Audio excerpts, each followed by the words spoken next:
Hey, Mike, it's Beth. Can I answer a question for Is you? Beth there? Do we have Beth today?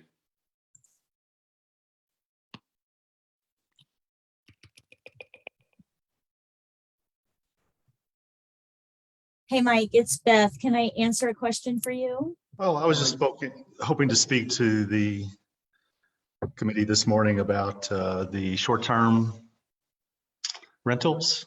Okay, so during public comment. Yes.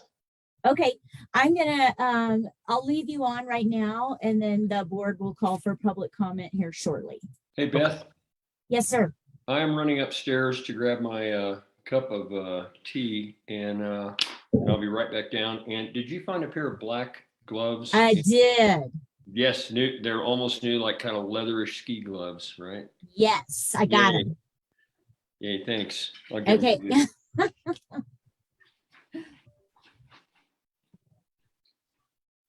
Morning, everyone. Morning. Morning. So to those who are here to provide public comment, and I'll say this later, but I might as well say it now too, with regards to the short-term rental topic. We do our hearing, which is scheduled, I'm pausing while I just look at the agenda to make sure I'm reporting correctly, which is scheduled for 10 o'clock. Will include a public comment section. So I want to encourage everyone to reserve their public comment for then if they can. I understand if now's the only time you can talk, of course, public comment is your right. So I'll repeat that once we get going here.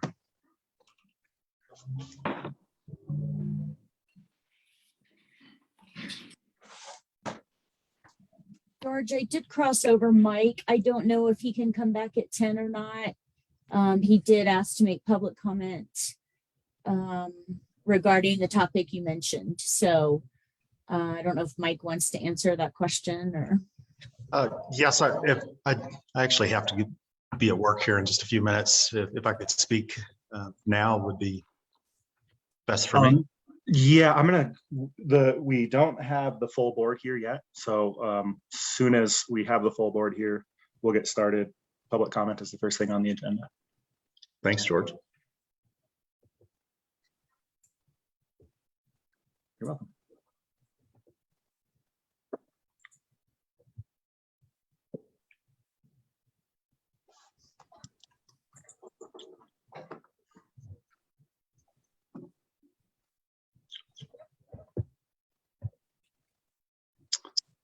Is anybody close to those fires?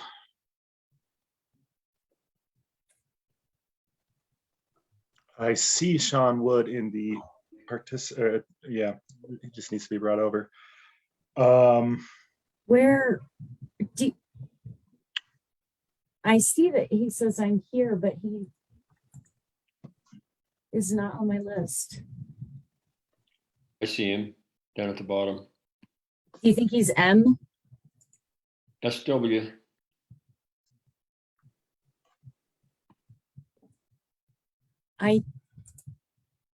This is weird.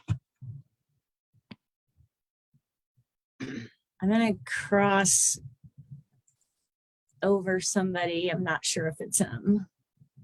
Oh, there he is. Now I got him. Okay, I saw him in the chat, but I didn't see him in the list. All right, he should be coming. There he is. Okay. There he is. Okay. Good morning, Sean. This is our regularly scheduled Board of County Commissioners meeting. It's December 7th. It's 8:33 a.m. Mr. Soder, I apologize. There's one item on the agenda first, which is an administrative item, approval of renewal of a marijuana license for Investments, etc. LLC.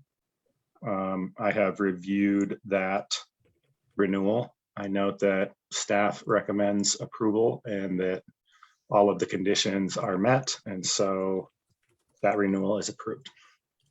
Thank you. Thank you, Mr. Hammer. Next thing on the agenda is public comment. I mean, I said this a couple minutes ago. I'm going to say it again. At 10 o'clock, we have a hearing on the short-term rental topic. For those who are able to, who want to make comment on that topic and are able to wait until 10 o'clock, that would probably be better.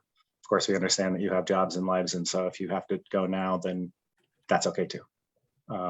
And that said, we already had a conversation with Mr. Soder here, who wishes to make public comment. So Mr. Soder, if you could please state your name, the address where you live, and we'll give you 3 minutes. We'd love to hear your thoughts. Thank you. Good morning, everyone. My name is Mike Souter. I live at 659 Alpine Way, Idaho Springs. I also have another home at 720 Alpine Way in Idaho Springs. I built both of these homes. They're zero carbon homes, off-grid green homes. One of them we use as a short-term rental. We've had that for about 9 years as a short-term rental. And I just briefly like to say, I believe it's been a tremendous benefit to our county to have it as a short-term rental. We've had 4 of our people that have stayed with us, our customers, have now become residents with the county. They've also brought 7 children into our school districts. It's hard for me to estimate how much money has actually been brought to the county for tourism, but it's been substantial. And we have had 0 complaints. We've had 70+ reviews, all of them 5 stars. We believe in customer service to both the county as well as our people that stay with us.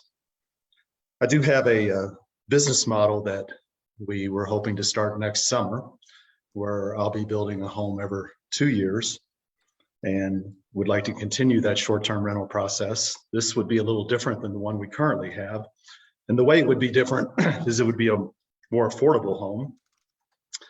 It would be very remote on a mining claim. It would be green home, zero carbon home as well. And we would like to do the short-term rental in the summertime. And in the wintertime, we would then contract that out to seasonal employees such as Loveland. So that's what we hope to do as a business with the county. 3 of the recommendations that you've had would not work for us, would prevent us from doing that. So I would just like to voice my support for either option number 1, which is no change, or option number 2, which is the 5% cap. If you do select to go outside of those 2 and you wish to have the potential exclusion for St. Mary's area, I would ask that you would expand it beyond St. Mary's and look at a cost benefit for the county. We would be very remote, just like St. Mary's is, and that there are other potential areas besides St. Mary's that could have short-term rentals that would be a tremendous benefit to the county as well. Thank you for your time this morning. And thank you for yours. Do we have any other public comment? I see no hands raised. So I'm going to go ahead and close public comment. There will be another opportunity during the agenda item at 10. It won't be right at 10 that we'll do public comment. Probably about 10:15 is my guess. So moving into the agenda,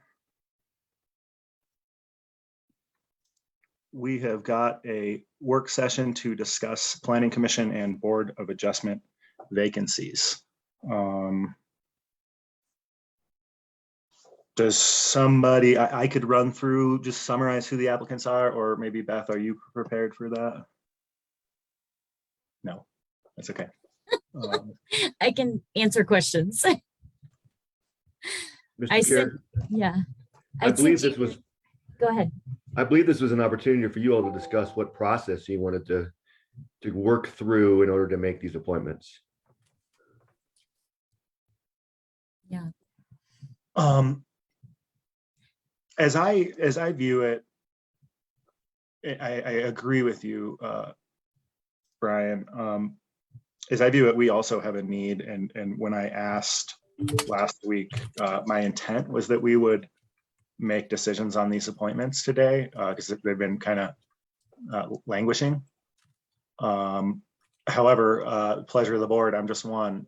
Should we make appointments today? I know we also need to discuss, I think, kind of the reappointment process, and hopefully we can find time for that as well. And we would have to bring back a formal reso.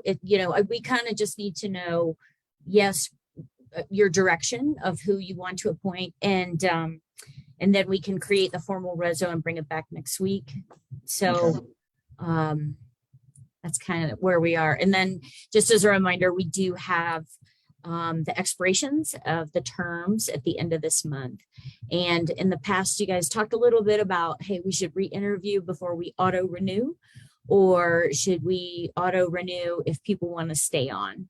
And I did change that little chart for you. Sean had asked that we put in the chart the first year they started and then when their terms expire. So we did that in the chart I sent in your packet.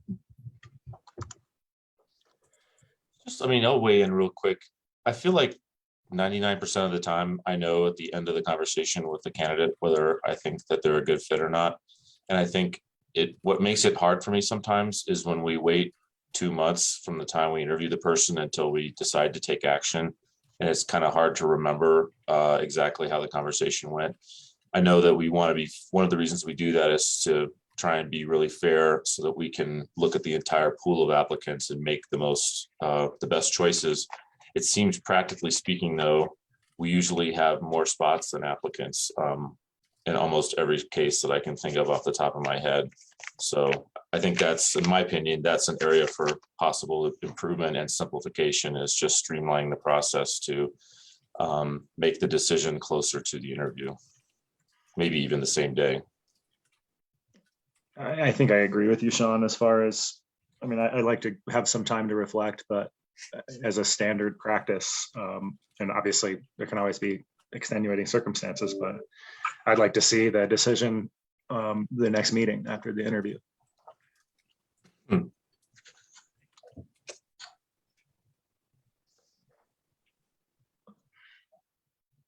Because I completely agree with you. And I know on the planning commission, we don't have to go through the whole history. What we have right now is we have 3 open seats and 4 candidates that have been interviewed. Should we go ahead and discuss so that we can issue direction to staff for who to bring forward in a resolution of those 4?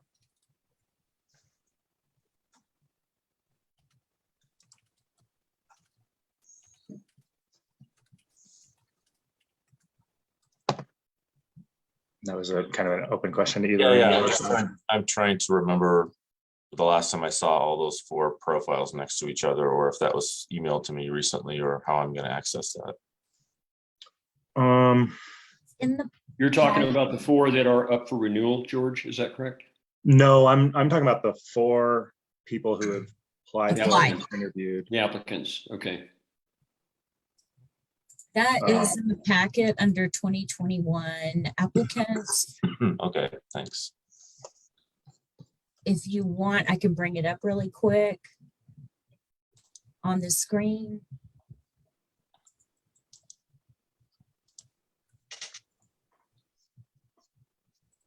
Oh, I see.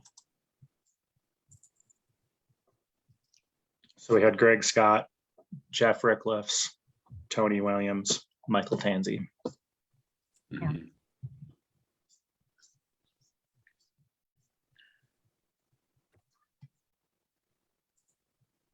It would be nice if we had their pictures in these profiles too. There's one picture in there. So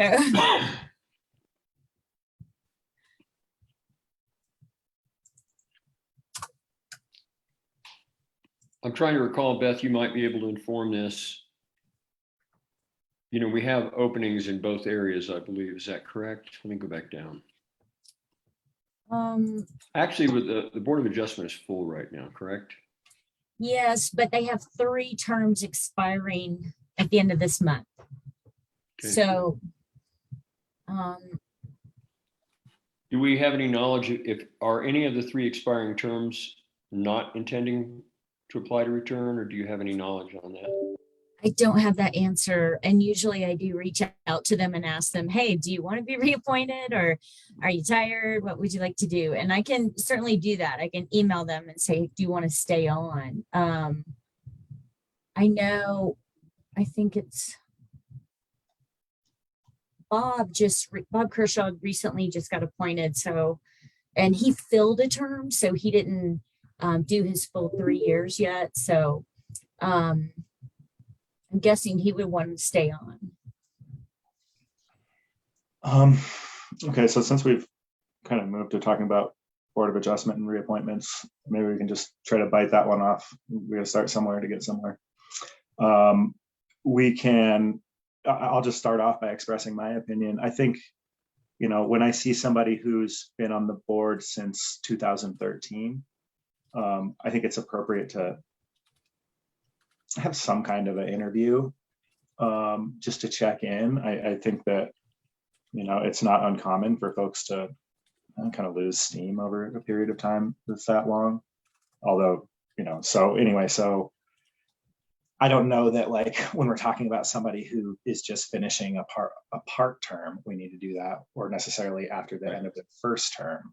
But I'm just kind of throwing out ideas. I see where Kershaw came on in 2019, and sorry to derail. I was just trying to wrap my head around the whole thing here in the time that we have and wondering what our best path forward was also. Yeah, I kind of tend to agree that if somebody only came in 2019, but that's just off the top of my head that I'm sensitive to what you said. I don't know what, but I can go either way on it. I was just gonna say, I think it's possible too that some people who've been serving for a long time maybe are doing so out of somewhat of a sense of obligation, and maybe would be relieved to be asked if they want to take a break. But the other, and not to jump around too much, but I did look at all 4 profiles, and now I kind of remember I felt they were all acceptable, and maybe plant a quick seat. Maybe we look at our needs geographically and decide which 3 we want to seat, and then consider the other one for the future, or maybe for the Board of Adjustments. I'm talking about the Planning Commission. Yeah. I think that would be a good approach as well. As far as these reappointments, I think maybe does it make sense that we would want to interview at the end of a second term? I think that sounds reasonable. Okay. And then I know we put together kind of a form for people to fill out so we can have more information. I'm just kind of summarizing the last couple of years, and we've expressed a desire over the last few years to do these reappointment interviews. I think one of the things that is causing it not to happen is that maybe we haven't identified whose job it is to be aware that those reappointments are coming up and that we need to be doing reappointment interviews like in August or October. Maybe it makes sense. I don't know how you all feel, but maybe it makes sense to ask the people who manage those organizations to have that responsibility. Whether it's the director or the staff person assigned. But I don't know, maybe Brian, that's just something that we can leave to you. I just realized we have a new county manager, so we might solve this for us. Yeah, I mean, typically I've seen it done either it's one individual taking care of all of them for the entire organization, or it's done like you just said by the assistance of the staff liaison that's working with whatever commissioner board we're talking about. So it can be done either way. But you're right, we need to be more proactive in bringing forward the vacancies when they occur. I think maybe Beth and I can discuss how best to do that moving forward, given it's been on best play for all this time, but maybe there's another way, maybe another way we might want to do it. So yeah, I smiled at your Freudian slip. how best to do it.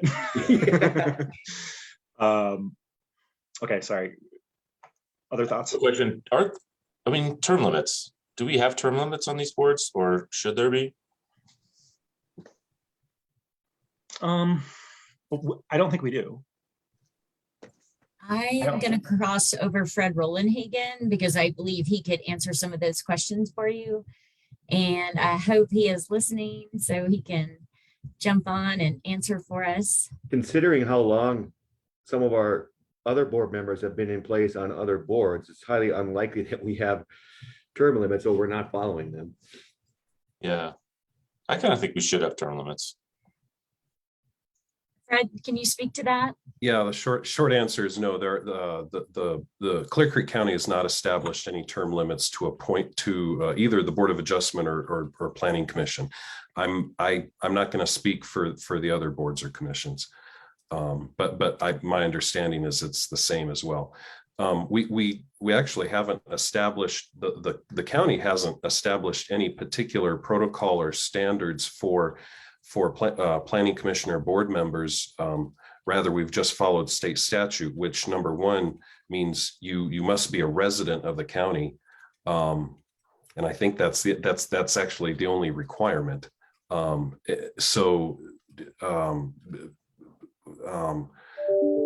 the county commissioners have done historically, they've tried to maintain a geographical balance on the planning commission on the board, but that's been pretty much the only standard. Oh, and also way back, maybe more than 10 years ago, I know some boards have said they've wanted to maintain at least one business interest on the planning commission and one mining interest on the planning commission.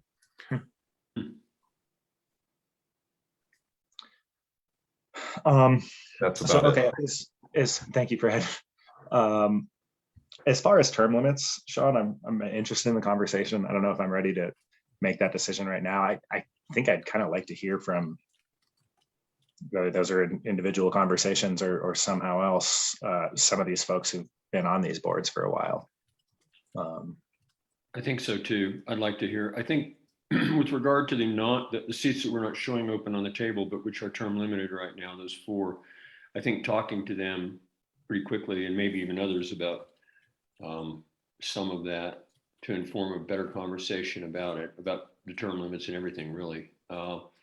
One thing that comes to mind here, a standard, and I don't think it's something we should have as a written standard, but it's certainly important in my thinking as I look, is what the person's connection to the county is and how long they've been around to really understand the issues well. And I don't think it should be a criteria like you have to, because people have connections to the county for different reasons, like one of our applicants over a period of time. But I know it certainly weighs into my thinking when sometimes when someone comes on and says that they moved here last year, there's a good and a bad to that. There's new thoughts coming in, and we're not so insular. The other thought is that often the positions that they express are not or they can raise your eyebrows a little bit if they haven't been around long enough to understand what the real, what we've really been facing and some of the priorities we've been working on with regard to housing and economic development and, even beyond that, other things. So that said, that's not a big deal. It's just something that just a minor detail item that popped into my head. Yeah, you bring up that's kind of what it was next on my mind to bring up too, which is what do we do with these folks whose appointments are set to expire at the end of December? I know we won't have time to interview them. One thing that we could do is, I see a couple options. One is we simply reappoint them for another year and shoot for interviews next fall, or we could give them some kind of a shorter reappointment now. To give us time to interview them over the winter. Next month or something like that, yeah. You did that before. You extended them for a couple months and then you did interviews in January. So you have done that shorter term before if you want to do that. I would recommend, since we've done that before and set the precedent, it's not, for right now to deal with it this morning, I would recommend that we, assuming that they wish to continue, which Beth has not confirmed yet, nor has anyone else, that we would recommend reappointment for a short term, for a quarter or something like that, and get it taken care of in the first 3 months of the year. I think that's fine. One thing I just want to throw out about term limits, I wasn't suggesting we talk about it now. I think it's important also though to understand kind of what the literature suggests. I think 70% of boards have term limits, and there are well-established lists of pros and cons. And all the ones that I've ever seen, the pros tend to outweigh the cons pretty significantly. I'll be ready to talk about that when the board is. Mm-hmm. Okay. So trying to summarize, I think we may have gotten what we need. I'm just going to try to summarize really quick. I think we decided that we want to interview for reappointment at the end of a second term. And I don't know, we haven't defined maybe every term thereafter, or I don't know.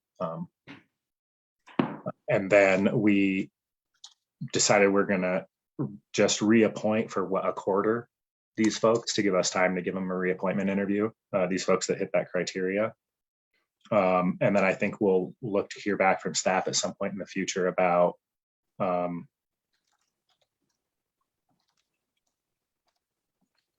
the plan for these appointments and whose responsibility it is to kind of know that it's coming up. As well as there was one other thing that had come up that's slipping my mind right now. Maybe that was it. And then we still have the 3 vacancies on the planning commission if you all want to make direction on who to appoint. Yeah, so let's jump into that. Who wants to share their thoughts on our 4 applicants and the 3 spots? Would it be helpful for me just to summarize who they are? Sure. Maybe the public would appreciate that as well. We have Michael Tansey, who lives on Floyd Hill, who interviewed with us, I believe, was it a year ago or a year and a half ago, and then interviewed again. Yeah. And at one point we thought for geographic purposes he wouldn't be appointed, and then the composition of the board changed. Other person, Jeff Ricklefs, lives on South Spring Gulch Road. Greg Scott lives on Zip Trail, which is on South Spring Gulch Road, and Tony Williams, who lives in Georgetown.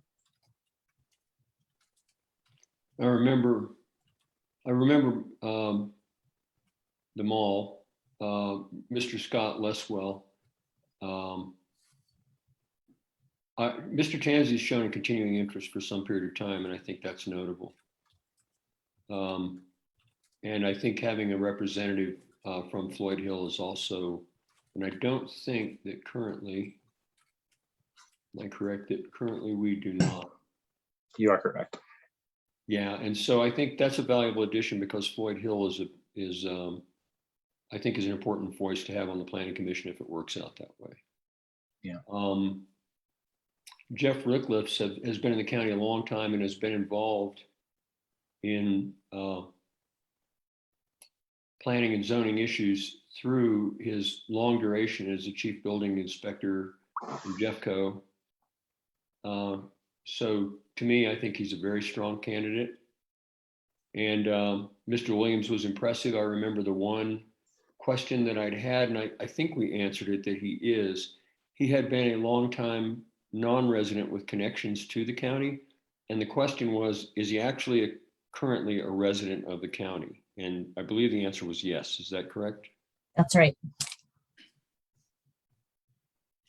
So I will just say that among the 3 of them, because 2 of them are almost neighbors, if we're trying to maintain that geographic diversity, I would probably go with Mr. Tansey, Mr. Ricklefs, and Mr. Williams. Yeah, taking nothing away from Mr. Scott's application, I agree with that. Right. And I should have said that too. Thank you. I can go with that. That was the only thing that has me feeling a little indecisive. Of course, the planning commission doesn't really deal with urban issues, right? We have land use authority over rural areas, mining claims, etc. what we know about Greg Scott is that he recently built a home on a mine claim, went through that process. I think he has some thoughts about that process, Mhm. and could bring some kind of valuable experience from having just recently constructed a home and followed all of our rules. Mhm. That said, and if we were going to decide that merited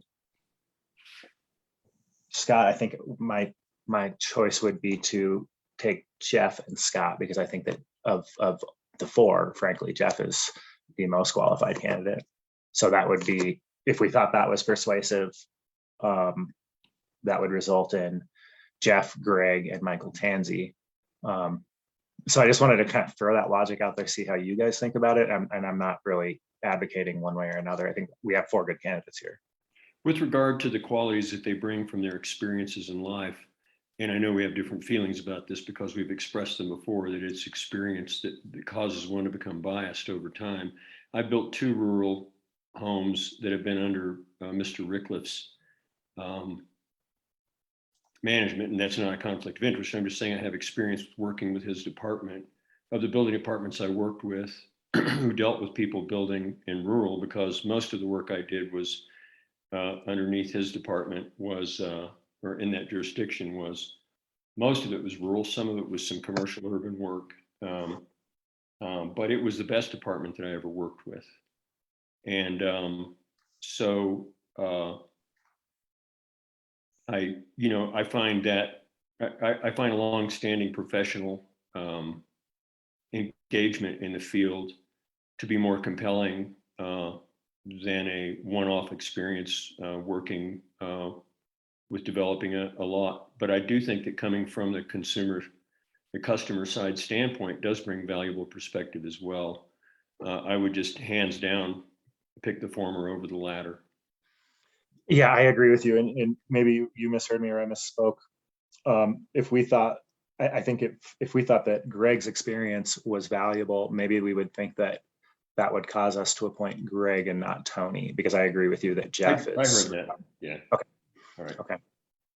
Just as a bit of history, I'm not sure if y'all remember, and I'm not trying to sway votes or anything, but Jeff Rickliffs was on the Board of Adjustment for 20 years for us. So, and he was chairman for a long time. So I just want to share that with you. I don't know if you guys remember that or not. I do. Yeah, and of the four, Jeff is the one that I'm the most solid on. Sean, do you have anything? I did misunderstand you. Well, I think it was your last line. I thought you said clearly Greg was the most qualified, and I think you meant from between the other two that you were talking about. So I misunderstood your statement. Yeah, or maybe I misspoke. I'm just thinking back about the geographic lens, and isn't Julie the only planning commission member anywhere even remotely toward the west part of the district? Correct. She lives in town of Georgetown. Right. So for me, if that's something that we believe is important, that's probably makes an argument against appointing, seating 2 people who live within, a half a mile of each other. Yeah. And nobody to the west or to represent the western part of the county. Mm-hmm. Yeah, so I agree with that geographic thing. I also agree with George that between the 4 of them, that if it came down on the final 2 between Mr. Williams and Mr. Scott, I would probably pick Mr. Scott if I were geographically blind. So I can really go either way, or we can.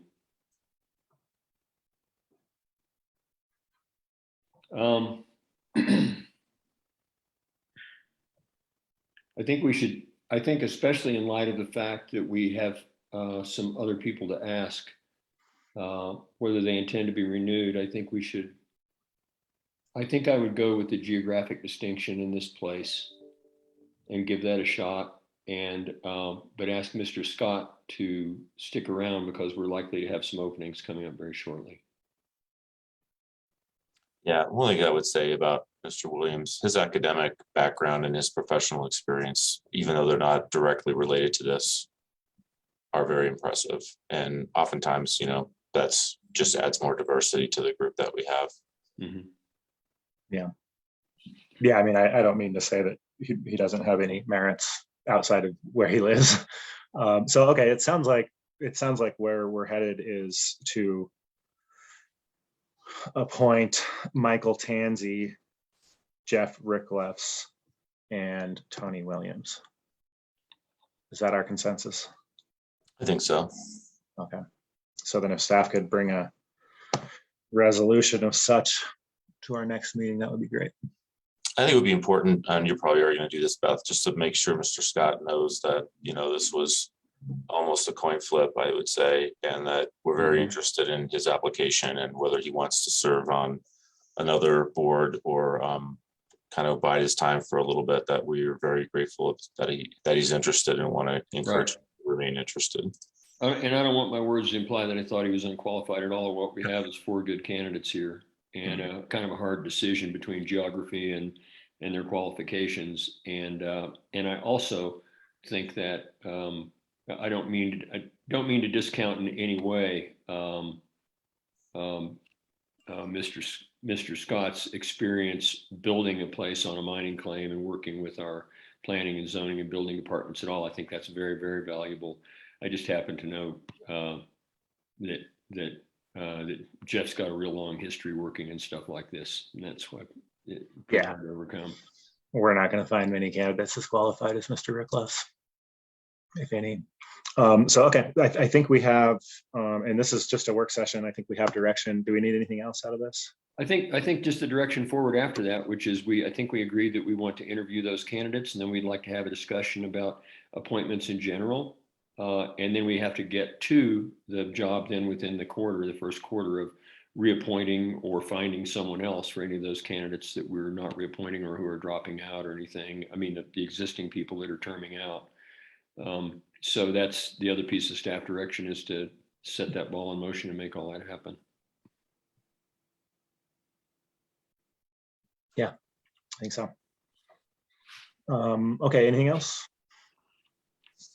Just kind of a general comment. I really appreciate whoever mentioned that we just need some gentle process improvement here. And I don't know if that looks like a checklist or something like that, but I feel like there's probably the opportunity early next year to look at a variety of things that we do and just make sure that we're eliminating or reducing the chances for things to fall between the cracks.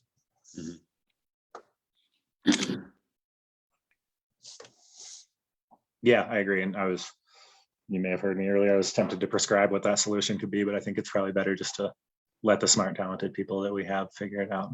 Yep. Okay, excellent. So then next thing on the agenda is county manager updates. Mr. Bossart, what do you have for us? Good morning. Well, first and foremost, thank you for attending the meet and greet yesterday. As you know, we did conduct interviews for our finance director yesterday and had a meet and greet to kick the morning off. So thank you to the 3 of you for joining us. I've got a decision to make. It's nice to have options when you're going through a process like this, and hoping to make a phone call today. So I'll keep the 3 of you posted. But again, thank you so much for coming yesterday morning. That was nice.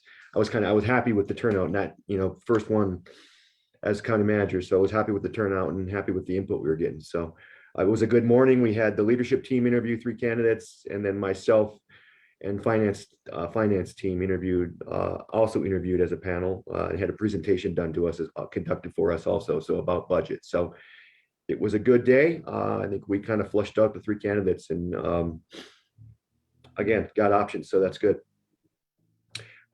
Just a heads up, I know Commissioner Wood, you've been asking about this, the fire EMS study. Final technical comments have been submitted by both EMS and fire. I would anticipate having a final copy of their study in my hand. I would anticipate within a week or less. If I don't, I'll be making some phone calls. I should have that into your hands shortly, which kind of, for me, kind of brings up the sheriff's office assessment also, and the fact that I'm not so sure we've really made a decision on where you wanted to head with that. And I don't know if that's maybe a retreat topic or what, but just wanted to kind of put that bug in your ear. So you're going to have those 2 assessments both in your hands. And then just a reminder, January 11th We're going to conduct a retreat in lieu of a board meeting. I have secured a facilitator for that date. I'll be meeting with him in the next week, and then I'd like to kind of start fleshing out in more detail with the three of you individually when we meet, what that agenda might look like. Anything specific that you're hoping to get out of it?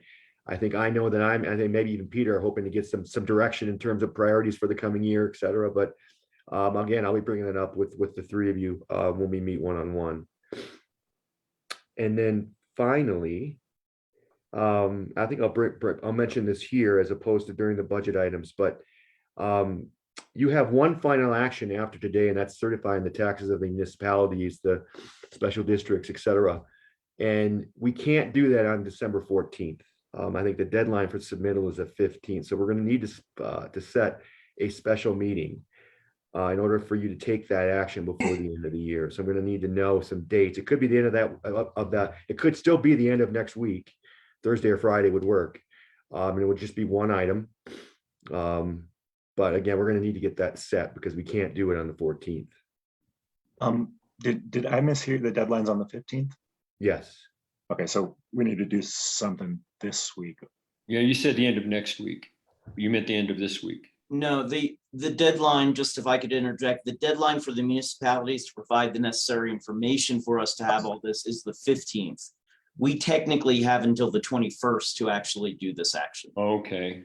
So we'll need to, so we won't be able to deal with it next week because we're unlikely to have that information prior to the deadline. Is that what you're?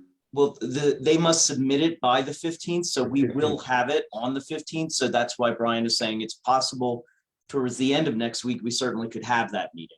Or Yeah. I guess we could schedule the following Tuesday also. But that's the reason why the 14th would be, unless everyone came in a week early tomorrow, we wouldn't be ready on the 14th. Correct. Correct. Got it.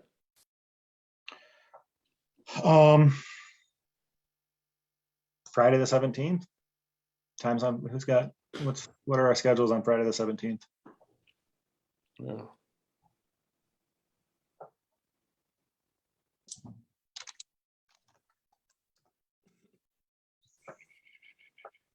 It works for me. It's really up to the three of you.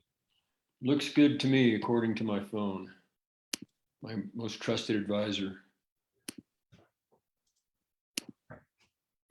Coming up. I've got morning and then afternoon. 8 Yeah. to 11, 2 to 5. I've got a Dr. Cog board meeting from 11 to 1, but this is more important than that. I'm sure we can. It sounds like it'll be pretty quick too. Yeah, is that an in-person or a Zoom? It's a Zoom. So we could do at 10 a.m. That would allow you to still get to that meeting, probably. Is that the AAA? Is that what Yeah, that that's is? right. Yeah. Is that enough time, or do we want to just do it at 9 just to be safe? Whatever's convenient for you guys. I'll make it work. Yeah, I'm available at 9. I don't have a problem with that. I'd be amazed if we spent 2 hours talking about it, but Yeah. Randy, does that work for you? Yes. Yes. So 9 a.m. Friday, the 17th? Okay.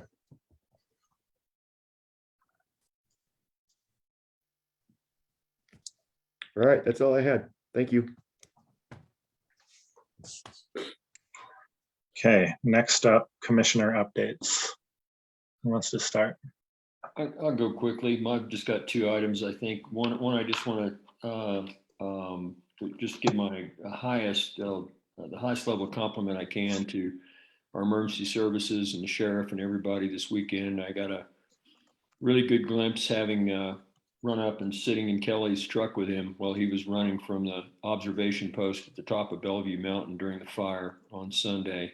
And it was really, really informative, really impressive to see how quickly so many different resources came together and behaved, communicated, did everything so professionally and safely. And I know initially in the morning when that thing kicked off, the wind was running extremely high up in that probably 60 to 80 mile an hour range, and they knew they couldn't get anybody out in front of that thing.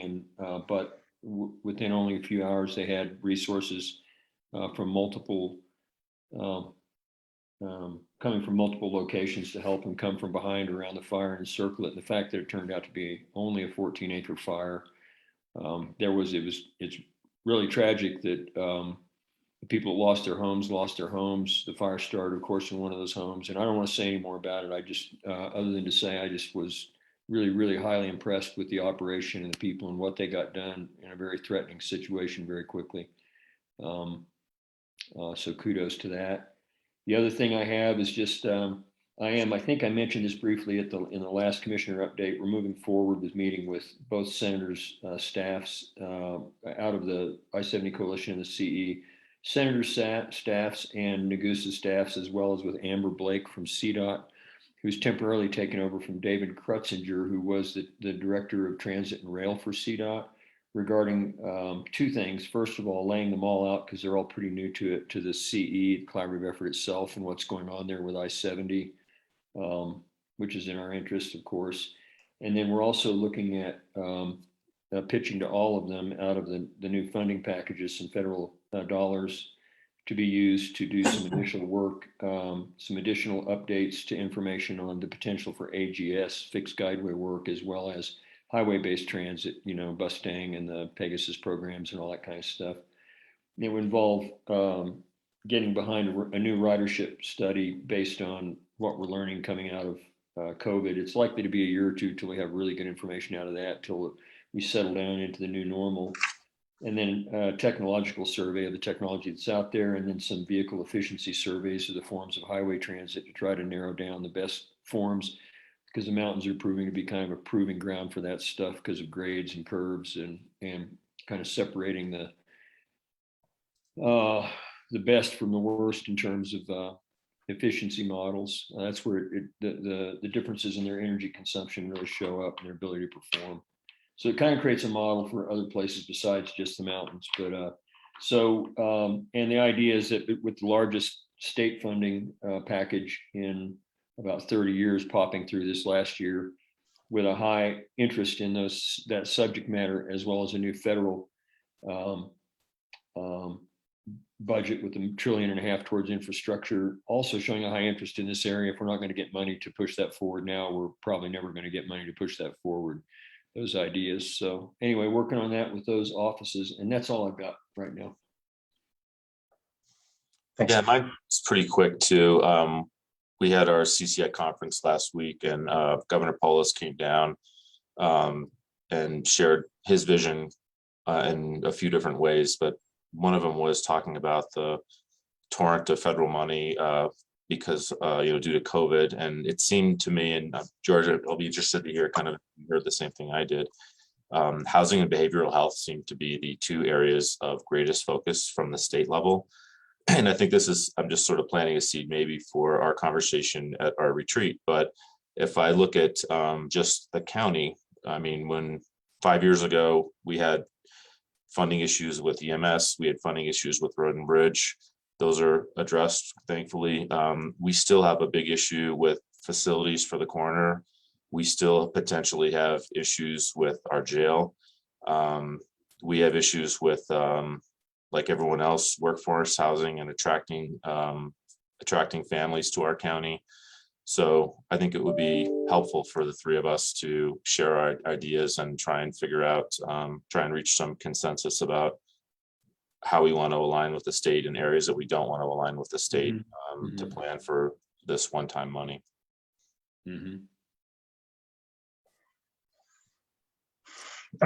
Sean, I agree with you. I might redefine housing as like labor market challenges. Housing as kind of the solution that people are really landing on.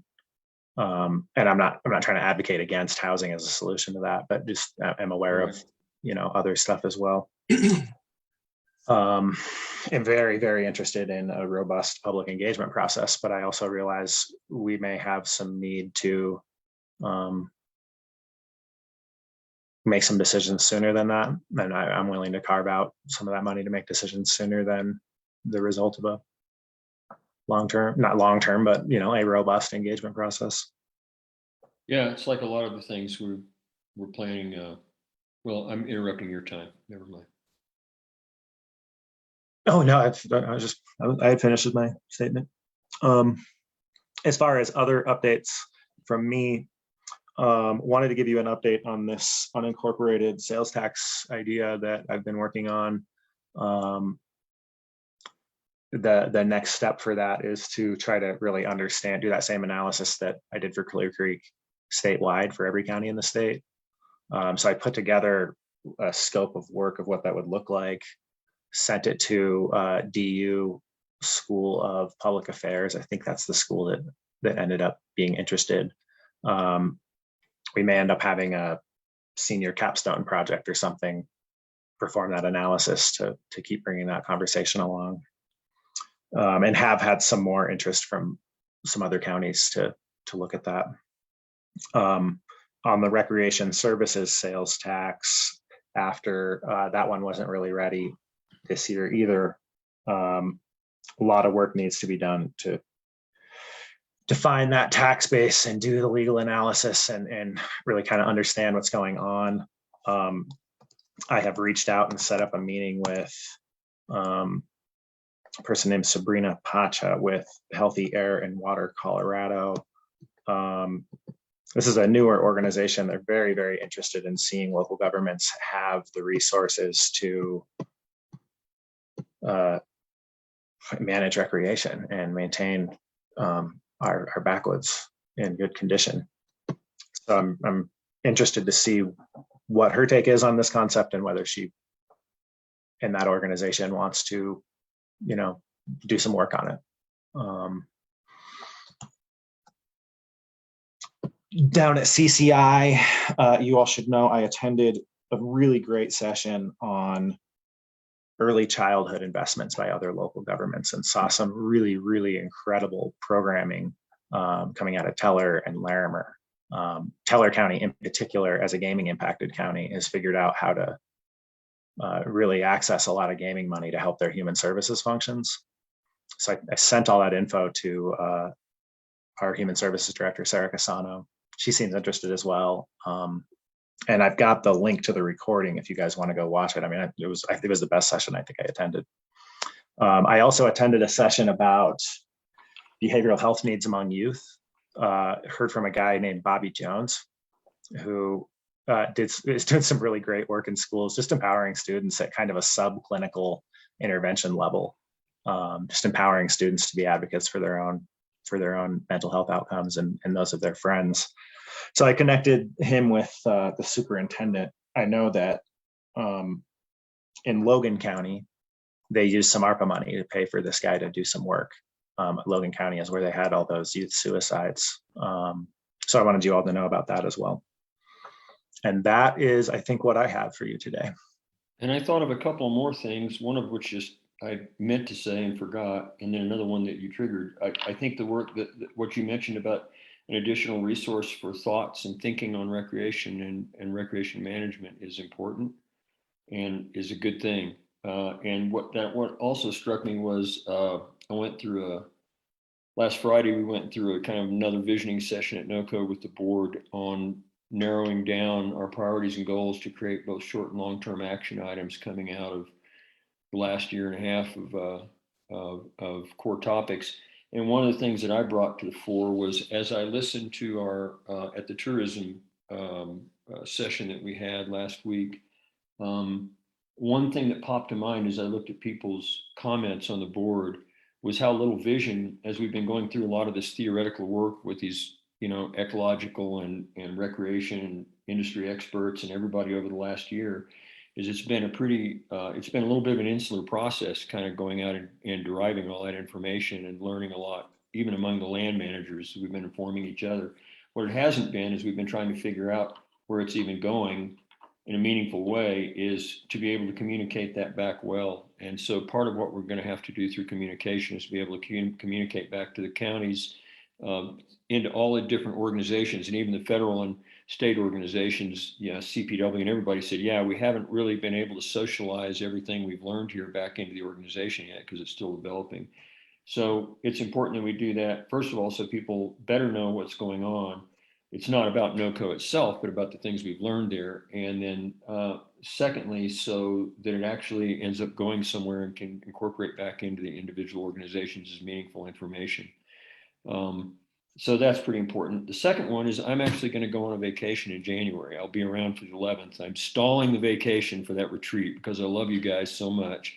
And, but I haven't actually, I realized that my wife was pointing out to me that since I became county commissioner, I have not done anything except go somewhere on a weekend. A couple times extended weekends. And otherwise it's like CCI is my vacation, you know, or CCAT or something. So for 3 days. So I'm going to be heading out probably about the 12th or 13th, driving and heading for Mexico and back right around the 1st of February. And we'll try to make that first meeting in February. So I will be here for the 11th.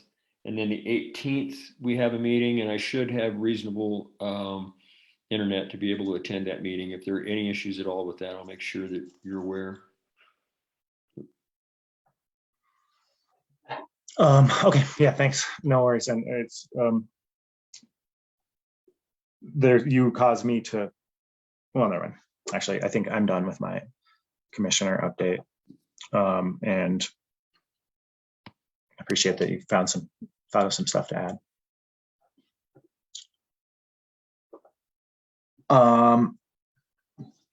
Okay, so if that's it for commissioner updates, we have 9:45 begins a series of action sessions related to the budget and then the consent agenda.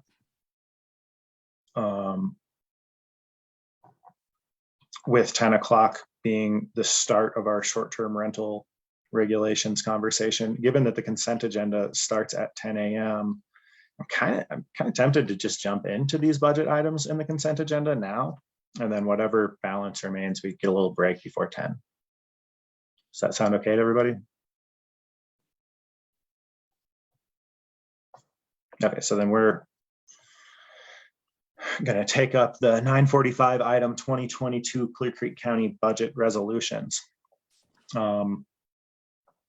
Item number 1 is consideration of approval of resolution number 21-96 to adopt a budget.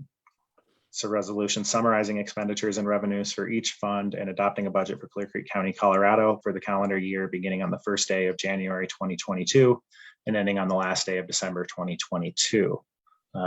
Brian, do you have any comments on this? Yeah, so if it works for the board, I'll provide you comments for all of the resolutions that are on the agenda itself. So we're bringing forward today 8 resolutions.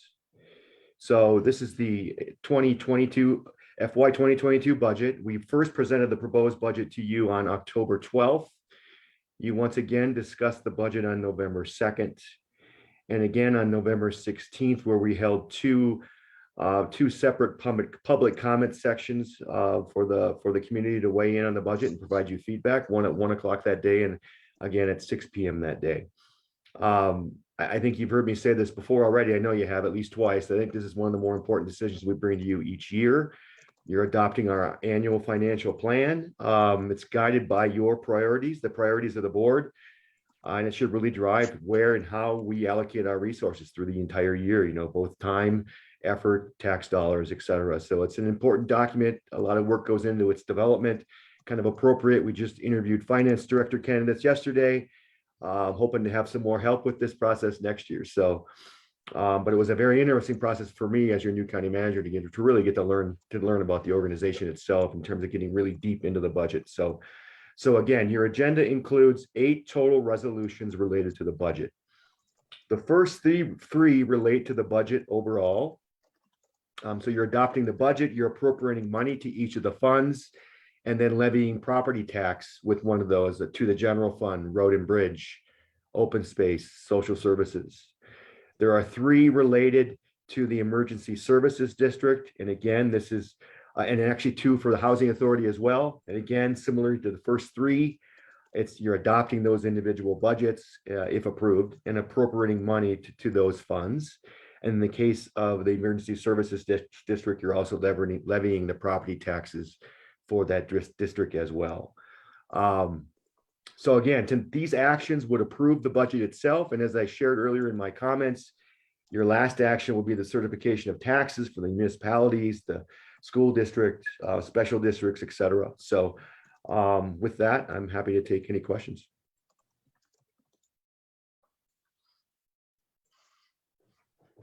I don't have any questions. We've been obviously talking about the budget for quite a while now and in good detail. Questions from Randy or Sean? Okay.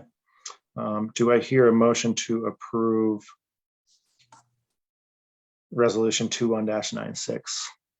Sure, I move that we approve resolution 21-96, the resolution to adopt a budget resolution summarizing expenditures and revenues for each fund. Second. Okay, all in favor? Aye. Moving on to item number 2, consideration of approval of resolution number 21-97. Do I hear a motion to approve that resolution? Yes, I move that we adopt approve resolution 21-97, a resolution to appropriate the sums of money for the 2022 budget year to the various funds. Second. All in favor? Aye. Item number 3, consideration of approval of resolution number 21-98. So moved again, approval of resolution 21-98, a resolution levying the general property taxes for the year 2021 to help defray the costs of government. Second. All in favor? Aye. Aye. Okay. Now this is Emergency Services General Improvement District. So we are sitting as the Emergency Services General Improvement District to consider resolution number 21-01.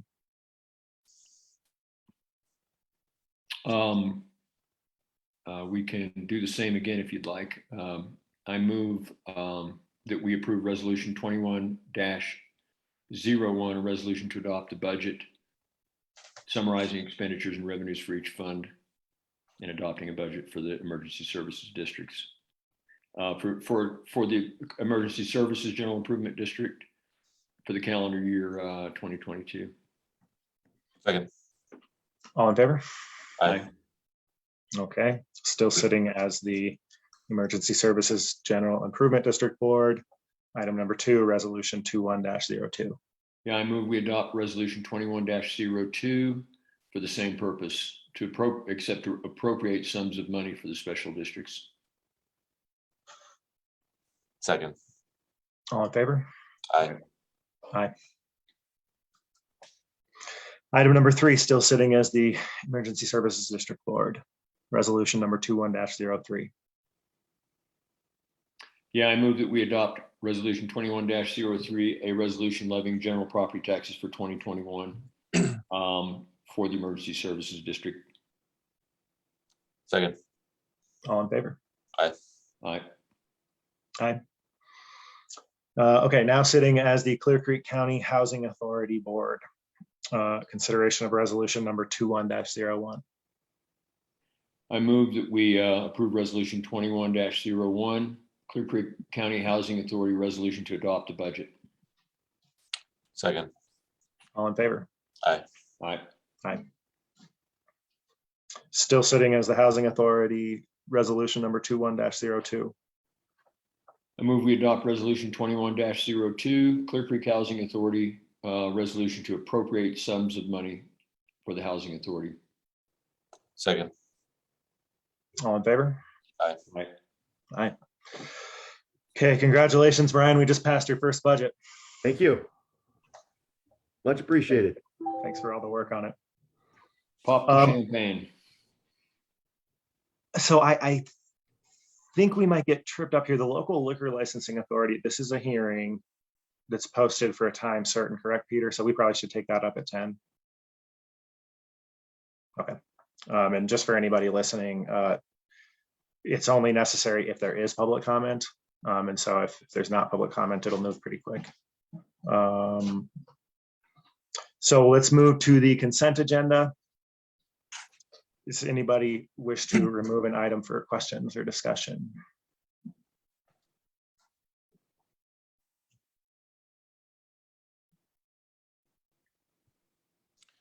If Kate's around, I guess I would be kind of interested to get a quick thumbnail on the amended group coverages.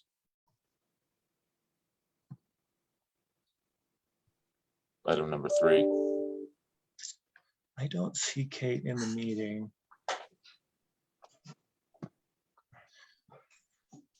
I don't see Kate, but I might be able to add a little context. She had reached out to me prior to putting this on the agenda just to have me review the minor changes. This is fairly form oriented, typical.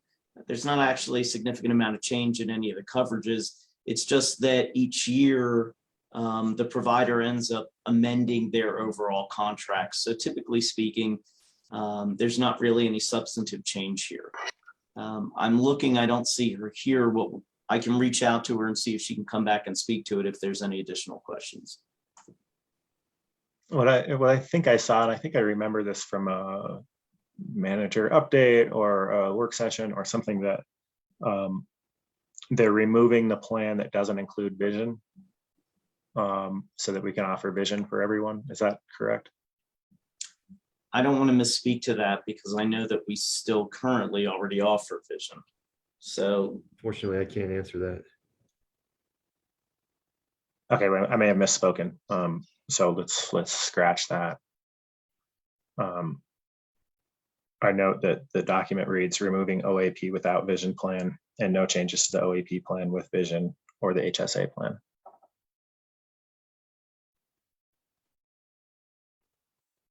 I apologize that she's not here to take that question. She should be. And Beth just called just to let me know that there she is. She fell off screen, a few IT issues, and just so you know, but yeah, I'll also reach out to Kate, see if we can bring her back at some point.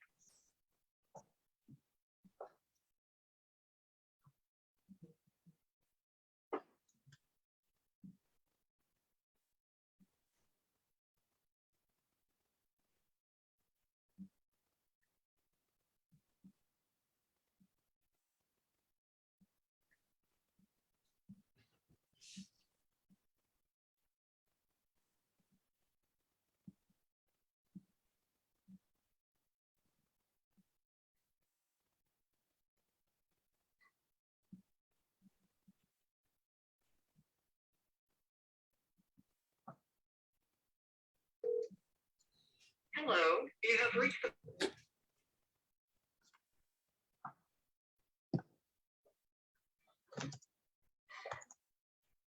Any questions about any of these other items? Why don't we go ahead and pull item 3, approve items 1 through 5, with the exception of 3. And then when Kate gets here, we can approve number 3 if we want. So moved. Did you actually read them? I have not Yes. read them. Good call. Consideration of approval of the warrant register, item number 1. Item number 2 is consideration of approval of resolution number 21-100, ratifying the Clear Creek County fire ban, stage 1 fire restrictions enacted on November 19th, 2021. Item number 3 is being removed. Item number 4, consideration of approval of revisions to the Clear Creek County Juvenile Community Review Board policy and procedures regarding the screening of juvenile offenders for community placement. Number 5, consideration of approval of resolution number 21-105 to approve the 2022 Clear Creek County holiday schedule. Move we approve the consent agenda as presented. Second. All in favor? Aye. Aye.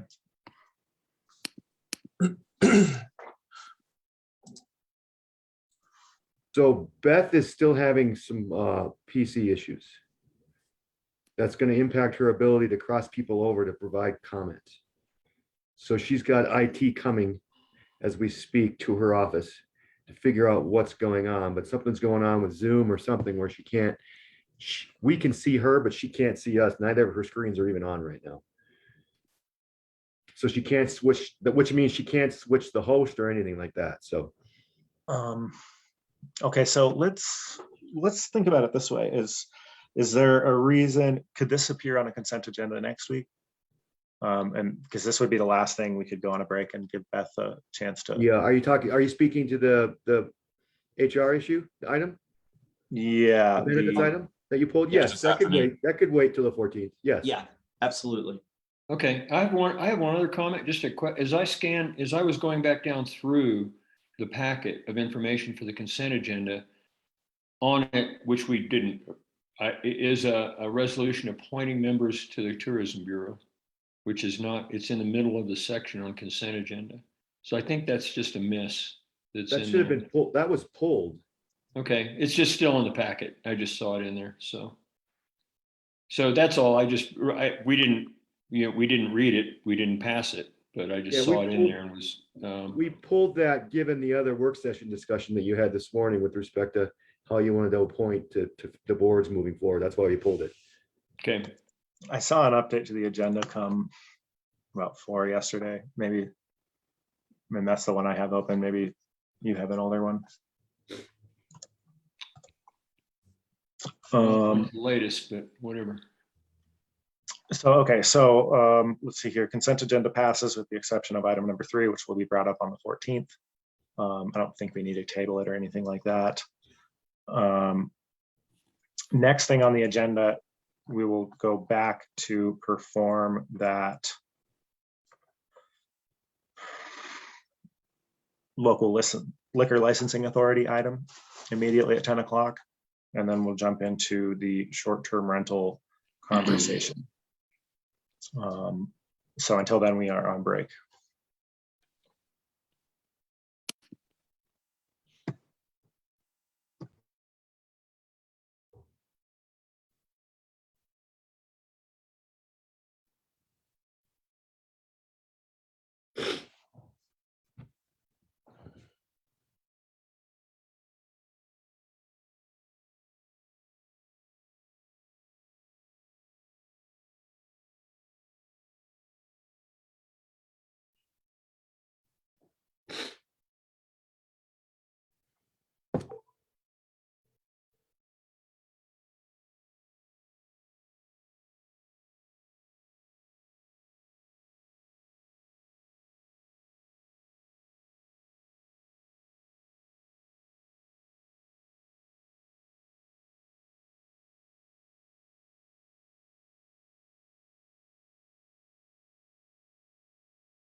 It was also on your correct mic as well.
Hey, Kate, sorry, my computer had a meltdown there for a minute. I couldn't see Zoom to cross you over, but I am back now. Thank you to the good graces of our IT department.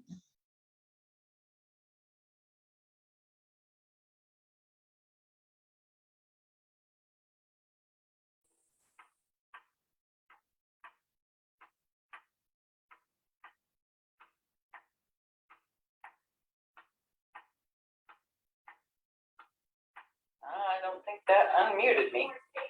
Hello? Can you hear me? Now I can. Can you hear me? Oh, good. Yes. Okay. Yeah, sorry. No, it was okay. I'm like, am I unmuted? I'm muted. No. Are we gonna mess that up if we continue that consideration to the 14th? Oh my gosh. Yes. It's already like been Okay. hanging out there for a month.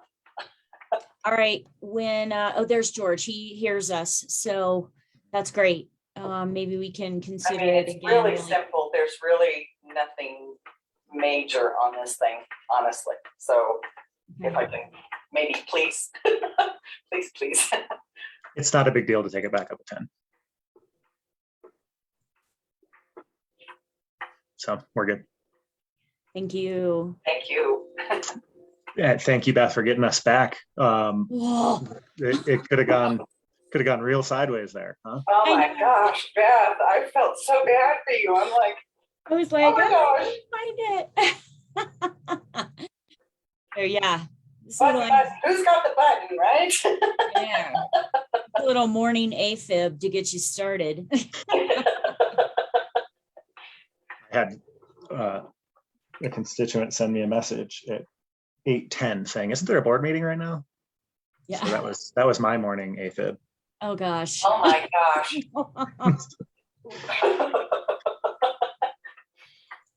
Oh, jeepers. Don't know. Oh, Nanette's here. Okay. I did cross over Fred class in case he has any questions about his liquor license. So just wanted to let you know that's who that is, George. Okay, thanks. Hi, Fred. Thanks, team. Hey, guys. All right, we'll get started here in just a couple of minutes.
Okay, it is 10 o'clock.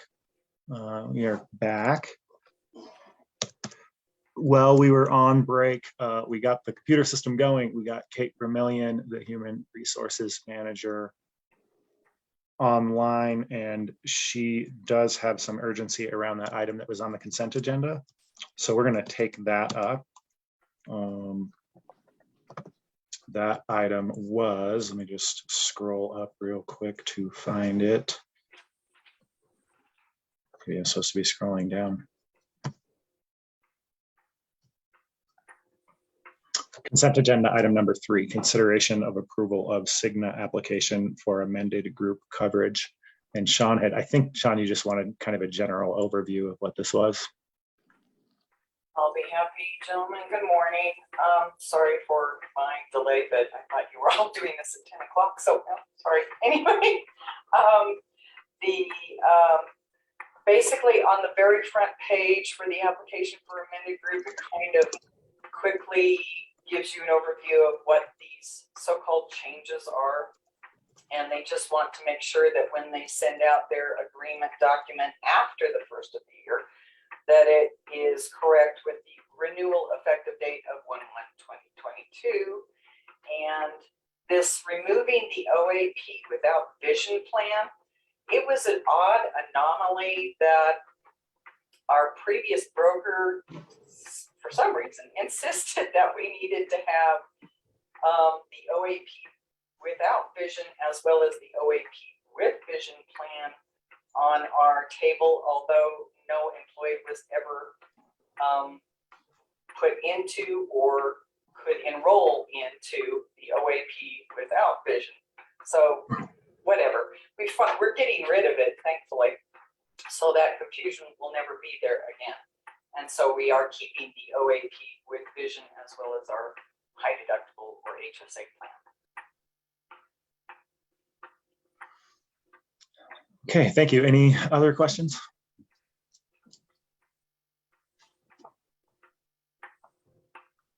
Seeing none, do I hear a motion to approve the Cigna application for amended group coverage? So moved. Second. All in favor? Aye. Aye. Aye. Motion passes. Next item, and we have General Manager Fred Kloss here to discuss this with us if we have any questions. We are sitting as the local liquor licensing authority for a public hearing and formal action. The public hearing is only necessary if there is public comment. And so what I think I'll do right now, unless Fred, Mr. Kloss, I can give you an opportunity to make any comments you'd like to, if you'd like. Nope, nothing in particular. Just wanted to join and participate.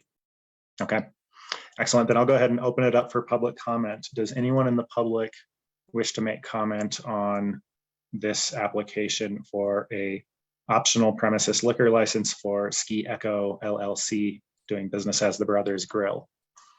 If you do wish to make public comment, find your raise hand button and we will bring you over.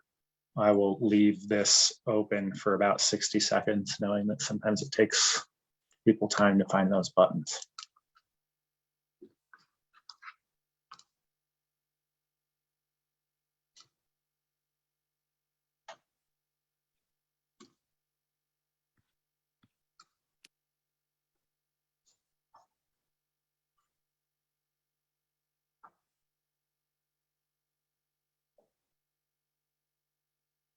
We need Kate to log back in so that we can hear her awesome grandfather clock. Sounded really familiar. My grandparents had one growing up, so pretty cool.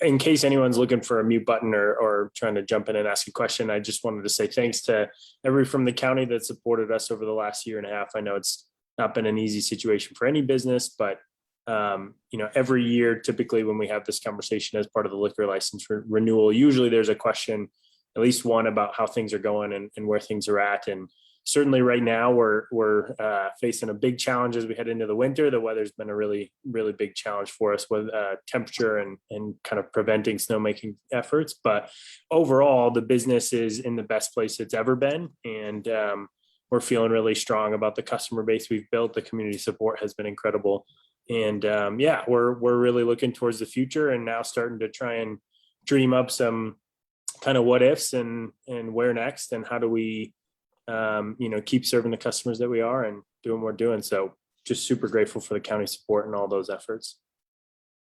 I think, Fred, what, if any kind of improvements did you guys do over the summer? I'm just curious.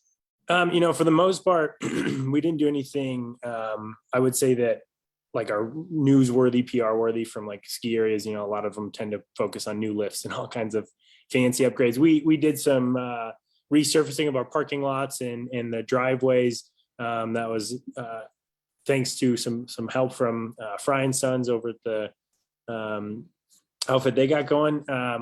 We've done some, lighting replacements and cleaning out dead and diseased trees across the property and just lots of maintenance and trying to keep the place together. So yeah, certainly been a busy summer, but nothing crazy flashy or newsworthy in a sense.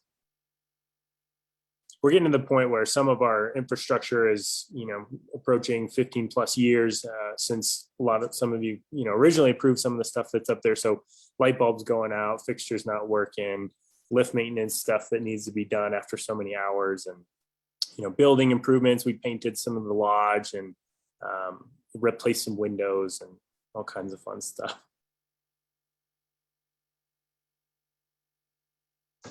Okay, thank you for providing some comments here. I'm going to close public comment. I don't see any requests for public comment. Because there's no public comment, there is no hearing.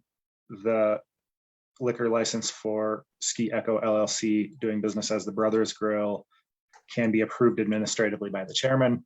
I have reviewed the application. I note that staff recommends approval and that all the requirements of the application are met, and it is approved. Mr. Kloss, thank you for your time, and we all hope for your sake, for our sake, for everyone's sake, that we can get some snow. Yeah, thank you very much. Yeah, it's also, obviously kind of scary last couple of days with the fire popping up, and that wasn't too far from us. So again, super grateful for Sheriff Albers and the quick response from everybody there. And yeah, we'll charge in winter as soon as it comes. Yeah, well said. We got some real talented people out there keeping us safe. We're glad for it. So let's move to the next item here, which, as I'm scrolling around, we are going to reopen the hearing on short-term rental regulations, continued consideration of approval of resolution number 21-91. It was the original resolution that came from the Planning Commission and staff. I see that we have Fred Rollenhagen here, and that he is listed as the presenter. Mr. Rollenhagen, the floor is yours. Good morning, commissioners. Okay, let's see. So what you had, hold on.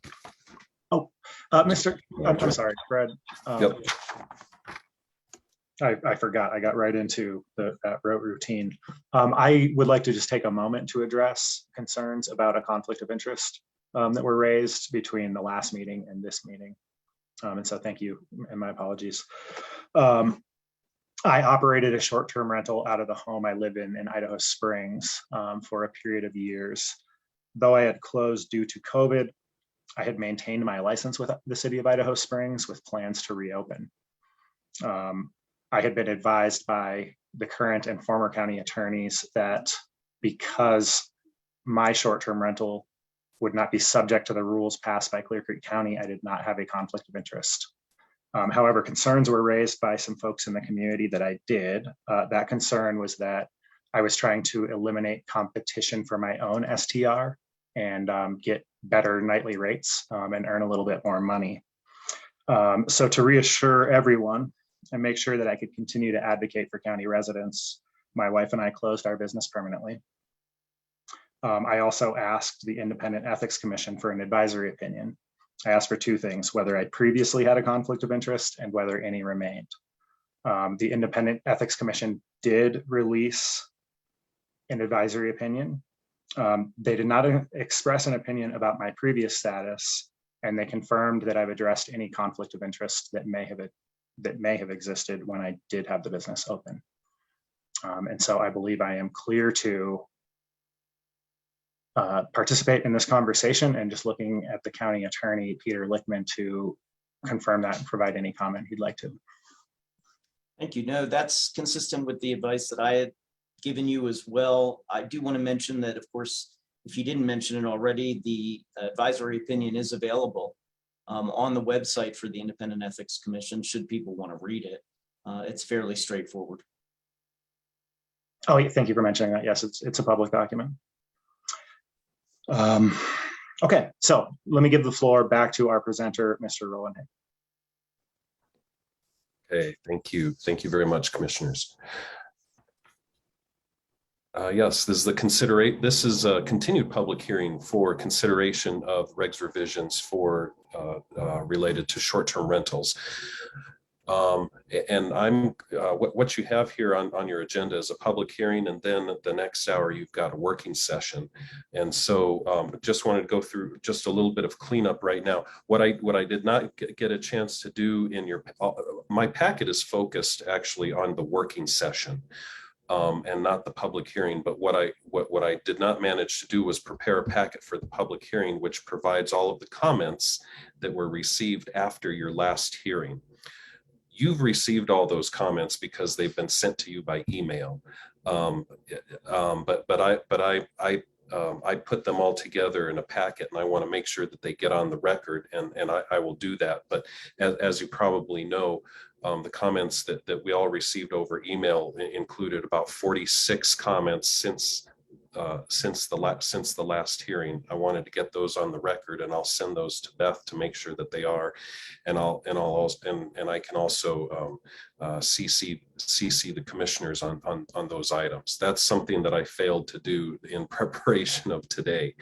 But as I said before, the commissioners have all seen those comments because they've been emailed directly to you as well. So I guess so with this being a public hearing, you've got some options. You can take public comment because it's a continuation of a public hearing, and you can elect to remand the consideration back to the Planning Commission and ask the Planning Commission to consider something different. You can, I think, continue the public hearing to a later time today and hold your working session if you want to have your discussion first, and then make a decision in your public hearing. Or you could just continue this hearing to a later date and then go right into your working session and have your discussion. But I think the intention, usually with a public hearing, it's you want to open it up to public comment and hear any comment that you have. I think the purpose of the working session is for you to discuss among yourselves the alternatives that I put together in my packet. So that's what I have right now for the public hearing. Are there any questions about those choices of terms of what you want to do for the hearing? None from me. It's a little confusing that there's a work session kind of in the middle of it, but I think it's a matter of saying we're doing this and then we're doing that. And so maybe what we could do is open it up for public comment, continue the hearing, have the work session. Continuing the hearing would allow us to make a decision after the work session. Does that sound? Randy, I saw you nod your head. Sean, you're good with that? Generally, that's true. I think the question is the timing of the public comment, and that the public comment is itself is also informed. And is it likely that really, really pertinent information is going to come out and be presented by Fred in the work session, which would then temper public comment or inform it, cause it to be informed differently? And are we following a good sequence? And I don't have the answer to that. I'm not trying to be judgmental about it. I'm just bringing it up. So I may just be able to respond. I talked with Fred about this. We have gone through the proposal that he'll be discussing with you during the work session. This is really the best way to handle it, is to have the public an opportunity to speak right now so that the board can be informed by their comments right now. The work session itself, you'll be able to take your own opinions, and perhaps even be able to come to some sort of consensus on exactly where you want to move forward. The suggestion would be is that when we finish this initial portion, this public portion, that it be likely continue to sometime this afternoon, where the board can briefly consider and adopt if they are so inclined based on what happens in the work session. Mhm. If need be, if there is any interest, it's up to the board whether they want to reopen public comment later when they resume, but it's not required, as long as the public has an opportunity at this time to speak to everything. So this is the best way to allow the board to hear from the public before it actually then does the work of deciding exactly where it's coming down on these regulations. I do want to mention one other thing, which is that if indeed the board just makes minor changes to these regulations that were brought as part of this resolution, it will not need to be remanded to the Planning Commission, and the board can actually move forward at this time. So I just want to throw that out there.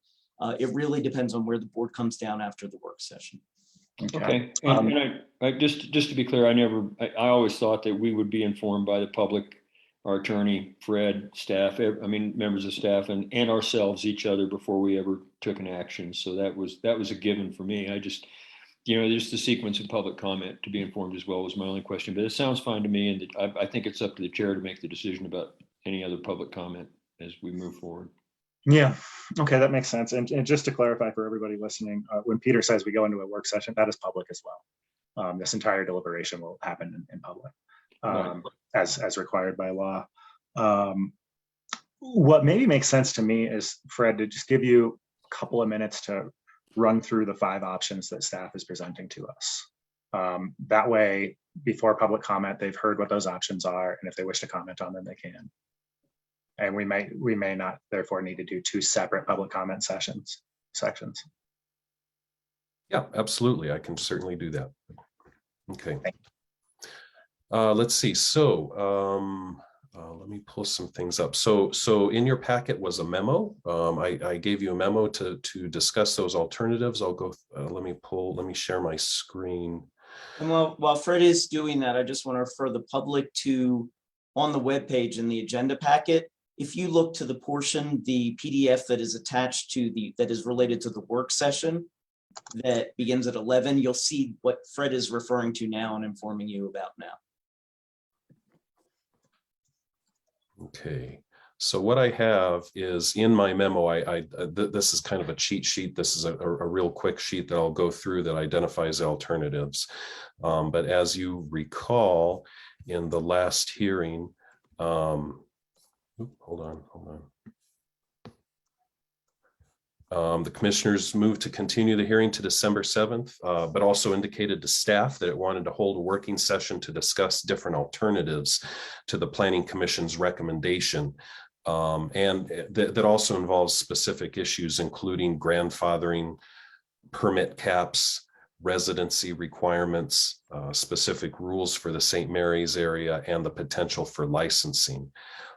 So what I have up here is a sheet that summarizes the main issues and differences of each potential alternative that staff put together. These are not wild alternatives that are coming from from the corners of my mind or anything like that. There are alternatives that everybody has seen.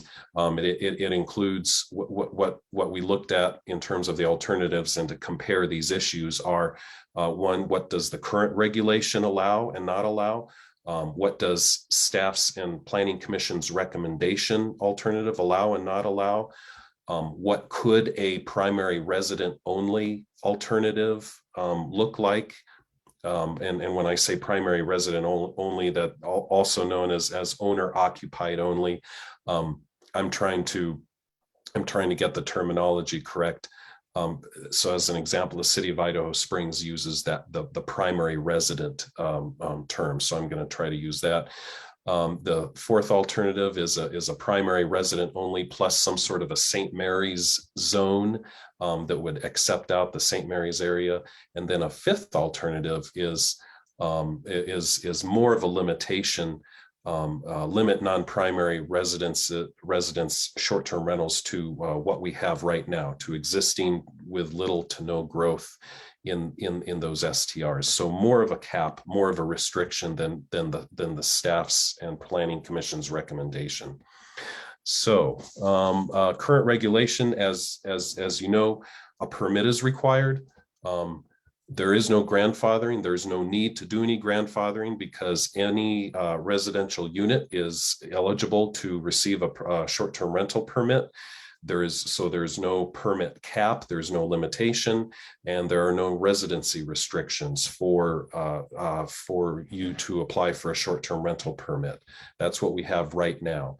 And so, as you know, we've had roughly between 120 and 130 short-term rentals over the past 4 years. It hasn't really grown that much, and it hasn't really shrunk that much, except for last year in 2020 during the COVID shutdown when it went down to around 100 short-term rentals. Let's see. Yeah, no cap, no residency restrictions. And this, this allows the market to grow. This amount allows the short-term rental market to grow and to shrink as determined by the market. It also allows us to collect fees. We're getting sales tax. We're getting lodging tax from the sale of short-term rentals when they're on a nightly basis. The Planning Commission, as you know, the Planning Commission's recommendation recommends a cap, essentially a 5% cap that essentially protects 95% of all residences in the county from being rented as short-term rentals. There's no restriction for primary residents. I'm sorry.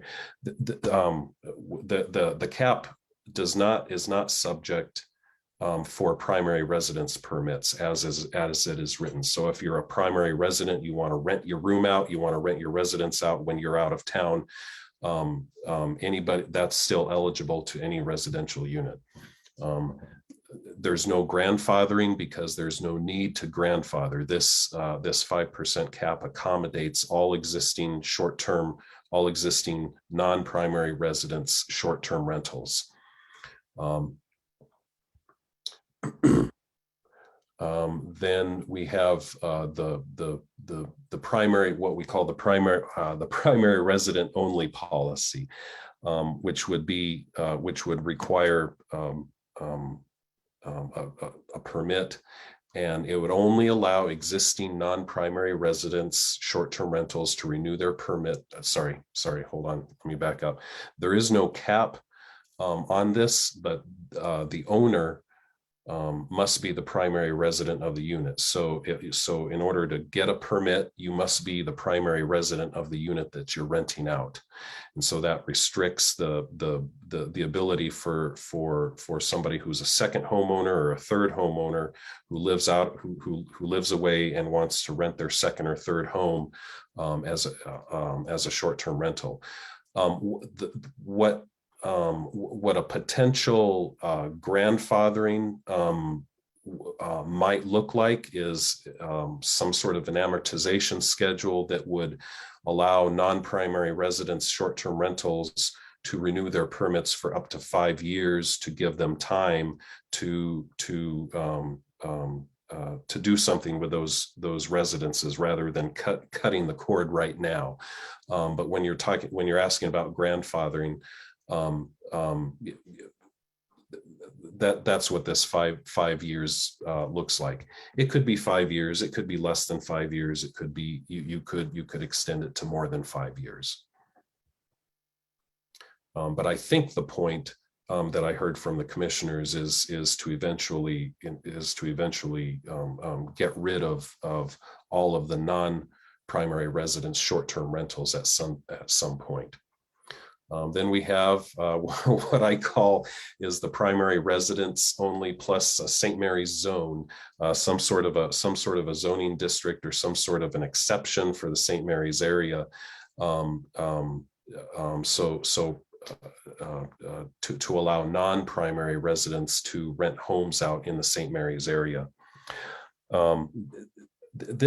What we would have to do with this is we would have to identify what we're doing is we're identifying something unique about the St. Mary's area that warrants an exception.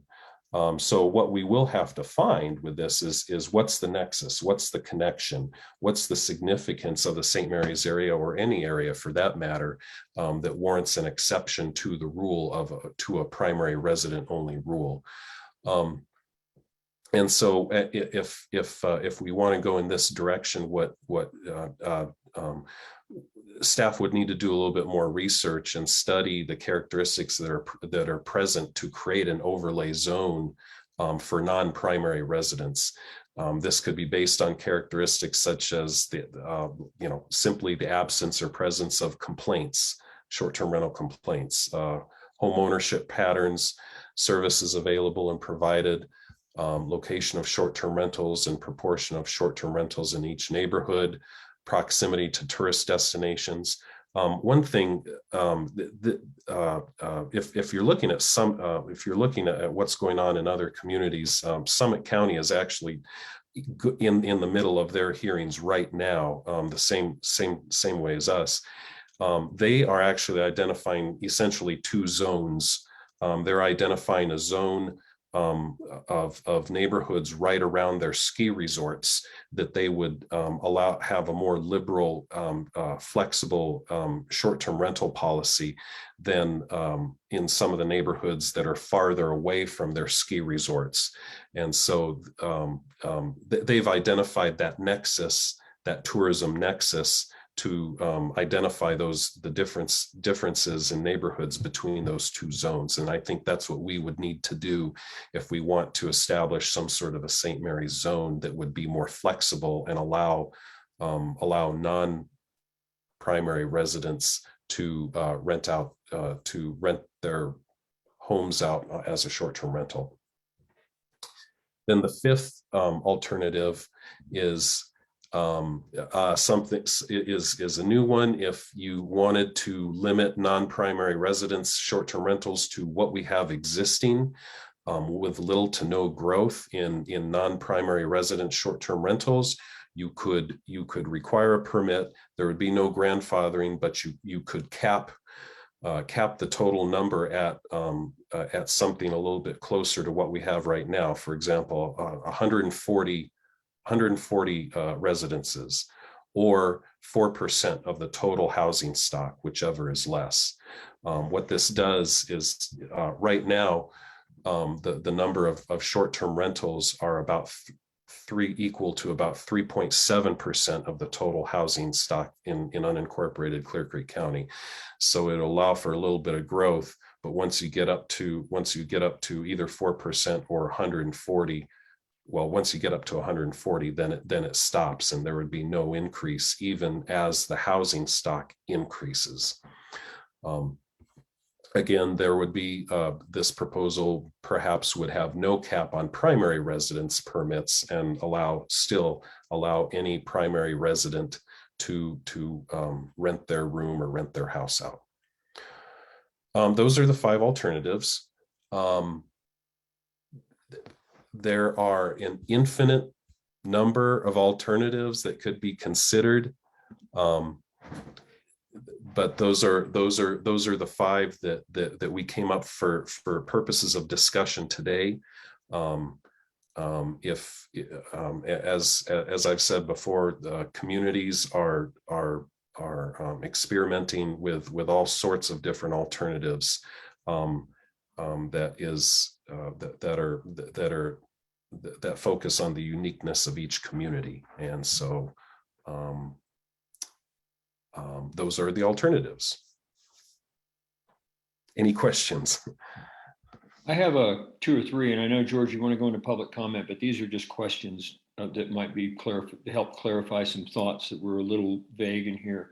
I know we talked about that these percentages would be done by district, and I think commissioner district. Is that still the thought, or are you looking at aggregating when you do the calculation of the 5% or whatever percentage it ended up being? Would that calculation be done by district or by the county as a whole? Right now, all of these alternatives, including Planning Commission's recommendation, is not aggregating the percentages by district. We're looking at the entire unincorporated county. So, for example, the way the Planning Commission's recommendation is written with a 5% cap, that's 5% countywide. So once we hit that 5% on a countywide, once we have that number of permits, then no more permits are issued. So, for example, right now, let me calculate this up. Okay, so we've got 33,434 residential units in unincorporated Clear Creek County right now. And so 5% of that would be 171. So once we get to 171 permits, wherever they are in the county, then there would be no more permits issued. Okay. Next question, and this is just a really grade school math question, but just make sure everybody understands it. The percent cap will be, assuming that there is a primary resident exemption from the cap, that it would be, so the percent cap would apply to the fraction that would be the non-resident units divided by the entire number in the county, and that's when we'll know we've hit it. And nowhere in the calculation do the primary resident owned units enter the calculation, correct? I think I said that in a more confusing manner than it really is. It's I'm really sorry, simple. I didn't follow you. Could you repeat? Well, yeah, the primary resident total, no matter how that fluctuates, does not enter into the calculation at all. We're only looking at non-primary or non-resident owned, non-primary resident owned units divided by the total number of residential units in the county. So, yes. Okay. Go ahead. That's a good one. And then the third question is that by definition, a primary resident owner can only have one primary resident unit within the county. And when I've heard the definition that states, and that seems obvious, but when I've heard the definition that states a primary resident unit is one that the owner owns, and then when they're occasionally gone, they can rent it. And I just wanted to make sure everybody knew that they could only have one of those. And if they had one somewhere else in another state, I mean, there needs to be a method for determining primary resident, assuming we enter into any of these that use that distinction, that is not, that is well defined, whether it's, registered to vote here, whatever the case is, the typical things, you're required to live somewhere theoretically 50% of the time in order to be registered to vote there, as an example. So a method that is very, very consistent and everyone understands would be good, so that there's no one's confused about other things that they might be able to do in order to be creative with the number of units that they own. That's correct. And if you look, staff in the Planning Commission recommended how you determine primary residency by its definition in the draft that you have. I'm sorry, I haven't pulled that up, but yes, we can certainly consider that. Actually, what I did is I took what Idaho Springs does in defining their, use their definition for what a primary resident is. But yeah, that's basically, what's your primary residence? Where are you registered to vote? Where, things like that. And yes, you can only have one primary residence. I was going to pull that up because I can't remember off the top of my head what that says. Just crossed over Jonathan Kane. I think he can answer that for you. Hello, commissioners.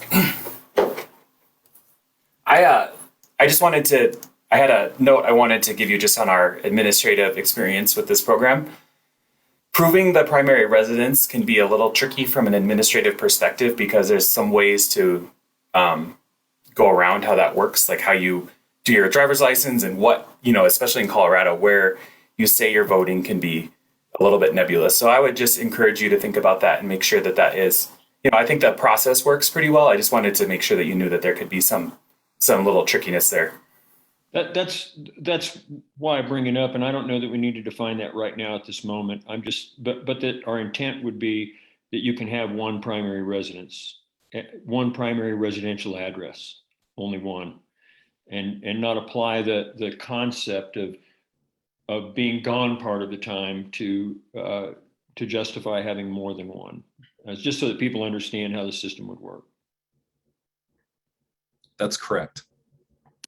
The intent is that you have just one primary residence. And yeah, to answer your previous question, I think what you were trying to ask was any of those caps that cap the number of short-term rentals would not apply or are proposed to not apply to primary residence short-term rentals. So what that does, any of these alternatives allows any residential unit owner in the county to rent out their room or rent out their house while they're gone, if that is their primary residence.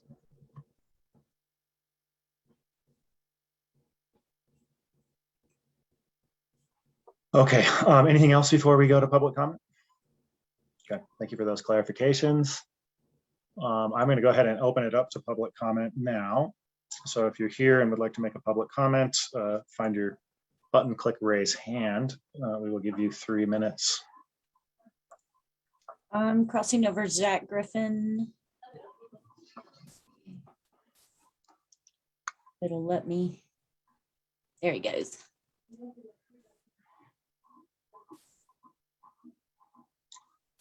Welcome, Mr. Griffin. If you would please state your full name, the address where you live, and we would love to hear your thoughts. We'll give you 3 minutes. Hi, George, and the rest of everybody. I hope everybody's doing well today. Zach Griffin, 648 Silver Creek Road, up at the St. Mary's area. Just a few things that came up from this. I know that we've talked public comment before, and George, this is the first time you're getting the chance to partake in that conversation, which is great. And I'm glad that we're waiting on a vote until those comments happen. But I just start off by saying we haven't considered those things, at least publicly, the things that have been mentioned. I know they've been documented and taken in. I'd like to hear how the previous comments have affected current opinions of Randy and George specifically. I'm a little weary on the resident only policies, as we're not rich. This will make us poor if we start to place unruly caps.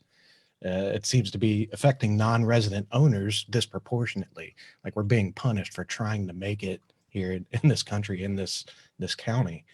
There's still no evidence supporting various percentages, 4%, 5%, doesn't really matter at this point. There's no strict evidence that kind of has been made public as to what those percentages really pertain to. And if that percentage is placed, is the county making efforts to push development so that cap number is ever expanding, so that 5% is providing growth? Some other open questions. What about the folks that help run these, that are residents, that help clean them, et cetera, or manage them, manage the grounds, et cetera? Those jobs will certainly be lost. And, like Randy mentioned, like what's been talked about just now, the primary residence predicament. It would be certainly hard to make a decision without that prerequisite information being supplied. But I also want to note that if it was indeed for one address, that would include running a duplex, would it not? You've got two addresses at a duplex, so it doesn't matter if you're connected to the building. That duplex right next door, different address, that's a different primary residence, so it would also have to be excluded. So I feel like, and that's not directed at you, George, although I do know that your circumstances were brought up.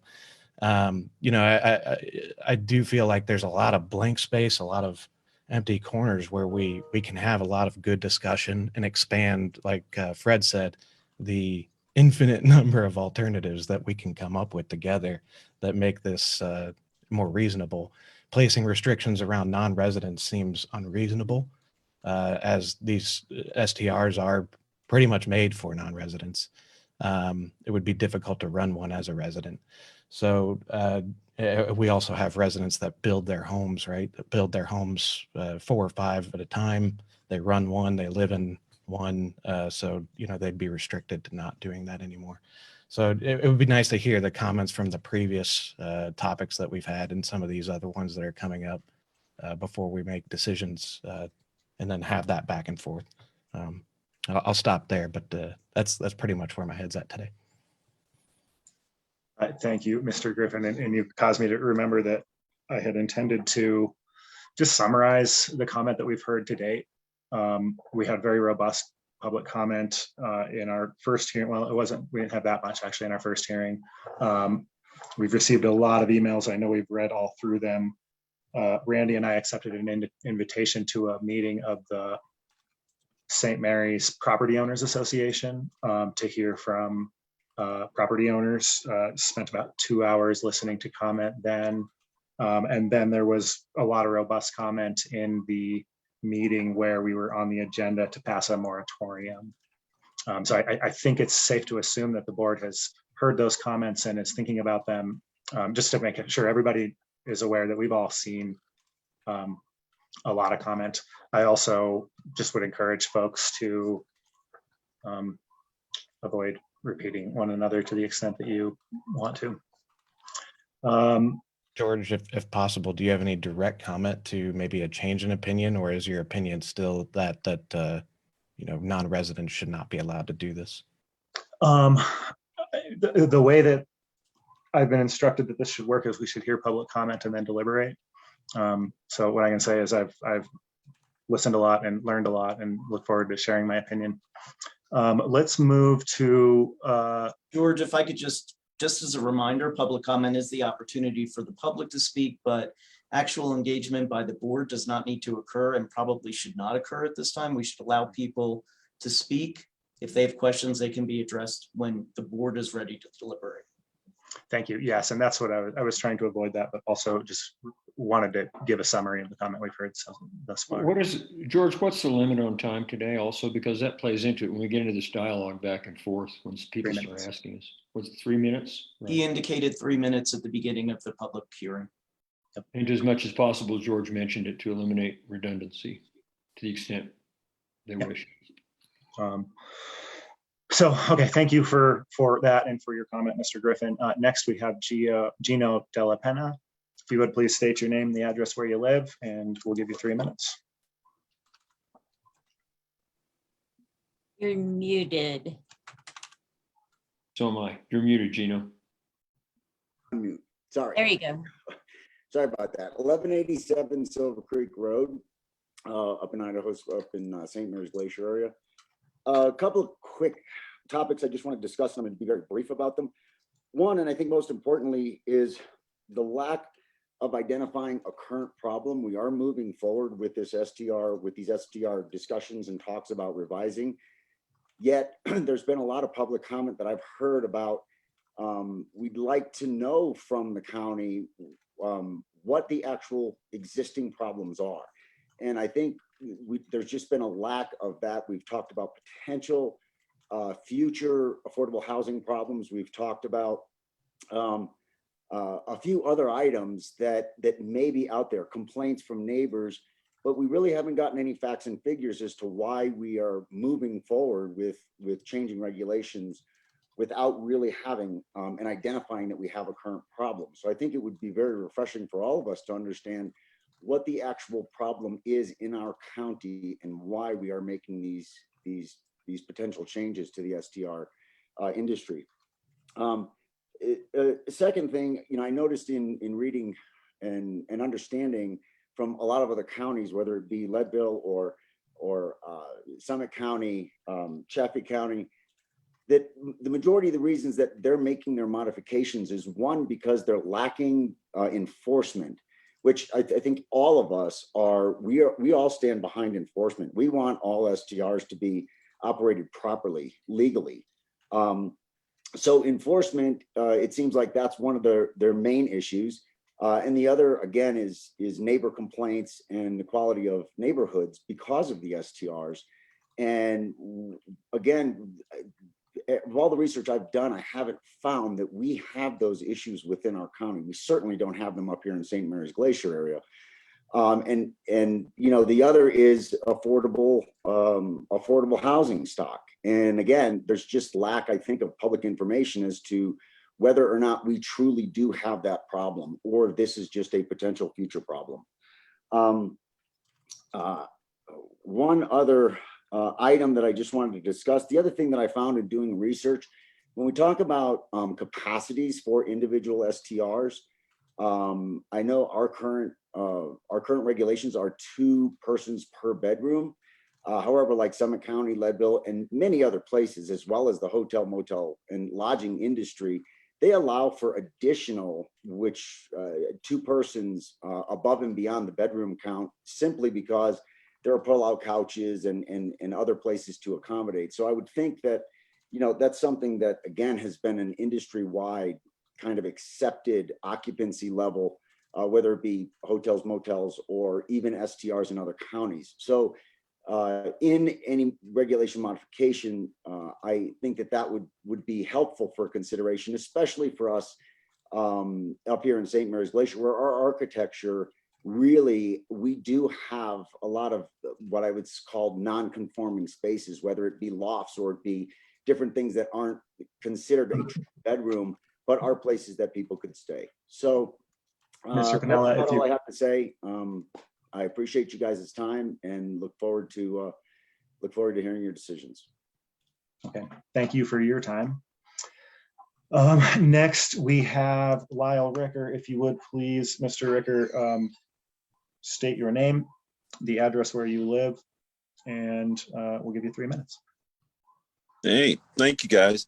Hey, I just want to say thank you for taking time to listen to the folks at St. Mary's Glaciers, and taking the invites to come up to attend our meetings. I think everybody pretty much voiced their opinions about these things, and I think you understand where St. Mary's residents stand on this. So I just wanted to say thanks for taking the time. Let us talk to you guys about this, as well as I do like the idea of having a St. Mary's zone idea. That does good for us. So anyhow, that's all I have to say.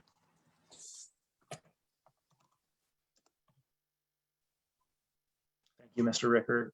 Do we have any others for public comment here today? Let me see one more. And you can feel free to click raise hand and just leave it up there, and we'll get you in when you get here, and when we get to you. She's coming. Okay, Miss Griffin, if you could please state your name and the address where you live, and we'll give you 3 minutes. Hi, I'm with Zach over at 648 Silver Creek Road.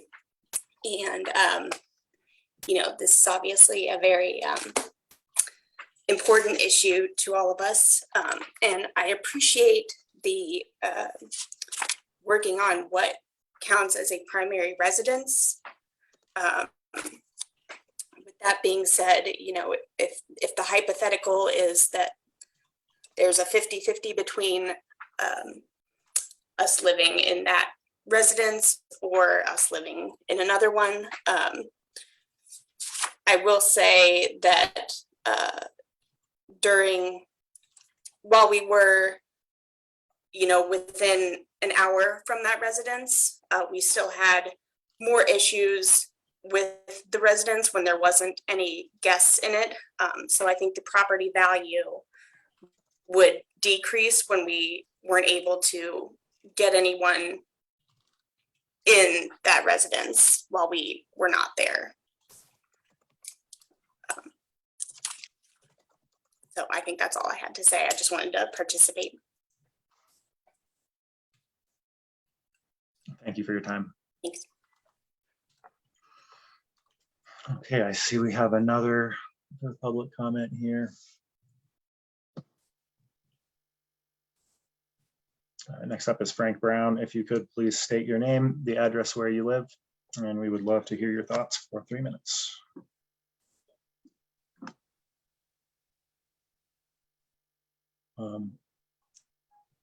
You are currently muted. There you go. Is that any better? Yes. Yeah, we can hear you just New fine. to this. First of all, I just want to say thank you to the two commissioners that attended the St. Mary's POA meeting. That was greatly appreciated, and I know you got to hear a robust discussion. I won't reiterate a lot of the items that were brought up. I do like the St. Mary's overlay, a special zone. That's very appealing to our group. Would not like to see a cap on that, as we need the development. We've got a large sewer and water system, as you're well aware, that we need to repair, and it's in the tens of millions of dollars. That said, thank you very much for all your discussion, and I look forward to your resolutions or your decisions. Thank you. Next up, I see a first name, Nancy. If you would please state your full name, the address where you live. Hi, my name is Nancy Brady. My address is 400 Upper Forest in Alice. I live there full time.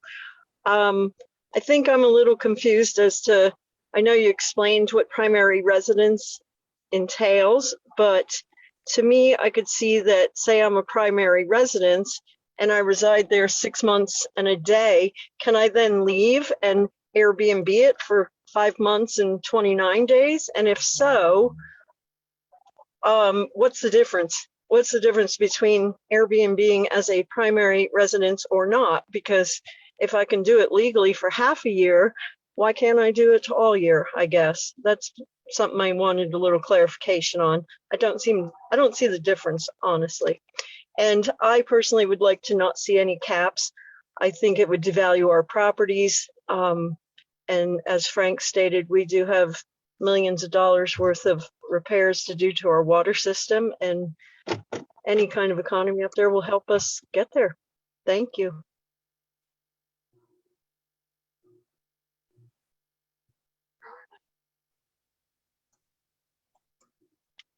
Thank you. I don't see any hands up right now. I'm gonna just hold it open for a moment.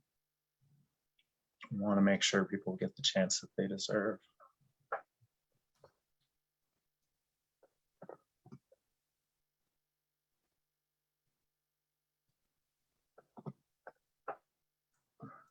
Okay, I want to thank everybody for coming and offering public comment. I'm going to go ahead and close public comment at this time. The next thing for us to do, I think, is continue this hearing.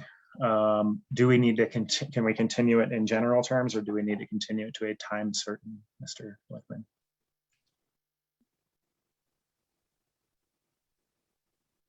Sorry, going off mute. We should continue it to a time certain so that the public does have an opportunity and knows when the hearing will be continued. Okay.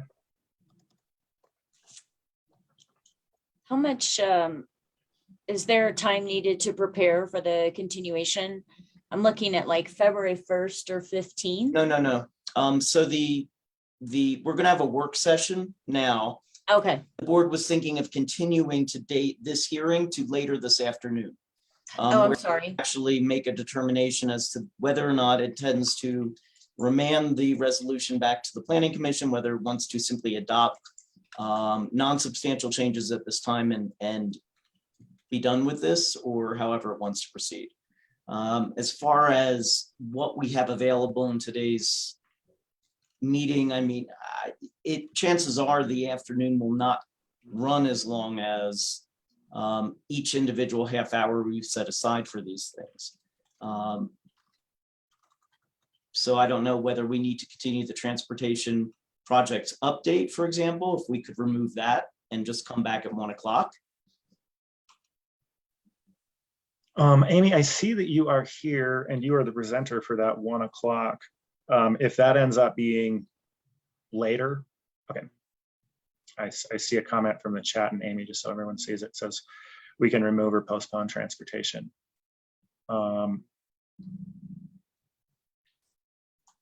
And then the next one is also a staff only thing, a resolution to revise county addressing policy. I think that one could probably be moved. It had to as well.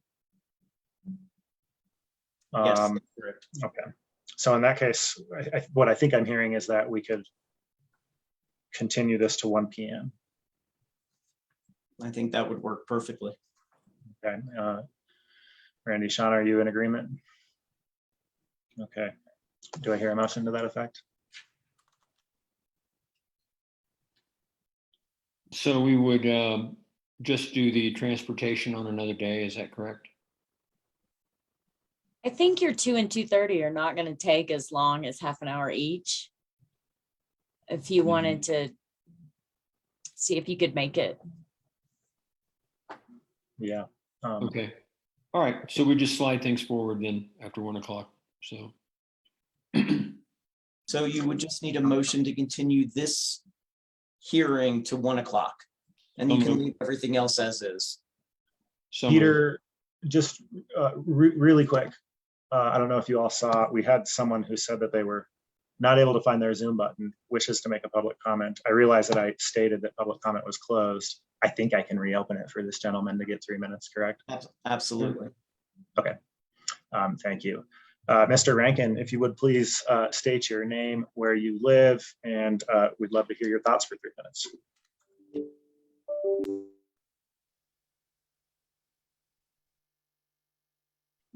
Are you able to hear me, Mr. Rankin? Good morning, everyone. My name is Bert Rankin. I live at 2721 Southwest Grapevine Road in Idledale, and we also maintain a home in Evergreen, and that home has been short-term rented successfully for 7 years without a single complaint from a neighbor.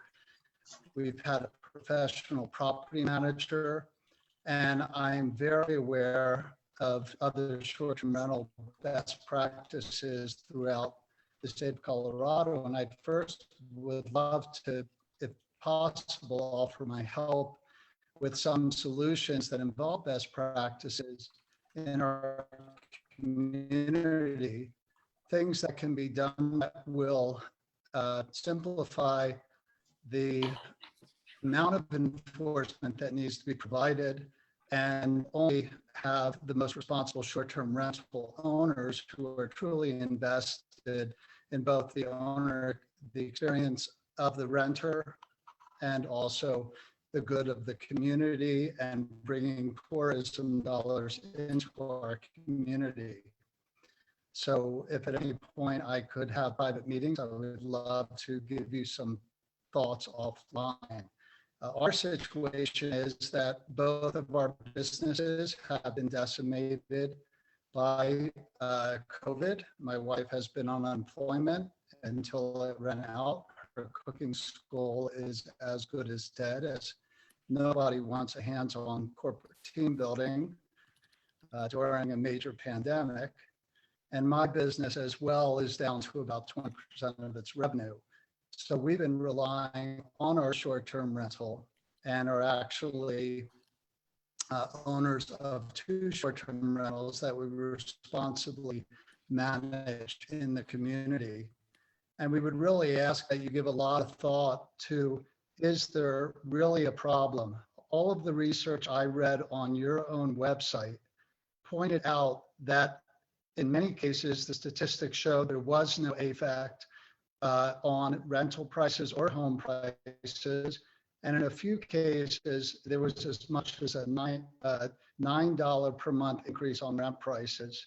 And only in one example was there anything more significant, and that was in Germany, where there was something like 40% short-term rentals. So if you read your own documentation and studies, you might have a different point of view with the rubber meets the road reality of how short-term rental affects prices, rental prices, and home availability in a community. Furthermore, I would also encourage you to share thoughts to how this will affect tourism. We direct our guests to all the Clear Creek County attractions and businesses and restaurants. And we've had well over 1,200 visits in 7 years. And that makes a huge difference. For every 1,000 short-term rental visits, they say there are 5 new people employed. And I employ 3 people almost full-time in both cleaning and maintenance. And just the past week, I've spent $10,000 with local contract maintenance on properties and enhancing them and other features. So of that affects your tax revenue as well as the vibrancy of our community. And the best recommendation I can make is that for absentee owners, they must live 15 miles from their home that they rent, or have a professional property manager that they pay for 24-hour response. And that is what Gilpin County and many other counties have done to allay the fear that you have about absentee ownership. And also the beer-proof trash can requirement, we got to that in our first year. And that should be a requirement, albeit that they're rather expensive, but absolute necessity. So those are just examples of how best practices from other counties might allay the concern about affecting perceived problems. But I also would love to hear the statistics, because my experience is that there has not been a problem. And when there was a problem, we evicted the people immediately. And there's been 2 issues in 7 years where we've evicted the guests. Thank you. And I do appreciate the cogent thought that has gone into this process. Okay. And thank you, Mr. Rankin. And I allowed Mr. Rankin to go a little long because the audio is coming across kind of slow. I think I picked up a good 95% of what you had to say. Okay. Now closing. We still need a motion just to continue until 1 o'clock. Yep. Now closing public comment. I have a motion and a second. I made a motion a while ago. Yeah, I don't think I seconded it, but I'm happy to second it now. Second. Okay. I got a motion and a second. That motion is to continue this hearing to 1 p.m. All in favor? Aye. Aye. Aye. Okay. So now we are in a work session to discuss short-term rental regulations. I know I typically view my role as chair to defer to Sean and Randy. Given my tone and the strength of my opinion in the last meeting, I wonder if you'd like for me to express myself first. Fine by me. If you'd like, that's fine. Yeah. So the first thing I want to do is I just want to talk about, people have made comment about what is the problem that is trying to be solved here. As I view it, there are 2. One is impacts to neighborhoods, and we've talked about that. The other one is impacts to housing availability. I don't think that the impact to housing availability has been articulated well, at least not by me. And so I want to take this time to do that just briefly. What I'm going to do is I'm going to share my screen. I'm going to show our housing needs assessment that was performed in 2017. So what we're looking at here, this is for home ownership. There's another table that I'll show you for rentals. This is the affordability gaps. It shows where we have oversupply and where we have undersupply of housing at different price levels. So you can see here that one of the things that they observed and recommended, they observed that we have an undersupply of single family homes that are in the 120 plus AMI range. These are basically market rate homes. And you'll see we have an oversupply of homes that are between 80 and 120 AMI.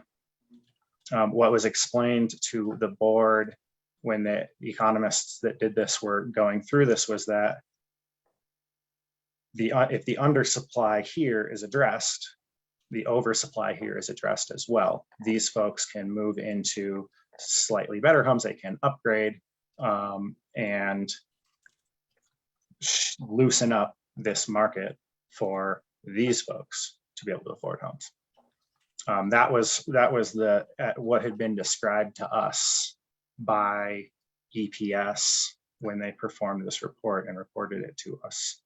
I want to show a very similar trend down here on rental housing, where we have an oversupply or an undersupply of housing in the over 120 AMI range. And so what that means to me, to kind of try to put a bow on it, is that the short-term rentals are typically here. We already have an undersupply of them.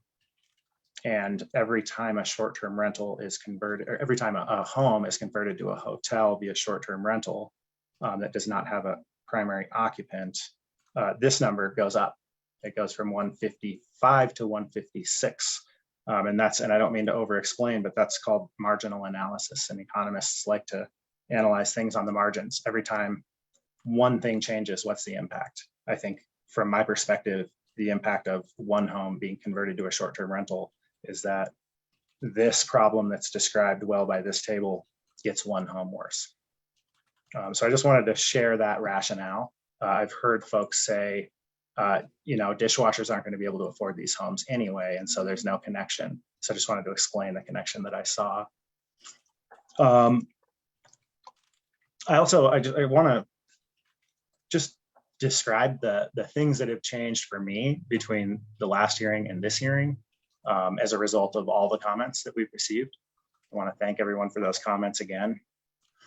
One of the things is that I went into the hearing thinking that we had no ability to raise the permit fee to build revenues for enforcement. The advice of a previous attorney was that we could only have a permit fee charge what it costs to process the permit. I believe that our current attorney has a different opinion, that we can look at raising the permit fee to have revenues for enforcement.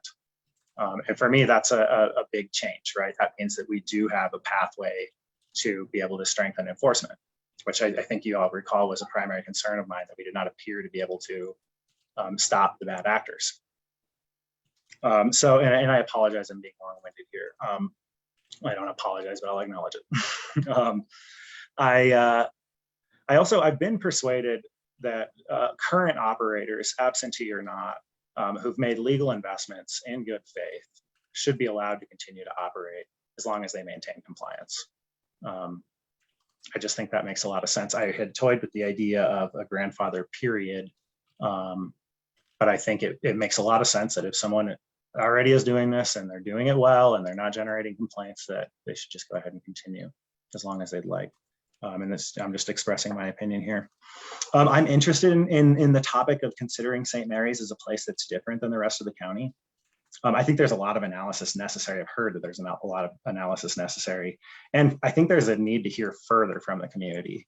I know we put into our budget a PIO for next year to greatly improve our community engagement. I also will note that St. Mary's area was denoted as in need of a sub-area plan in our master plan. And I think that that's the kind of process that's robust enough that you can get the analysis, you can get the engagement, and you can really kind of come up with what a future should be.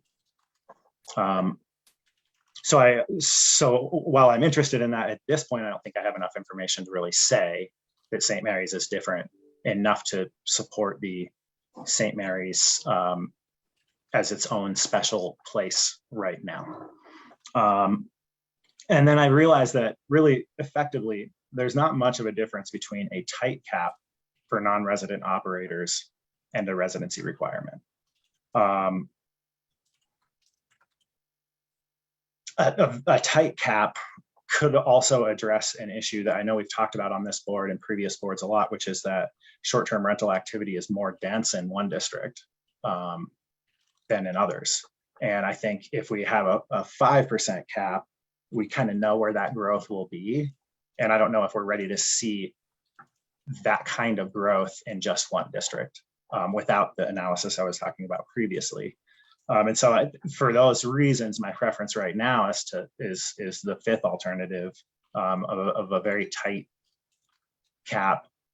I think I prefer not a percentage cap, but an actual numeric cap. And that's kind of, I think, my opinion as of right now. But of course, I want to hear from Randy and Sean.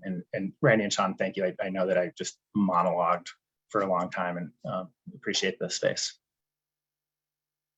I hate it when people talk too much. Everyone out there needs to know that I'm making fun of myself, not George, when I say that. So.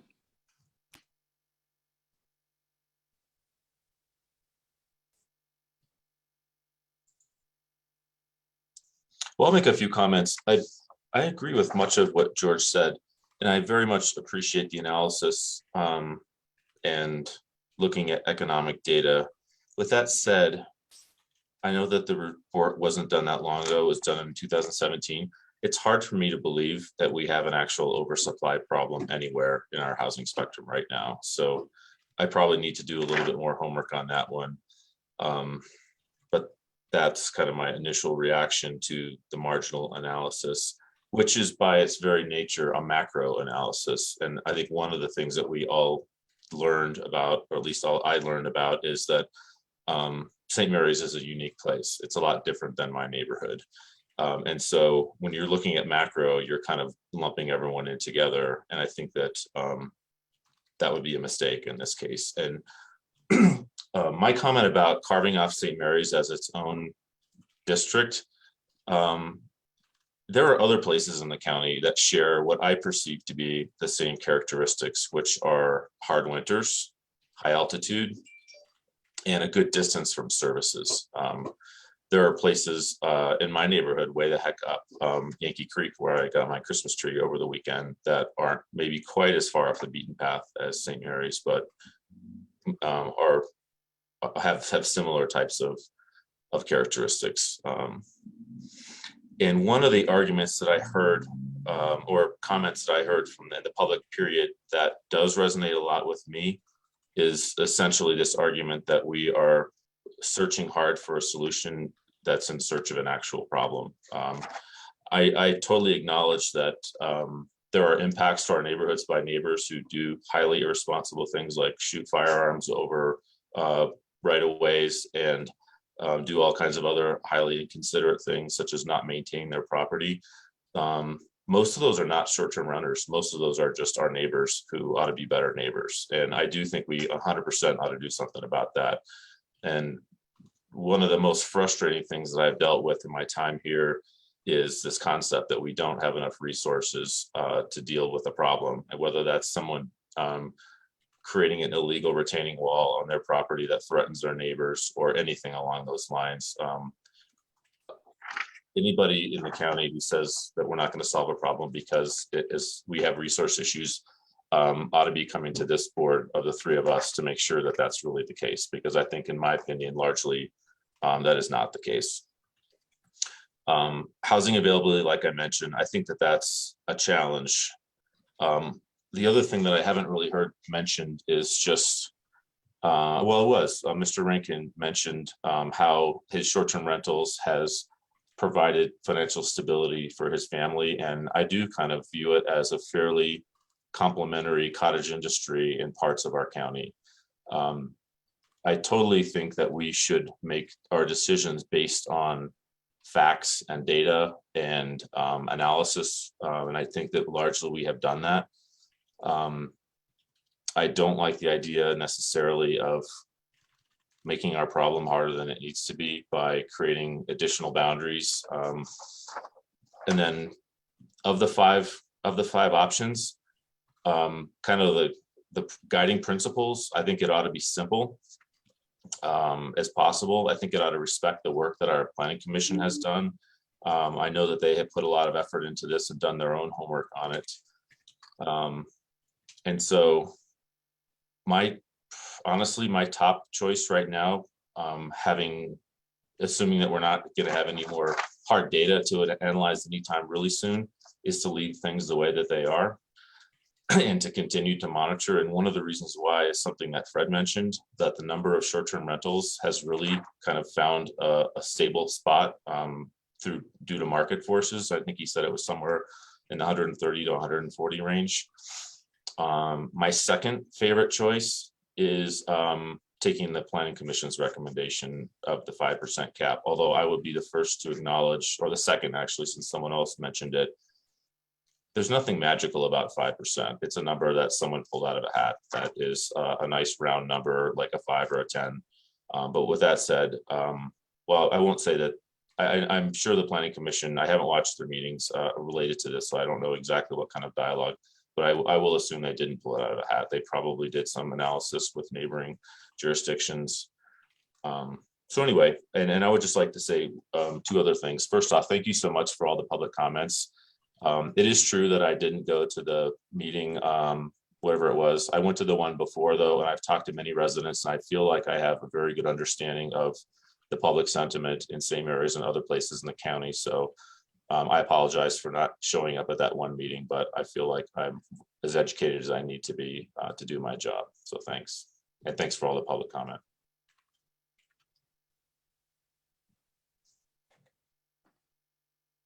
I promised to, in the interest of making you guys feel good, to talk at least as long as you did. So, well, the first thing I want to do is to start out by thinking I've noted that almost all of our public comment on this has come from St. Mary's.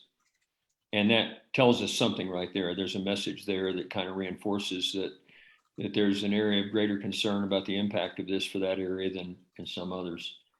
So what I jotted down a few notes as people talked and comment and some other things I thought of along the way, and I'd kind of like to run through those and catch them. One of the questions was, how has public comment influenced me so far? Well, I just made the last statement right now that I heard that. It's caused me to rethink whether or not this should be done by district. And I haven't, until we finish our conversation today, I don't think I'm fully fleshed out on that one.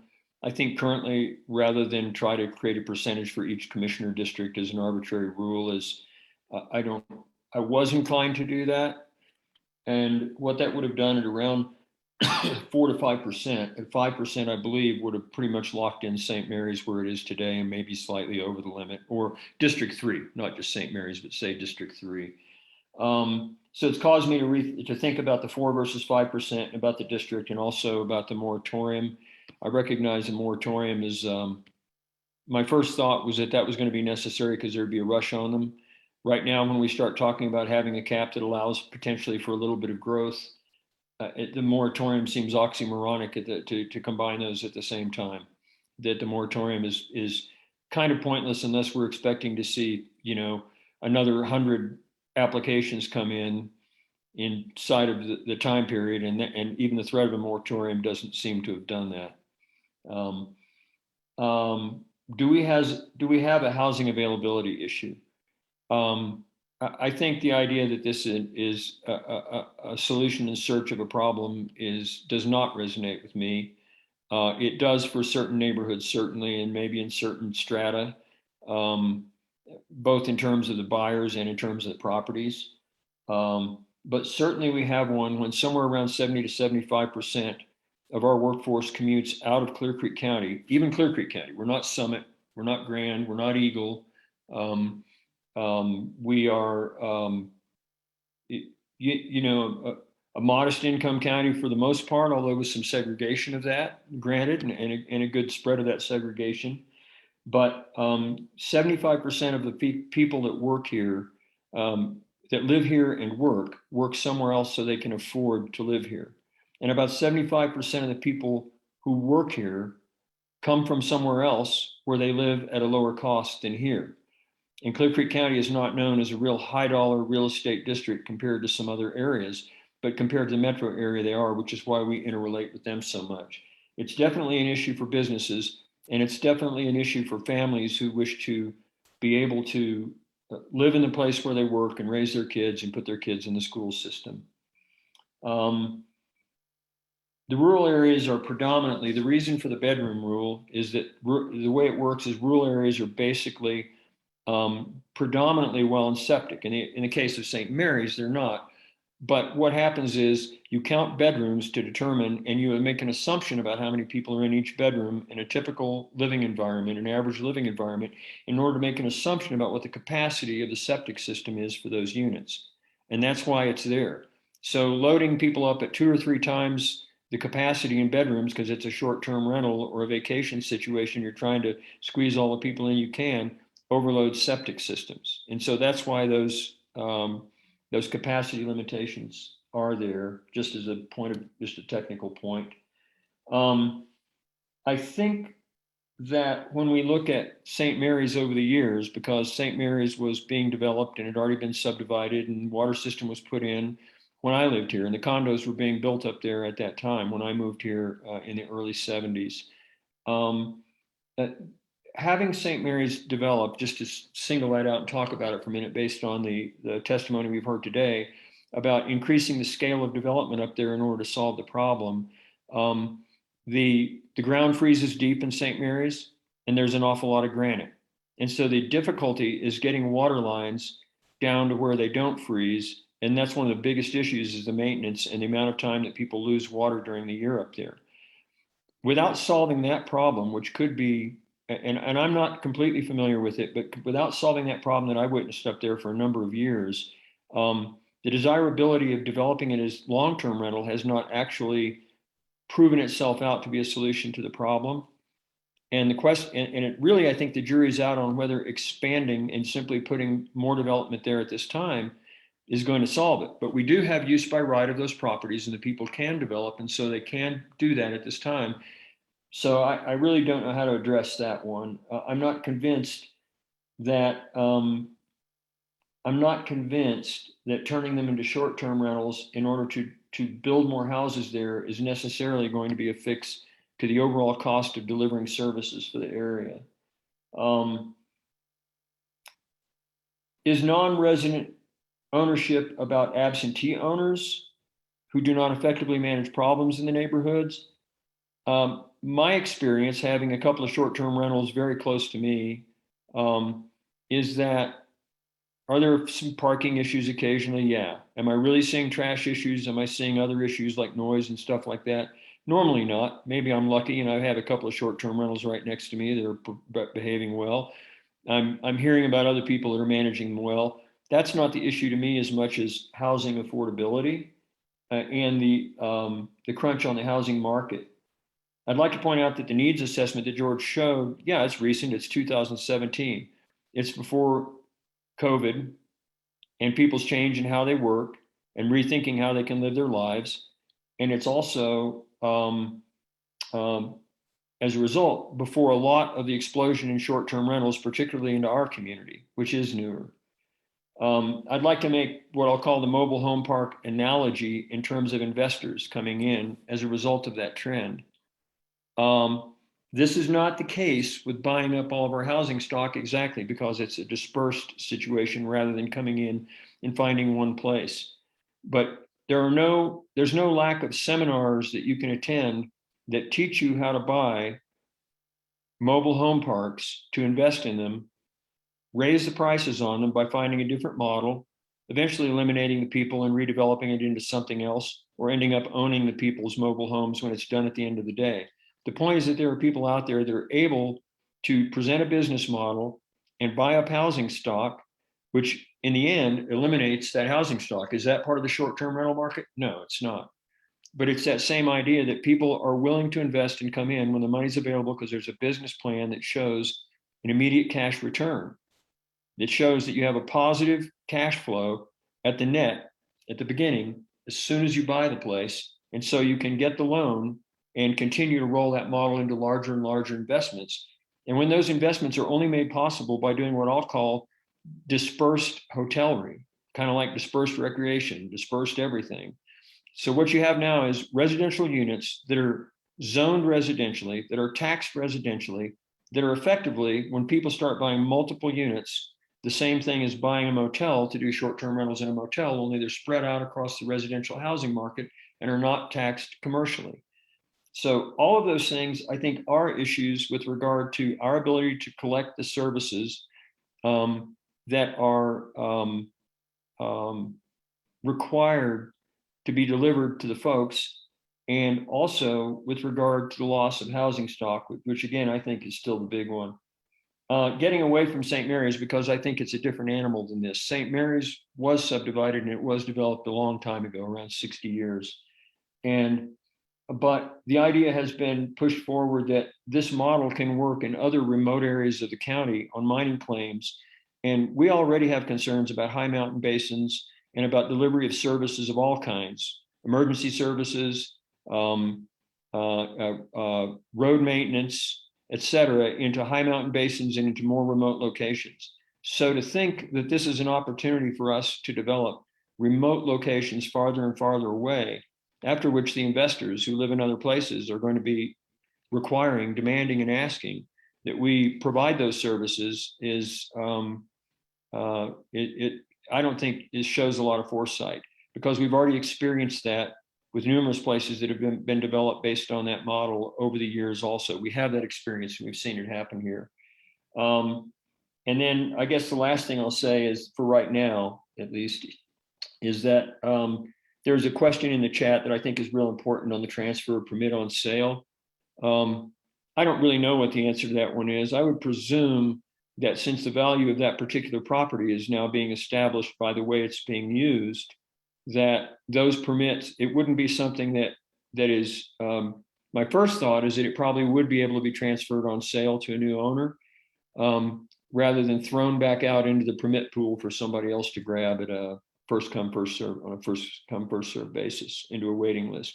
But I haven't really thought that through yet. I just wanted to respond to the comment that I saw, the question in the chat. And that's all I got for now. Okay. Go ahead, John. It's just two quick things. I mean, I'm in Jeffco right now at my office, and my house is right over over in that direction. The reason that I have to travel out of county has nothing to do with housing.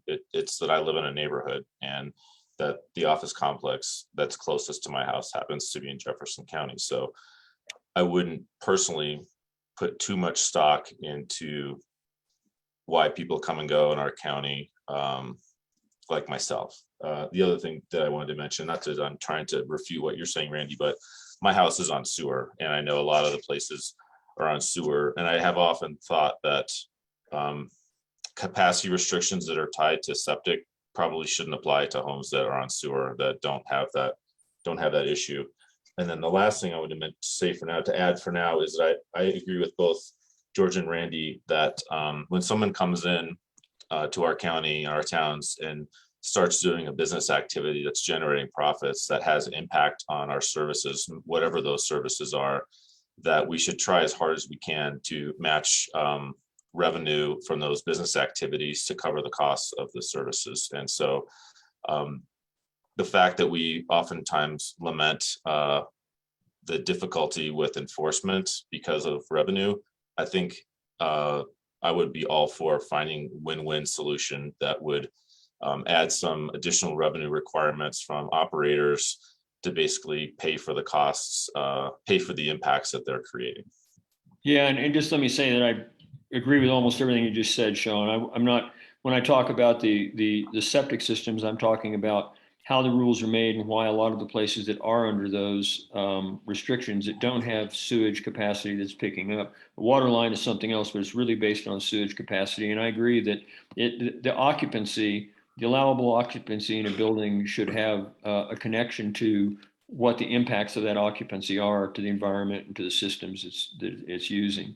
I don't know, regarding, I guess I would accept that for the east end of the county, our statistics, which we've been following pretty carefully about resident workforce versus non-resident workforce and vice versa, must be impacted by the population on the east end of the county, which would naturally see jobs that would be closer to them by going towards the metro area or into West Jeff. So I'm sure that has some impact on that 75%. What that is, I don't know. Okay. Brian, I see you unmuted. Did you wish to contribute? Yeah, thank you. There's been a lot of comments here about revenue and about resources and our ability to respond to some of the issues created here. And I just want to state that, we've only done some preliminary analysis, but we're collecting between $100,000 to $200,000 a year in sales tax related to short-term rentals. And that's to Clear Creek County after now you just adopted a budget, and that's real money to us. And that's real money. So the primary residence discussion, that would certainly have a dramatic impact on that number that we're collecting on a yearly basis. Now, I know Peter has indicated that he would be willing to consider some increases in our permit fees. And if you take a look at that last table that Fred provided, I think there's some room for us to do that. But we certainly could use some of the revenue we're collecting, to hire a full-time code enforcement officer or some kind of an enforcement officer that would take care of some of these issues in addition to other property-related issues that we have. So I certainly think there's some opportunity there. Right now, as the board knows, I think we take the majority of our sales tax collections, if not all of it, and we apply it towards our capital program, which is certainly okay to do. But we could use some of that sales tax dollars to set aside for a position that would be assisting with some of the concerns associated with property maintenance, whether it's a short-term rental or owner occupied for that matter. But just wanted to throw that out there. Another data point as you consider the various options that are before you. And Brian, you're talking about the sales tax that's collected from the short-term rental operators on the rentals, correct? Okay. Yeah. And so that's money that could also then be invested into, for example, a housing program for those who wish to have long-term housing available to them when that's removed from the long-term housing market, for example. It would be that the sales taxes could go into funding the impacts that are like that too. Is that correct? Yeah, there's no restriction on this sales tax, so it could be used for anything related to our general fund needs. So yeah. And currently, the money is just getting thrown on the pile with all the rest of the money and getting sent to unrelated causes generally. Correct. Right now, our sales tax collection is used to fund our capital program. So all the various projects that we have out there, right? So to the extent we take from that, the less capital projects we get done. But in the event we would decide to raise the permit fee, I think there's a balance between how far you raise that permit fee to where people stop opting to get the permit. But yeah, and I mean, one of the reasons why one of the things I've heard in the past, which I'm not in support of, is recharacterizing short-term rentals, non-owner occupied short-term rentals, I assume, as commercial property, and that would have profound impacts on the tax that would be collected. And I wasn't aware that we were already collecting a significant amount of tax, and I guess my interest would be in figuring out whether that's enough to adequately address the impacts that we feel we should be addressing. And if not, I would be open to a conversation to see what other communities are doing to right size the amount of revenues so that we're able to do our jobs like we've been hired to do. We need to do some additional analysis of that sales tax collection. We've done some preliminary work, but yeah, I just haven't had the chance to focus on it, getting through the budget process. But yeah. Amy? And isn't Brian, I think, isn't about half of the tax revenue lodging tax? I can answer that. Yeah, so what you do, it's been in my staff reports. What we're doing is you're collecting 1% sales tax and 2% in lodging tax, actually based on what we averaged out. Based on the information that we're collecting through lodging revs, which is our third-party permitting system, we found out that we're averaging around $165,000 a year that we're getting in sales tax, and around $200,000 a year in lodging tax. Lodging tax goes to the Tourism Bureau. We don't see, the county doesn't see any lodging tax, at least at this time. And so that's what we're seeing right now on average. Fred, can we do, I'm sorry, can we do a quick sanity check on that number? Because I think the total collections of lodging tax revenues are around 200,000. And I know there's hotels. Correct. What the numbers that I indicated are from short-term rentals. It doesn't include hotels, and this is the estimate that lodging revs is providing us from short-term rentals. Okay. I think it was 198,000 or something. So the sales tax alone is 165 at 1%. And the lodging is 200,000 at 2%. On average, I think it came up to be about 198,000. Those percentages and those numbers don't jive. To be clear, we need to do some more analysis here with respect to the revenue collections that are out there. But suffice it to say, there's an impact there depending on the decision that the board makes. Right. Those are extrapolated numbers, but right. The point is it will affect sales tax revenue, and it will affect lodging tax revenue, which will affect the tourism board at some level, right? And I think maybe the distinction that could be expanded on just a little bit is that lodging tax revenue can only be used for marketing. Okay, so I suggest we set that aside. I look forward to seeing the results of that analysis. Sean, I think you framed it really well. Are those revenues sufficient to address the impacts we see? How we define those impacts, et cetera, would be a big part of that analysis. And I look forward to seeing what staff can come up with. And so maybe just kind of getting back to, want to respond to a couple things that were said by Randy and Sean. Sean, you pointed out that the number of short-term rentals has been stable. Within that top line stability, however, we saw a bunch of operators stop operating in 2020. And then we saw about 100, I think, come on since then. Maybe it wasn't 100.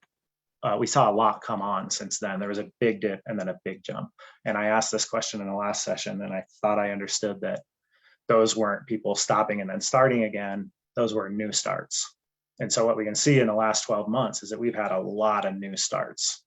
Now, nobody knows what the future is. I won't argue that that's a trend that will continue, but it is a trend, and it seems more likely to continue than not.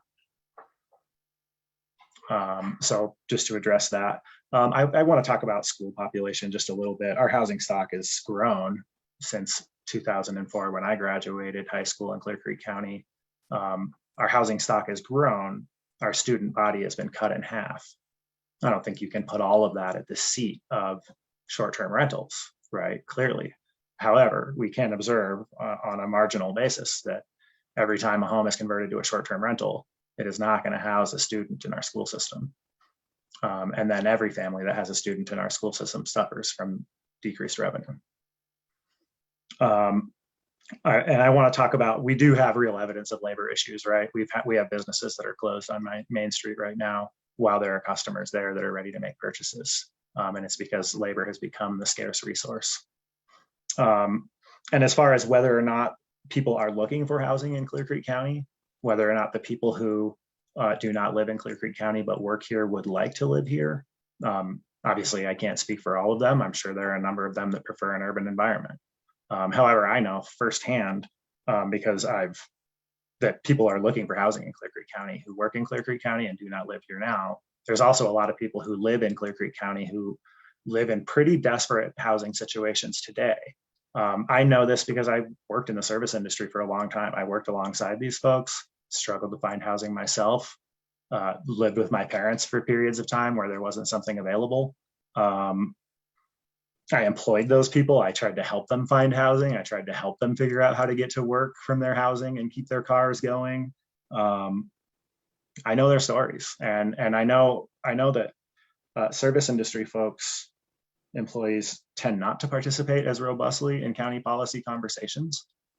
And so I think it's important for those of us who know their stories, who know that they're out there and that they have a stake in this too, to bring that voice into this room. And so that's what I'm trying to do here. As far as the two-person, well, two ways we can go at this. We could look for some consensus around high level, which of the 5 options we want to go to, or we could jump into some of these smaller, I've got the 2-person bedroom limit, permit transferring, as sort of smaller topics that would be part of, I think, anything.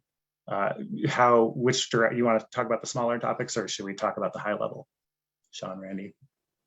I think that getting us to a place that may be in action would be good, and whatever path is likely to lead us towards a potential action. I'm interested in moving a conversation that goes somewhere rather than doesn't. So and that may require both of those. I'm just not sure what the right sequence is to go. I think the argument, the one thing I will say, not an argument, but just a comment back about the idea that whether we really have evidence of a demand to increase the number of short-term rentals here because of the lucrative nature of the business is evident in the comments that we have received. There is obviously a strong fear that people will not be able to continue to purchase an unlimited number of places and expand the business model if we put these in place. And I mean, that's a pretty self-evident demand right there. It doesn't mean they're going to pull it off, but it's a self-evident demand of a desire to do so. With regard to the money that we're getting in terms of sales taxes, that's great for the amount that we have right now. But it may not be the most effective way for us to grow sales taxes over the long term. If we need a resident workforce to be able to deliver the commercial services as well as the public services for the population that's here. With regard to the idea that people that are staying in short-term rentals do things like spend money in restaurants and spend money at the grocery store and generate sales tax here in the county. I'd like to point out that when a home is occupied by a long-term renter, they do those same things in their lives, and they spend money, and they may not. I know that when I go on vacation, I usually blow more money than I do when I stay home. So I get the idea that we can probably eventually derive some data that would tell us just how much more sales tax we derive by not having residents here. But I think there's a cap to that. There's got to be a law of diminishing returns when we're unable to provide the services that are required for the people that are here, whomever they are. And when we focus on that as a priority over caring for the ability of our citizens to live here as well, that's also a priority, and it should be. Those are my high-level comments about my reasons for thinking that we do need to have short-term rental regulations that provide restrictions to the number, and then so I think getting into the meat of what those restrictions might be, and then how we could tie a bow around some of the details you're talking about would be important for me, George.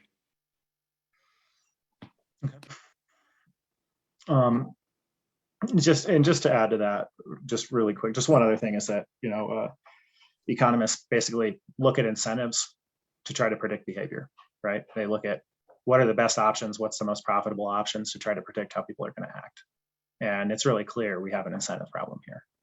It's really clear that it's more profitable to short-term rent than it is to long-term rent. And that's something that that's why we study economics, so that we can understand incentives and predict behavior and modify that behavior for the best outcomes for our communities. And so just wanted to add that too, kind of adding on to what Randy was saying.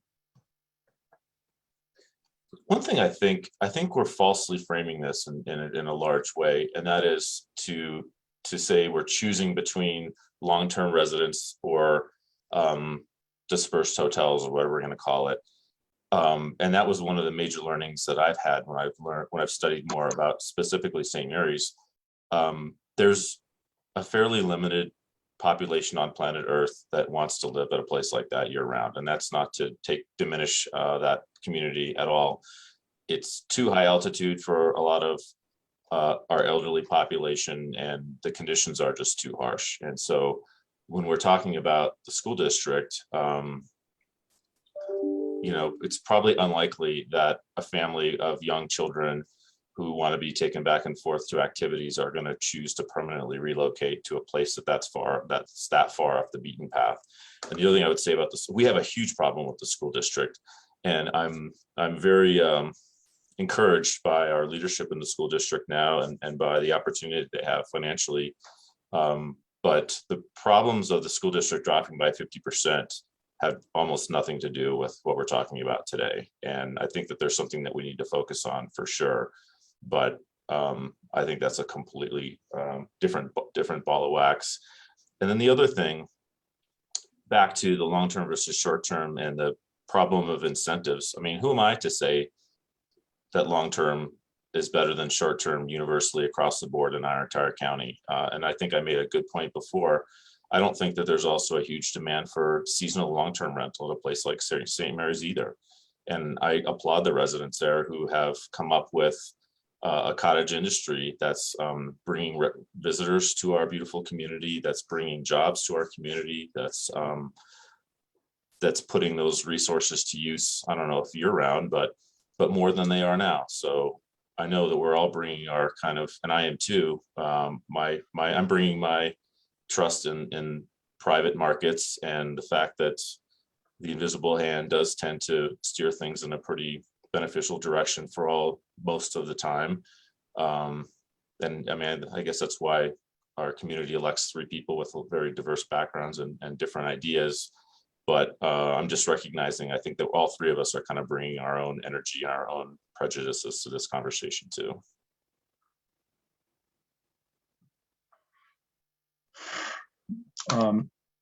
Okay, so Randy, I think I heard you say, I think my preference is the option of a 4% cap with, or expressed in numeric terms. And I don't know that like we can talk about the number, but I think that that's, and the reason is because that would enable us to make the decision, not further encumber planning commission, not further encumber county staff. We arrive at something that allows us to study this issue without it getting away from us, and that and give us more time to do things like evaluate the special case status of St. Mary's Glacier. My initial reaction right now, based on my sense of what's going on in the county and in real estate in general, and particularly in the mountain communities and what we're hearing from all the counties around us, tells me that's probably right. It's a cap that can be changed and can be raised later if we come to the conclusion that it should be. Fred, if you could help, but there are 2 things I question about that. The first is if we chose a solution with a 4% cap, Fred, I think that with an exclusion for primary resident owners, that they're not part of the equation. Fred, does that freeze everything where it is today? And then secondly, I thought that did cause it to be sent back to the Planning Commission. Maybe that's a Peter question. I don't know. Yes, I'll answer your first question. So 4% is closer the number 4% is closer to where than 5%. So right now, today, we're the number of short-term rental, number of residential units that have short-term rental permits are about 3.7%. So 4% is a nice round number. And so that and that's also about 140 non-resident. 140 permits, 140 residences. So that it does allow. We're sitting in around, I think, 130. Cindy, do you know about how many permits we have issued at this time? Do you How have many that? non-resident permits? That's the key number. We can't really tell you exactly how many non-resident versus resident at this point in time. We don't have very many resident Yeah, it's short-term very, rentals. it's very few. Okay. Around 10. Okay, so let's say 130 is the current number of non-resident permits. What is that? 120, that would make 120 is the non-resident, and 130 is our total. Okay, thank you, Cindy. So 4% is how many? And how many? What's our total housing stock? Okay, 3434 is our housing stock. So 4% is 137. So So you might get 7 more permits out of it as well. correct. And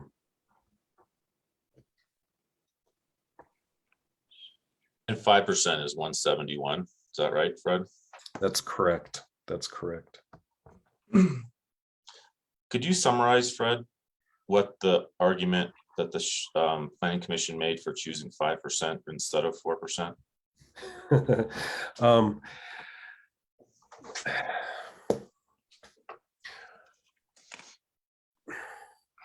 No, I can't. I think what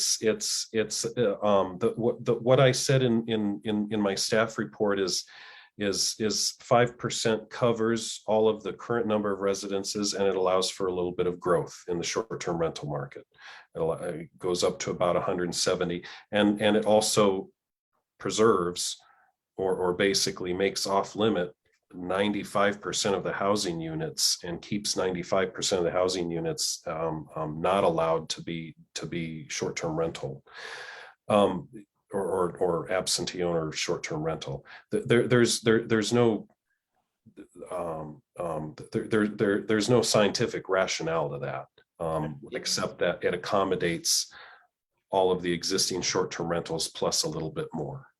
And that dovetails into what Randy had been asking and also what Sean was asking. So the difference between 5% and 4% is fairly insignificant. It sounds to me it's about maybe something like 33. Sorry. So that change of simply going from 5% to 4% is not a substantial change. And as a result, it would not have to go back to the Planning Commission for approval.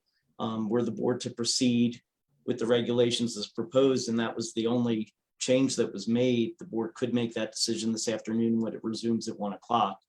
The number of 5% is an arbitrary number. And just as Fred said, it was to allow some growth, but keep it capped. By the board reducing it simply to 4%, you're still allowing some growth. We're still under 4%, not by very much, but we are. So that would be the only change. And that number would be to include any new homes that people build as well as non-resident short-term rentals, although it would change the denominator, which would slightly increase the numerator as we went.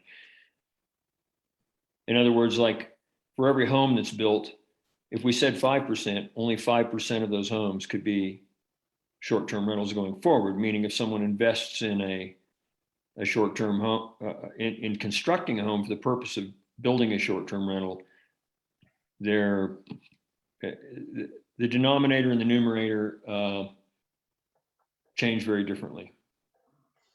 Yeah. And so in the draft regulation, we describe where we get that number and how and when we determine the percentage. And it would be on an annual basis. Before we do renewals in January, we would determine the number of residential units in the county, and then thereby coming up with that 5% or 4% or whatever's approved. And then we say X number of permits are allowed to be sent out in the year 2022 or 2023, and then we do that assessment on an annual basis to determine the number of permits that we would have to issue. And if I could add, oh, I'm sorry, go on, Sean. Is there any distinction in the Planning Commission's recommendation between owner occupied and non-owner occupied? I don't think there is there? Yes. Yeah, the Planning Commission's recommendation, the 5% cap is for non-owner occupied, non-resident only. And so if you are a resident, there is no cap. There is no cap on the number of primary resident residences that we can permit. Yeah. Without going too far down a rabbit hole, the lady who made the comment about the 6 month or the 6 months minus 1 day, I found pretty persuasive, because I mean, I think that and I also saw Mr. Rankin comment, and I use Airbnbs and pretty frequently, and I would probably choose not to use one where I didn't have privacy. So I think that's something else that we just probably need to analyze. And I guess agree with George that I like the idea of buying ourselves a little bit of time, because I think there's a lot of complexity in front of us, and I appreciate all the efforts that we're all making. I kind of feel a little more than a little uncomfortable with picking a cap that is so close to where we're already at, because I don't even know how many people are financial transactions that are already in flight, or what sort of a bum rush we're going to create for the last 5 permits or 10 or whatever number that we end. And I don't know if that kind of figured into the Planning Commission's into their calculus when they came up with the 5%. But to me, that seems like a more responsible thing to pick 5% rather than creating a pretty strange dynamics that may have unintended consequences that we may not even fully understand right now. And with that in mind, I'd like to just mention that keep in mind that these permits are renewable each year. So if the board were to allow the 5% cap, and it turns out that actually, for whatever reason, is having a negative effect or is too much, the board does have the authority to, a year from now, change that cap. And it can evaluate that and see how this works. And again, these are 1-year permits. So there is no entitlement to have them renewed each year. So just something to keep in mind. The other thing is that this will give staff an opportunity to truly figure out how many of these residences are owner occupied, how many are not, so that we can really determine what is falling under this cap. So it may make more sense to give this additional time at a higher cap, since that was the recommendation of the Planning Commission, and then the board can evaluate whether it makes sense to go back. Again, this isn't a permanent decision in terms of the cap. It can be, because these permits are only yearly. Well, I learned a long time ago that none of the decisions we make are permanent. There are no permanent decisions. First of all, with regard to the comment about the 50 plus 1%, that doesn't even speak to the bigger issue, which is economic inertia, economic incentive in housing stock. The question is, do you or don't you have the ability to come in and buy a whole lot of houses and invest in them, or create an investment group to do that, even as a corporation, to be able to start purchasing, or partnership to begin purchasing up housing stock for the purpose of making money on short-term rentals. And so I think, to me, to say that there's little difference between this 6 months and that 6 months, it's like, no, it's pick your house, you get one. If you want to be declared if you want to get outside whatever cap it is we choose, you get to pick one house. So with regard to, I agree with you, Peter, and I've thought about this. The 4% to 5% is not causing me a ton of heartburn now because that's not a huge amount of growth that's still left. However, we've made the argument a whole lot of times in the past that, well, don't worry, you can always change it and take it away in the future. And I don't like giving people stuff and then taking it back away from them. That's not a good policy. And so if I were going to pick one based on if I were saying, let's wait and see how things develop, then I'd pick 4%. If I were saying I was going to pick something that I thought we could walk away from and I'd feel pretty good about it, that it's one of the lowest caps in the state that we know of, then I'd pick 5% and say, you get a small amount of growth that's in this while we study this and see the impacts going forward, but we're not going to become a dispersed hotellerie county and who imports all of its workforce from somewhere else because we care less about residents than we do about investors. And so, for that reason, I guess a piece of me wants to go with 4% right now and know that we can loosen it later. I'm not interested in making it looser now and tightening it later. I only want to leave it looser now because we think that's a reasonable choice at this time that we can live with in the long term. And I don't know where you stand on that, George. I know I heard what you said earlier. I don't know how strong those feelings are about 4 versus 5. Yeah.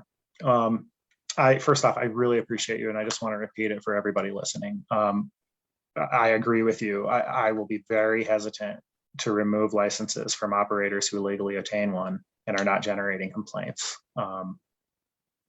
I don't think that that's really on the table. I don't think I agree. We certainly shouldn't make decisions now with the thought in our mind that we could do that later.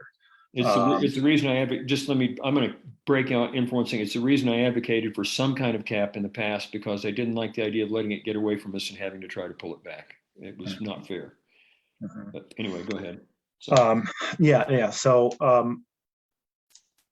I think my concern about going to 5% and having space for 50 is that we know where they're going to go.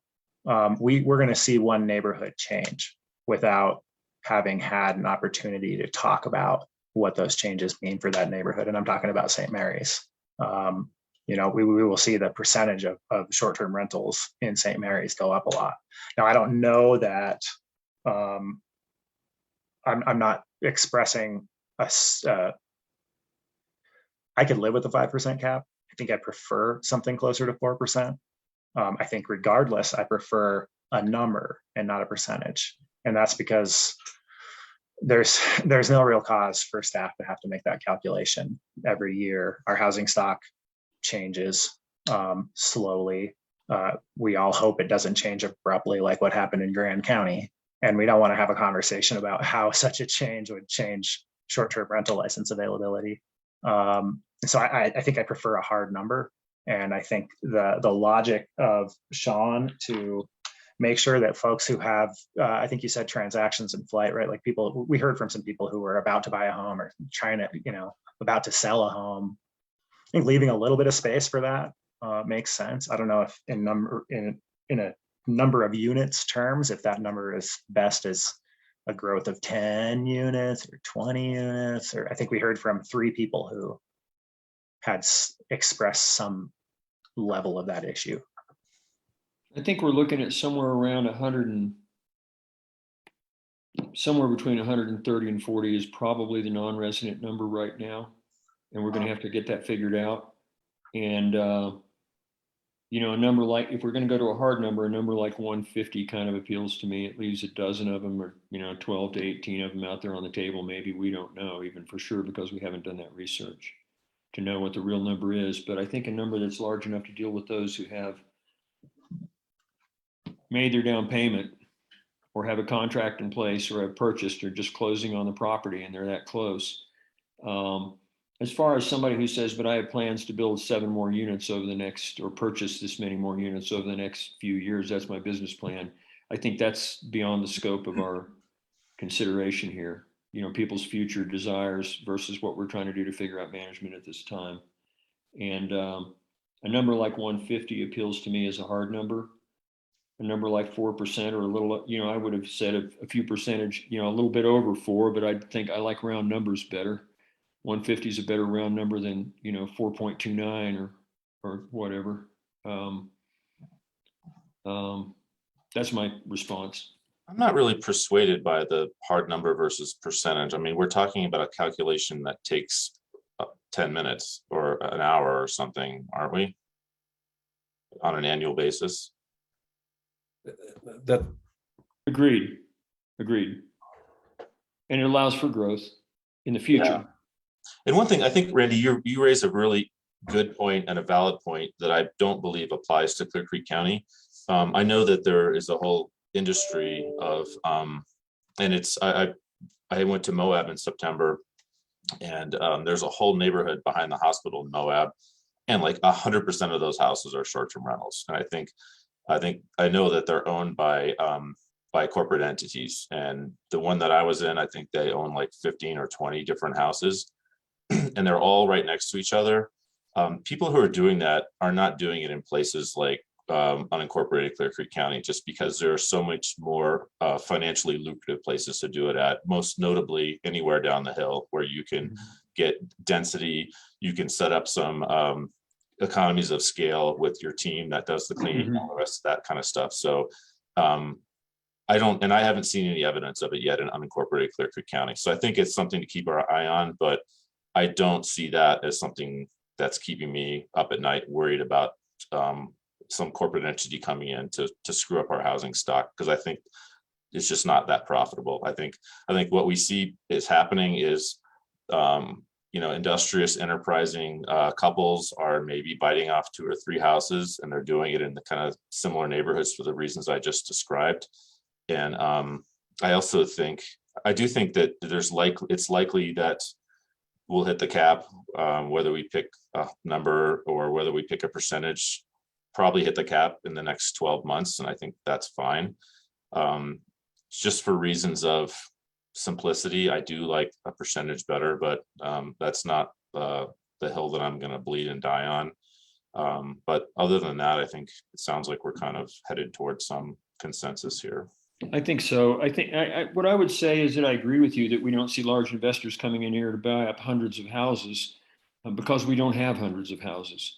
And therein lies that it's a matter of scale. We have a very fragile, and in my opinion, we have a very, as I think I said in our last meeting, in a county of 10,000 people with, in this case, 3,434 homes, any percentage, any number that comes out of a small percentage that you apply towards that number is going to be anecdotal by its nature. That's just the way it is. If there's nobody there, then any statistics we have are anecdotal compared to the big picture in the whole world.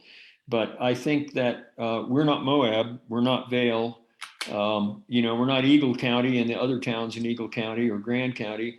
And the thing that separates us the most is the lack is at a relative scale a similar problem of a housing problem that's, you could argue, is even more fragile because we have so little to begin with. We don't have enough to attract a lot of investors, but obviously, as St. Mary is showing, the incentive is there for those who can. And they recognize that in this area where we had a lower cost of housing than some of those other resort communities to the west of us, it's a place to get in on a little more of a bargain basement version of that same business plan. And it's happening now, or we wouldn't have had so many comments on this at St. Mary's. I recognize St. Mary's is a special case, but I can also attest to you that this is happening right now in Empire. It's happening in Silver Plume, and it's happening in those places where enterprising young couples that want to get ahead are finding an investment opportunity and buying it at a scale they can purchase, because it's been going on here for a few years, and it's impossible to find a place to live in those towns, in the town where I live right now. It's impossible. And to see that become more impossible in the future is not something that I think is good for the community.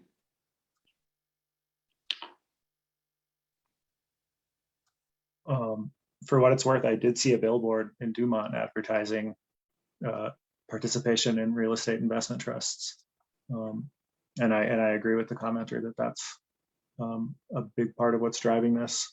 I don't think that we're going to arrive at a rule on short-term rentals that's going to solve our housing problem. What we're going to do is help it fit a little bit better into our economy and our community, and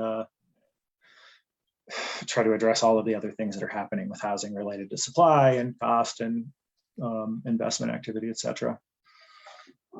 So it does sound like we're headed toward consensus here. My preference for a hard number is not a strong one. Sean, I think I heard you prefer a percentage. Randy, I think you're kind of ambivalent maybe, or do you lean one way or another? On percentage versus hard number, I'm fairly ambivalent. I mean, we can plan that the concept of allowing growth based on growth of the housing stock at large is fair. So I'm okay with that. It's the 4 to 5. It's that I was a little uncomfortable with 5% and a little uncomfortable with 4%, and I didn't feel like saying 4.29763 or anything like that. So meaning that even 4.3 is kind of weird when we do that. So the only reason I lean a little bit toward and by the hard number argument is that it's a nice round number that falls in between those two, about halfway. Yeah, I think I agree with the logic, Sean. If your preference is for a cap to allow that continue to grow, I think I can be okay. I mean, not a percentage to allow that to continue to grow as our housing stock expands. I think I can live with that. As far as what the percentage would be, Randy, I think I agree with you. 4% would allow for how many more units? Well, only about 7, if that. So it's a little bit tight for those people that might be invested in getting in right now. Stuff being built that doesn't have a CO and can't apply for a permit yet, or those kind of things. I know it feels silly to go 4.5%, but where we have rationale, it's just as real a number as one that doesn't have a decimal on it. Right. It's just, where's the decimal? Yeah, again, I like the original recommendation that the planning commission made to us of 5%. Actually, I like no percent even a little bit better, but I'm persuaded. 0%. No cap. But yeah. Sorry, Sean. I vaguely don't like 4.5 because anytime you put really precise numbers like that, it implies a certain level of scientific analysis that is absent.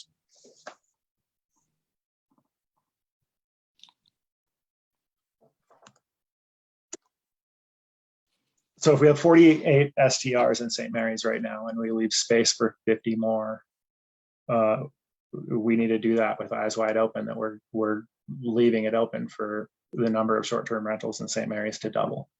So that's a good point.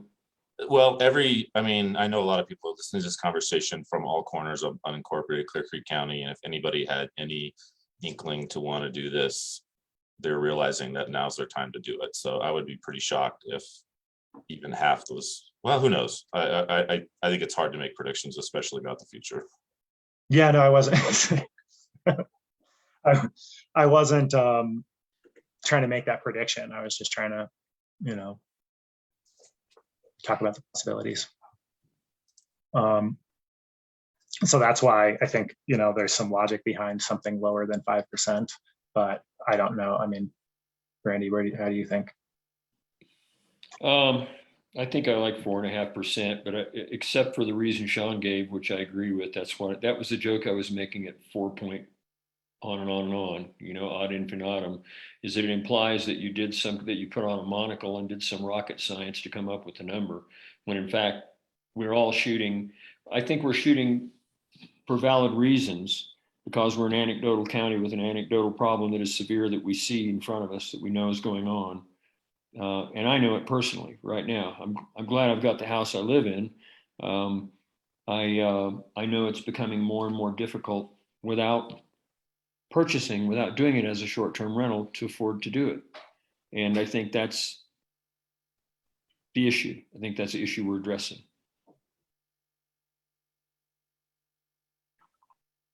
I like 4.5. I don't like 5 exactly right now, with the idea that all the pressure that we see is on St. Mary's, and I don't think it increases by 50. I think, as Sean said, it was like 37 or something like that. Takes us to 172 from 137 or something right now. Is that right? or no, 137 is what our cap is. We're about, what'd you say we're at right now, Fred? Right now, we're at about 3.7% of the total housing units. But 4.5% of the housing units right now is about 154 units. Yeah, I mean, well, let me ask one question. When do we think we're going to have the data to revisit this? Because I think my understanding is what we're kind of agreeing to is to put in a stopgap measure to allow ourselves to study this more fully and come up with a more well-researched and well, I'm wondering what kind of data we want. I don't quite understand what we would be studying after we get this, after we're done with this. What do we want to study? What more do we want to study? We've talked about the possibility of carving off St. Mary's as its we've talked about whether we really believe we know the numbers of resident versus non-resident operated. I mean, there's a good bit of things, and also just having a little bit more time to see what our neighbors are doing and what other thought leaders are doing. Well, I've done a good number of that. I provided a chart, which is in your memo, about what other communities are doing. With the St. Mary's thing, we can, like I had said in my memo, that, yeah, I suppose if we do that, that would probably need to take maybe about 4 months or so to find out, to find that nexus. But honestly, I mean, that just makes the regulation more complicated to administer.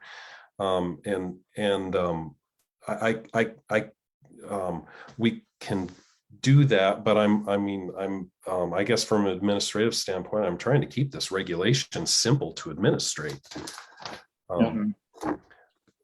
But so, I mean, I think. Sorry, Fred. I didn't mean to. Go for it. Go for it. To me, in terms of timing, I have a clear sense of in terms of steps, and I think what I'd like to see that would cause me to want to revisit this would be a couple of things could happen. One would be that we initiate a sub-area plan in St. Mary's that provides that robust analysis of the housing market up there. The data could be, digging into real estate sales and how long houses are off the market compared to the rest of the area, et cetera.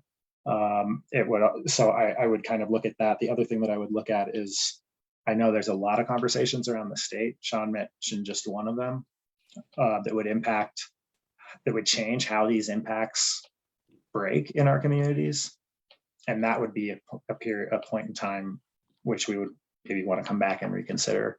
But I mean, I kind of feel like if we were to pass a cap, a fairly stringent cap, then we would seek data that would persuade us to change that would persuade us to allow for growth in St. Mary's Glacier, and or look for, respond to changes at the state.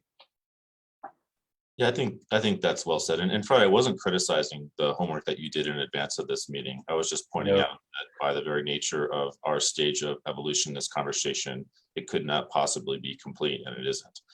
And George mentioned the conversation about commercial taxation, I think, is a relevant one. The reason why I was asking for some commitment for us to continue this conversation is I don't want to. I will agree to a 4.5% cap because it seems like that's where we're headed. But I would want to know that we're going to be talking about this not too long after we hit that cap, in order to come up with something that is a sustainable approach that we're not going to have to keep talking about every 3 months unnecessarily. Yeah, and I'm not convinced that isn't 4.5%, but I'm not. But I'm not convinced that it is either. So I think as a stopgap, which throws actually about, I think, around 20 more potential permits out there right now for those that have stuff underway, and maybe a few more on top of that. This is a good starting point, and it's better to give later than to give now and try to take away later. And so for that reason, I think 4.5%, which is a little more than the 150. works pretty well. 150 is 4.37% or something like that. Throws us a few more units out there and gives us about a little more than 20 units, 20 some units. What is that? 4.5? Sorry, you said it a minute ago, I think. 151 is 4.4, 156 is 4.5. Yeah, I got 154 if it's 34. But in any case, 154. So it throws about 24, 23 to 25 more units on the line as of right now from what we've got, from what's currently permitted. I suspect that's more than enough to cover our intent of making sure that somebody who's in the middle of an investment can execute it. I appreciate the call to go with 4.67589. Somebody has in mind 2 more units, I think. That must be what that is. So, and Sean, I think you're right. You kind of articulated well another threshold that we would look at, which is when we hit that cap. Or if, obviously if my predictions are true, we will. If your predictions are true, we may not. Or hunches, they're not predictions, they're hunches. So does it sound like we're kind of all there, Sean? Are you satisfied? 4.5% with an exemption for primary residence. You can own one primary residence, so that 50 plus 1% does matter. Yeah, I'm fine with that. And I think there are a bunch of open issues. I mean, one of them someone raised today, which is if I own a home with a non-resident short-term rental and I sell my home, does the permit go with it? I mean, it could. That would kind of protect the value of that investment. And I'm not saying we should or shouldn't do that, but these are the sort of things that we need to study. Fred, is that addressed in the ordinance that is proposed? In terms of how long is right now the way the regulation reads, and Cindy, maybe you can specify, but I believe the permit is issued to the applicant, and so if the applicant moves, a new property owner will need to apply for a new permit if they want to rent out that residence. And the point is, will that new property owner of that property have preference over those who are maybe already on a waiting list, for example? That right now we have a transfer clause in our permits. So that it transfers to the new owner. They do have to fill out a new application so that we have their contact information, but our current clause is that it will transfer to a new owner. I think for the remainder of the year, and then they would have to reapply at the beginning of the following year. I think that's important for me, that they can. Okay, so that exists right now and would remain with a new regulation. We haven't proposed to change that in the draft. There's another reason that's important, I think, because people are going to be expending money in various ways. There's not only the property value that they potentially, there could be a higher property value with something associated with that operation. And that's also likely to be implied in some taxation measures that are moving forward. I know I'm interested in, and it's pretty likely, and there's plenty of movement going on at the state level in discussion at the legislature, CCI, CCAT, and others about enabling legislation that allows us to be able to tax and perhaps even have commercial property tax values attached to places that are being operated in that manner, so that they pay a higher property tax to deal with associated impacts and the fact that it's being used in a commercial way. Whether that's going to happen through, something like similar to a lodging tax, but not a lodging tax specifically for that purpose, or whether that's going to be in the form of an actual different rate for them, regardless of how they're zoned, is yet to be seen. But if people are operating in that environment, then they're going to be operating in a way that they have been paying, and the new people coming in need to know that there's something that surrounds that there's a reason that they get that opportunity, and then they can relinquish it if they don't want it.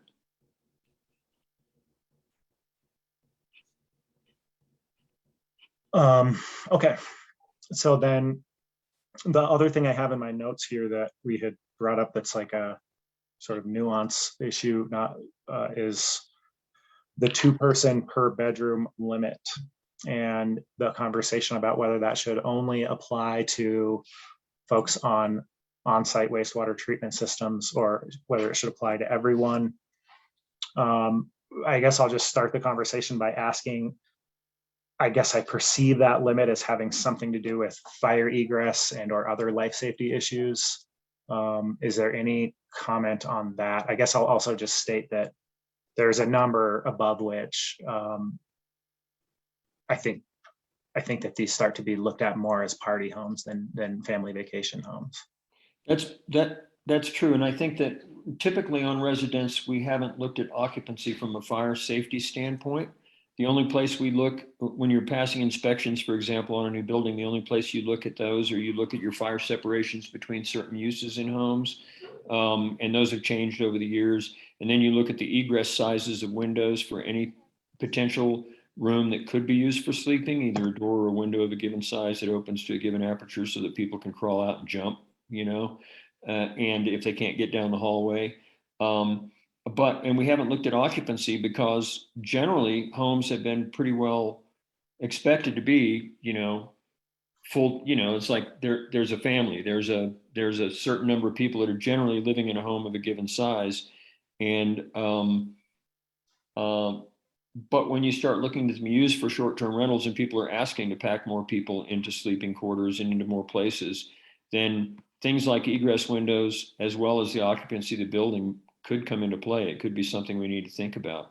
And if we're going to give an exemption to those who are on sewer, for example, not water, usually sewer is the determining factor, then we probably ought to be looking at adding something to it about an occupancy as determined by, the fire marshal or something like that, if they want that permit, if they want that exemption. The 2-person limit, 2-person per bedroom limit is directly tied to your capacity of your septic system. Exactly. And so in order to, and the reason we have that in our regulation countywide is again, for simplicity's sake, to keep things simple and to tell and to get the message out for everybody, it's 2 people. So as an example, Summit County has proposed, if you are not on a septic system, they're proposing they I think they have it in their regulations, 2 persons per bedroom plus 2 or plus 2 more people for the whole house, or 4 additional. I think it's plus two more people for the house.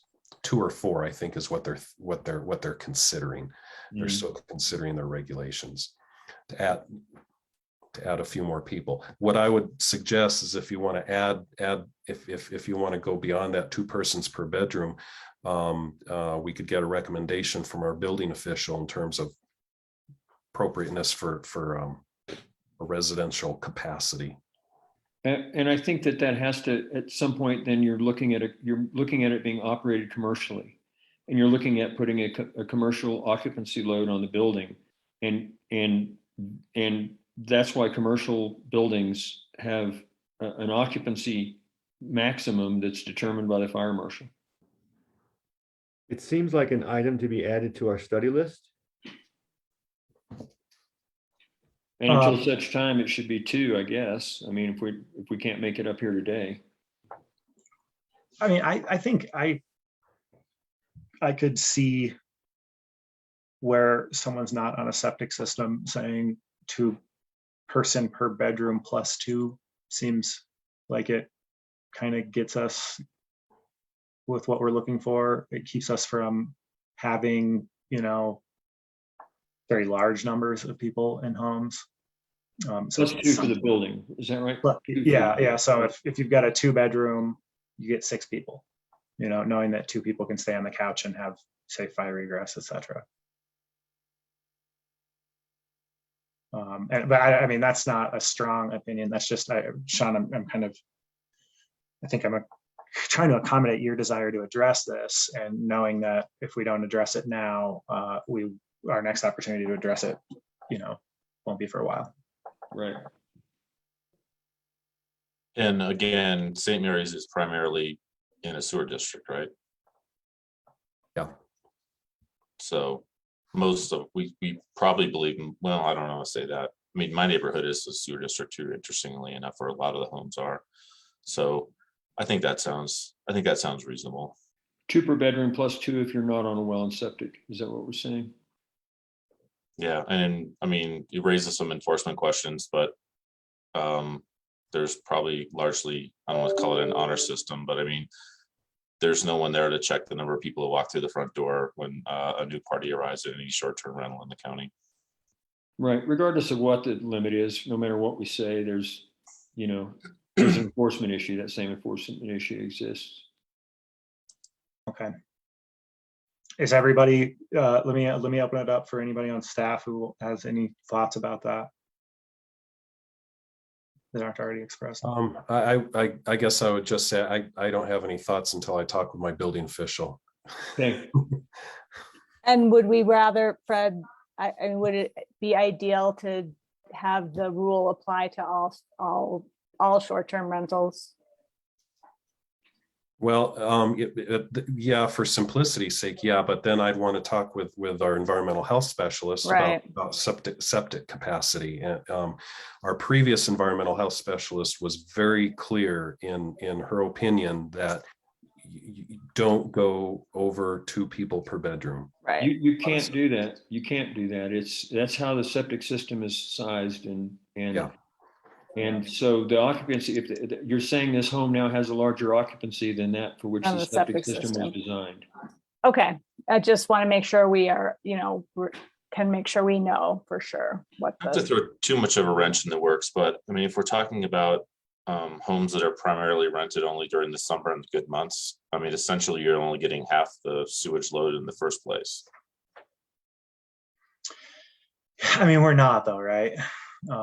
We're talking about homes that I think the vast majority of our housing stock, thanks to, including St. Mary's Glacier, thanks to the incredible efforts of our road and bridge team, have access to their homes year round.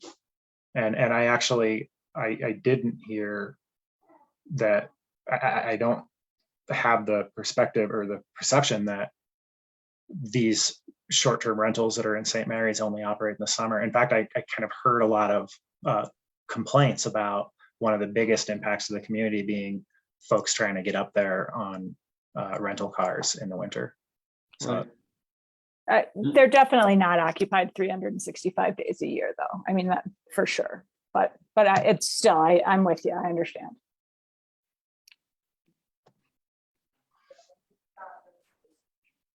Fred, I hear you saying you can't comment without talking to your building official. You think there's a reasonable likelihood your building official would recommend against this? No, I don't think it's likely that she would recommend against 2 people per bedroom plus 2 more per house. Okay.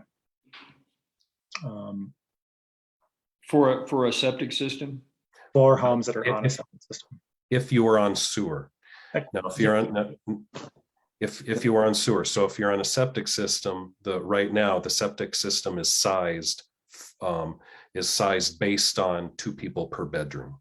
And that's what I was addressing, and Amy was stating that it's not occupied 100% of the time. And I would comment that when you live in a home, you also go to work somewhere and you use facilities elsewhere too. It's just based on having people in the home on a pretty average basis. And if you load the home up, it's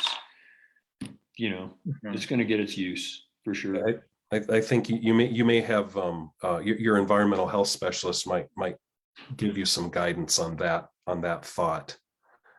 And I know on both the amount of time that people are there, I know that the short-term rentals near me are rented almost every weekend and sometimes during the week. They generally have about 2 to 3 vehicles parked outside, good sized vehicles up from the airport or coming in from out of state. And so they stay pretty busy most of the time. And anyway, that's enough said with regard to that occupancy. I just think that, those rules are pretty, I may be jaded because as a builder, I've been a real rule follower in my life in terms of how these things work. And I know that I've seldom found a whole lot of forgiveness on things like loading houses up and loading septic systems. And it's only anecdotal, but we had a house go to short-term rentals up the road from us, and the septic failed within about a year, and they had to redo it. Yeah. And I've seen stuff like that happen too, just from having too many roommates. So just to be clear, it wasn't me having too many roommates. So I think unless I'm misreading, we have consensus on a 4.5% cap. We have consensus on a 2-person per bedroom limit for homes on a septic system, on-site wastewater treatment. We have consensus on adding 2 more to the total number for homes that are not on on-site wastewater systems. I don't think there's any other details of this that have been brought up and not addressed.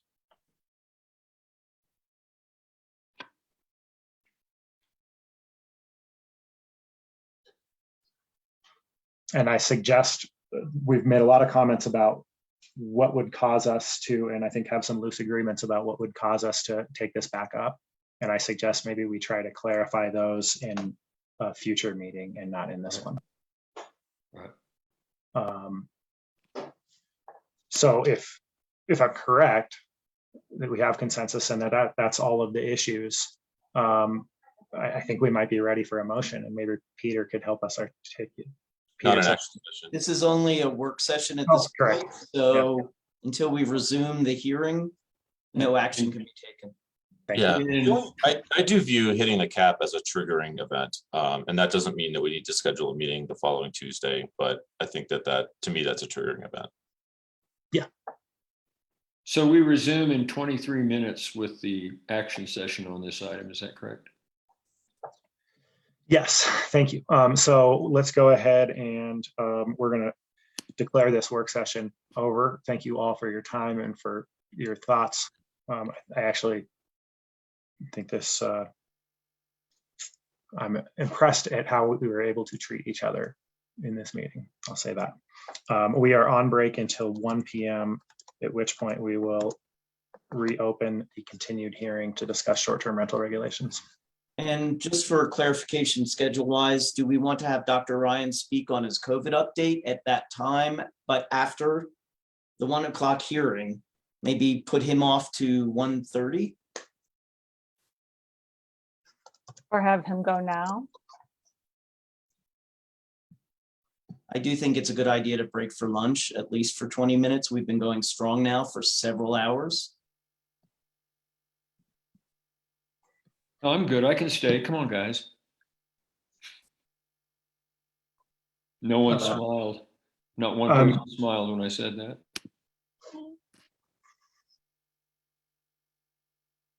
Maybe we should ask Dr. Ryan what his schedule looks like and what he can accommodate.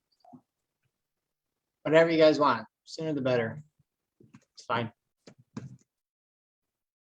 I'm happy to receive the update now, and we'll have to work ourselves some time to at least a bio break at some point, but I'm good.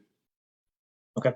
Sounds like Dr. Ryan, this is the COVID update. The floor is yours. Thank you. Thank you. Thanks, everyone. Good afternoon. So let's do the numbers, shall we? Nationally, we're at 49.3 plus million cases across the US to date. New cases, we've jumped quite a bit from last week. We're now at 121,377 per day as a 7-day average. Hospitalizations, 5% increase in the last 7 days as well. Fatalities, we've lost 742,000 Americans to COVID. Current rate, also a significant increase from last week, is now at 1,364 per day as a 7-day average. 2-week test positivities at 8.4 across the country. Contributing factors to the spread are the unvaccinated, and the Delta variant. Vaccine rate, 60% of Americans are fully vaccinated. 71% are vaccinated with a single dose. Here in Colorado, current number of daily cases is in excess of 2,194 per day as a 7-day average. 2-week cumulative incident rate is at 515 per 100,000. Hospitalizations continue to be a problem. 82% of those currently in the ICU are the unvaccinated. 94% of the ICU beds are currently full. There are 1,379 individuals, with an additional 61 currently hospitalized with COVID. 2-week test positivity here in the state for the first time in 2.5 months. It's gone below 9%. It's at 8.6. Contributing factors to the spread here in the state of Colorado are the unvaccinated. Vaccine rates here in the state, and these numbers are decreased, as you may notice. They now include the 5 and above, so the denominator has changed. So those receiving 1+ dose is at 75.53% across the state, and fully immunized is at 68.02%. Here in Clickery County, we've had 11 cases in the last week, 28 in the last 2 weeks, 904 total. Currently have 17 active cases, hospitalizations at 45, fatalities at 7. Our 2-week cumulative incident rate is at 298 per 100,000. Our 2-week test positivity is at 7.4%. Contributing factors to the spread are the unvaccinated. Testing updates remain the same. We offer 3 times a week, twice here in Idaho Springs, in the parking lot of the new clinic, and in Georgetown on Mondays. Vaccine updates, continue to have the vaccine clinics on Wednesdays, and we'll continue to do that through December at least, and into January. Any questions so far?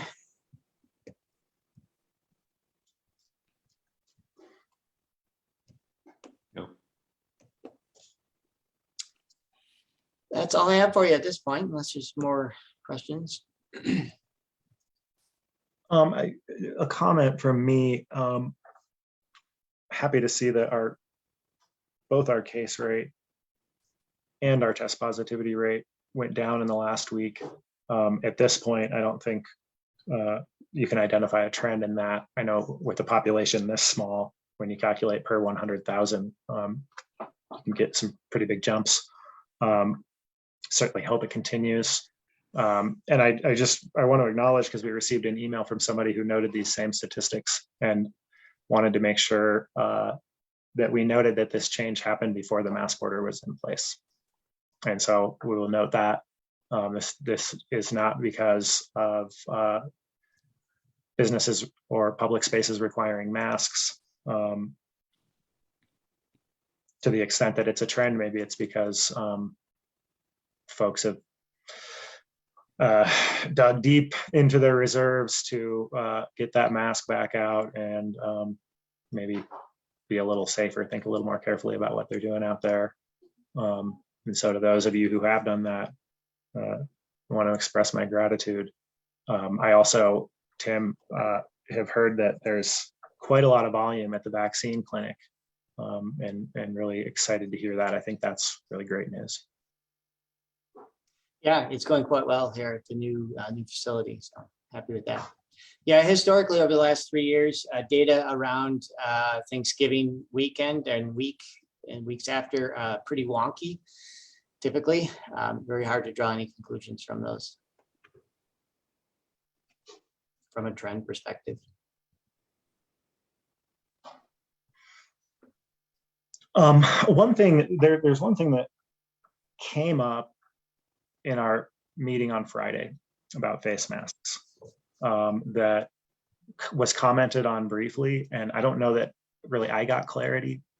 A question was raised as to whether businesses would be provided masks, and I think a statement was made that we had masks. I know that we did not provide masks the last time we had a face mask order in place, like in connection with the face mask order, but that we did provide face masks and hand sanitizer and other things as part of a COVID preparedness toolkit for businesses last winter. Can we take a moment just to clarify whether masks are available to businesses and how they will access them if they are? We do have some masks, limited. We don't have endless supply to supply private businesses masks. We do have some, and as our point of contact has been throughout this, Rebecca Abrahamson is available and able to accommodate those needs. We do have, I have 8 boxes in my office right now. You know, they're available. If there is a business out there that is in need of masks, please reach out to us, reach out to Rebecca, as you have over the last many months, and we'll get you what you need. But again, it's not an endless supply. We don't have masks for every business for the duration. I think the intent should be that businesses know that they're not a very big expense, and businesses know that they're out there and available. And in particular, and I have this question for you, Tim, are you talking about the surgical masks, the blue surgical mask, not the KN95s for our stock for our EMS people or anything, correct? Correct, yes. All right. Okay. That sounds reasonable. Rebecca Abrahamson can be contacted. And now that I know this, I can just share this to the people who've asked me. There were a couple businesses who are having trouble finding them in time. So I can just follow up, but her email is rabrahamson@clearcreekcounty.us, spelled in the biblical way. Abrahamson. Oh, that took me out of my game. But I think that again, that the two things that Ms. Abrahamson could be useful for are to, one, give them a limited amount to get them past this time where they haven't been able to find their masks yet on short order. And secondly, perhaps to give them contact information where they can find masks to be able to get their own as well, so that we're not just supplying masks for all the businesses as a policy. That's what I heard. And her job title, this is also the individual who can help you understand the order as well. If you're just looking to understand the order, this is the individual who can help you with that for any businesses who are listening.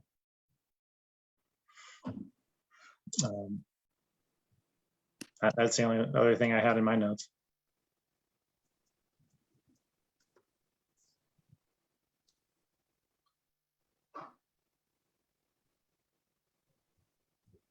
$13-minute bio break. Yes, sir. Okay, let's go ahead and go on break. We will reconvene at 1 p.m. to continue the hearing on a short-term rental ordinance.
Okay, it is 1 o'clock. We'll get started as soon as the team has reunited.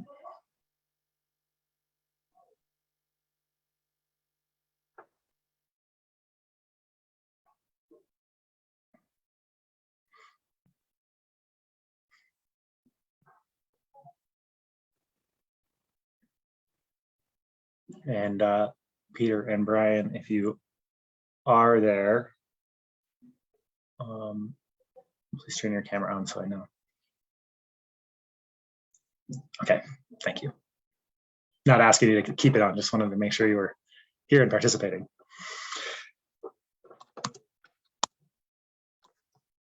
Okay, so it is 1 o'clock. We are reopening the continued hearing to discuss an ordinance related to short-term rentals. The first thing to address is whether or not we want to do another round of public comment. My sense is that given that folks have the ability to communicate through chat and that we were actively engaged with that chat as we deliberated in the work session, and that we've had ample public comment to date, I think there's not a need to open it up for public comment, but if either of the commissioners feels differently, I can accommodate that. Okay. So then in the work session, we arrived at consensus on the issues that needed to be discussed. Peter, right at the end of the work session, I had asked you to articulate a motion that achieves those three things that we agreed upon. Are you prepared to do that now? I am. I believe that is Fred on this call as well? Fred, hey, sorry. I didn't see you right there in front of me. Fred had actually sent us a draft of the regulations as changed. I don't know, Fred, if you were able to share that with the board at this time. Yep, I'm all ready. I can share it on the screen. Because then the easiest thing to do will be to have a motion to approve the resolution with the regulations as changed, with the changes that Fred is going to point out to you here, so everyone can see what they are. Okay, do we, oh, sorry, I think I shared the wrong screen. I'm not sure what it, yeah. We were looking at a Word document with. Yes, okay, so it was the right screen. Sorry about that. It is. Okay, so. If you would please, Fred, make that full screen, and you might need to zoom in a little bit or go to a single page. Yeah. Single page would be helpful. I'm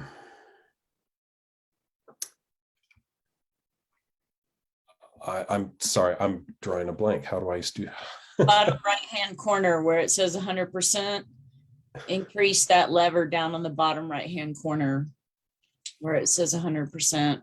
I don't see 100% anywhere. Bottom right. First, I would unshare screen. Yep, there you go. And instead share the document. Okay, that works. Yep. Whatever. Okay, thank you. Okay, so what? So my understanding, there are 3 points. So I apologize. You may have to remind me of the third point But what I did is change the definition of a short-term rental to include that it accommodates up to 2 people per legal bedroom, or 2 people per legal bedroom plus 2 more people per residence when such residence is hooked up to a central sewage system. And then the other thing that I added to the draft, or that I changed to the draft under standards for short-term rentals, no more than 4.5% of the total number of residences in any given year shall be issued permits for short-term rentals. And that that exempts short-term rentals located within a primary residence are exempt from this restriction, which is what the current draft says. Fred, I apologize. Can I stop you there? Sure. There's just one thing we might want to add to this with respect to the 4.5% cap. One of the things when I was talking about wanting a number rather than a percentage, I would hate to have something like a wildfire that destroys our housing stock cause somebody not to be able to get a permit.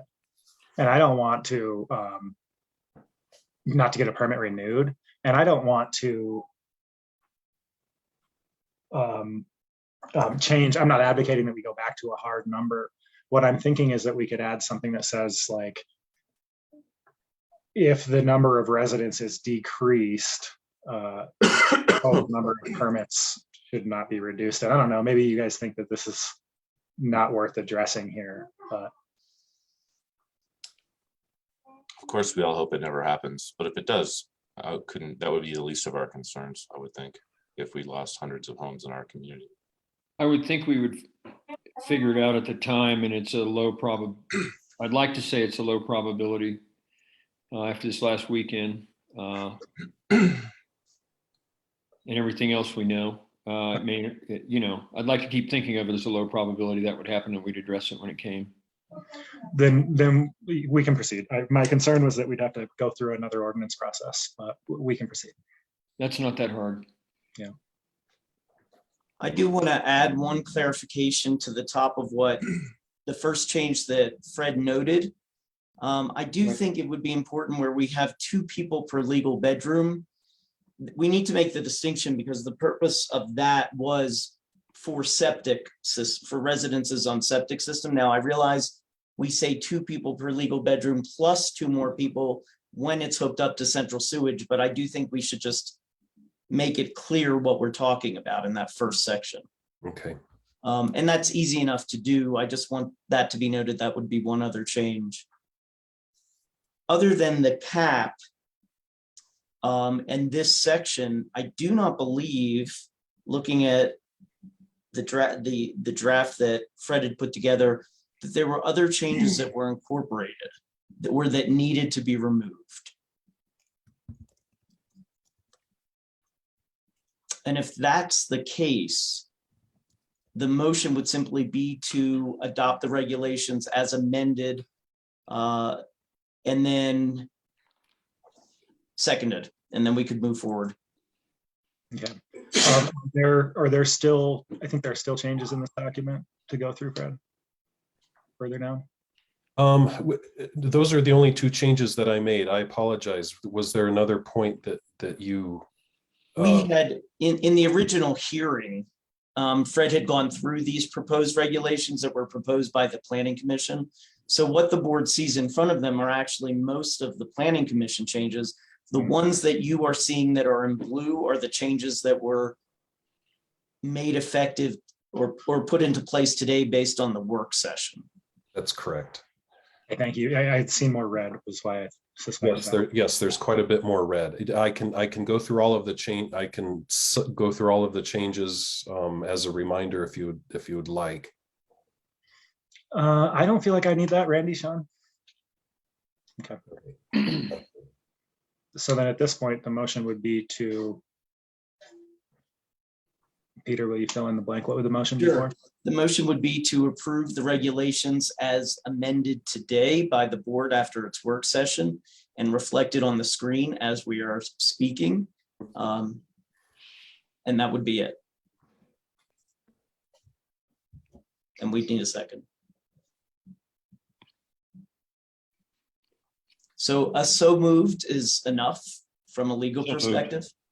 What he said, so moved. Second. Okay, we have a motion and a second. Any discussion? Hearing none, all in favor? Aye. Aye. Aye. Motion passes. Okay, very good. Thank you. Thank you. My thanks to everyone involved.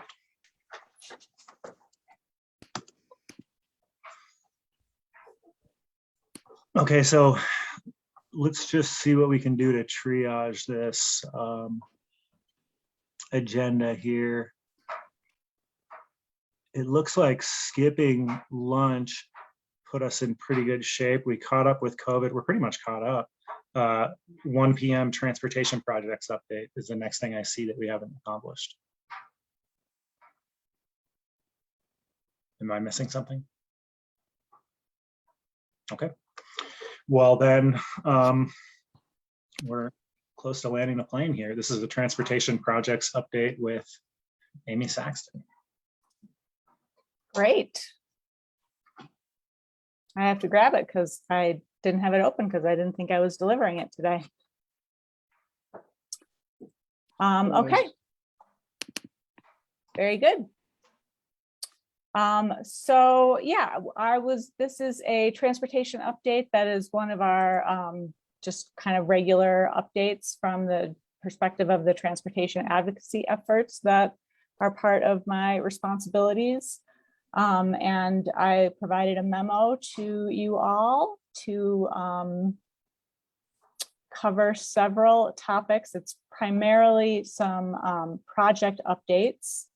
And starting with some of the projects that are happening on Floyd Hill. There are, I think you guys know this, there are some early action projects that were kind of carved off of the main Floyd Hill project, and that was to take advantage of some available funding. That includes 2 wildlife crossings that are happening at, one is at Empire Junction. There's an overpass that's going to be built kind of between the Empire Junction and the town of Empire. And then there's an underpass that's going to be built in around Genesee.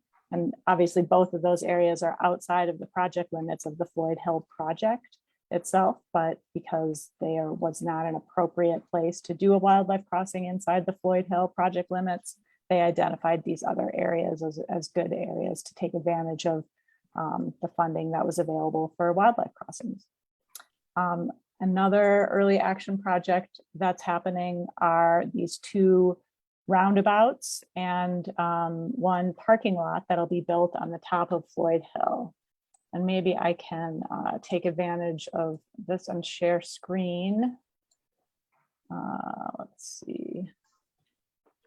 So I can share this with the public.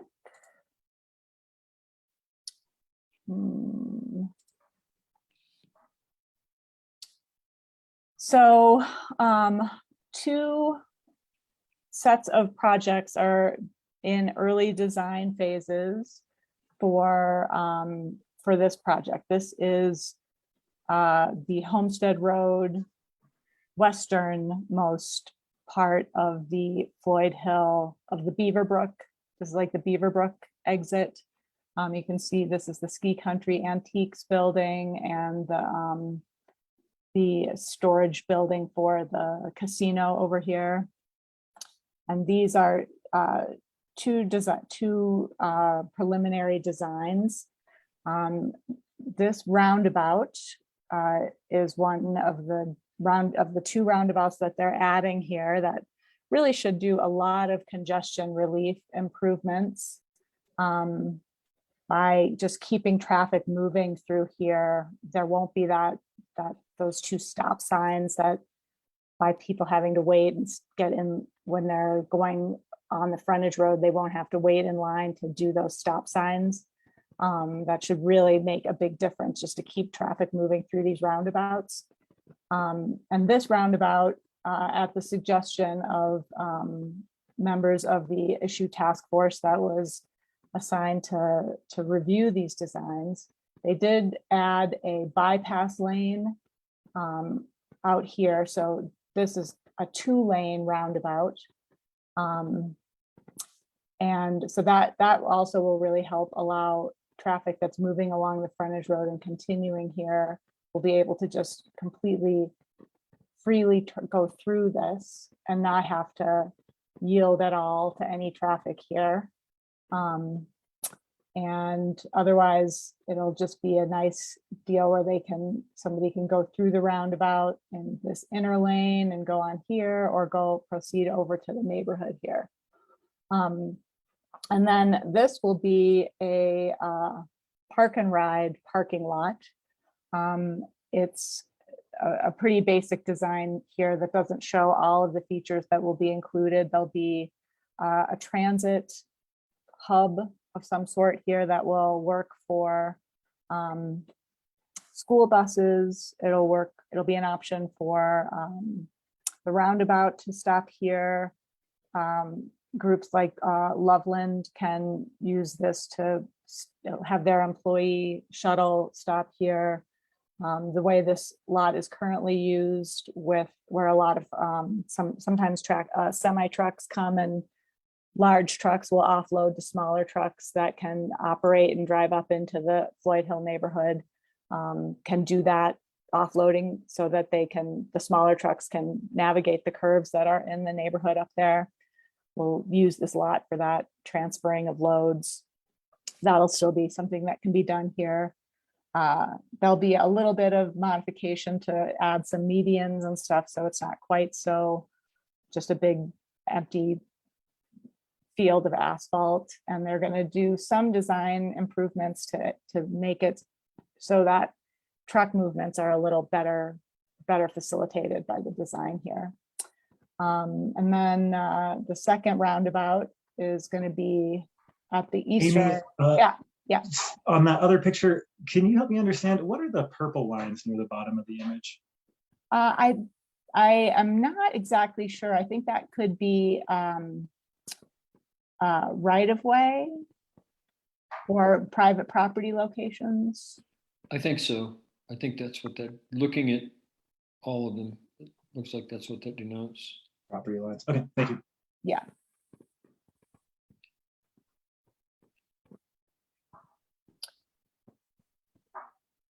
And just these files were originally in a format that I didn't have software for, so I had our mapping department translate them. And so I don't know if any of the line colors got changed in that process. And so this is the roundabout that'll go at the CR 65 location. And this won't be a 2-lane roundabout. We're not going to be trying to encourage traffic to be using this road over here. We're assuming that most of the flow of traffic will be coming in this movement. This parking lot is going to be eliminated. So this will be gone. It won't be, we really can't have a parking lot in this location and operate a roundabout right here. It just won't really work to have that be there. But so this roundabout this is the design of this roundabout. You can see there'll be some retaining wall have to be built right here to dig in a little bit there. Any questions about either of those illustrations?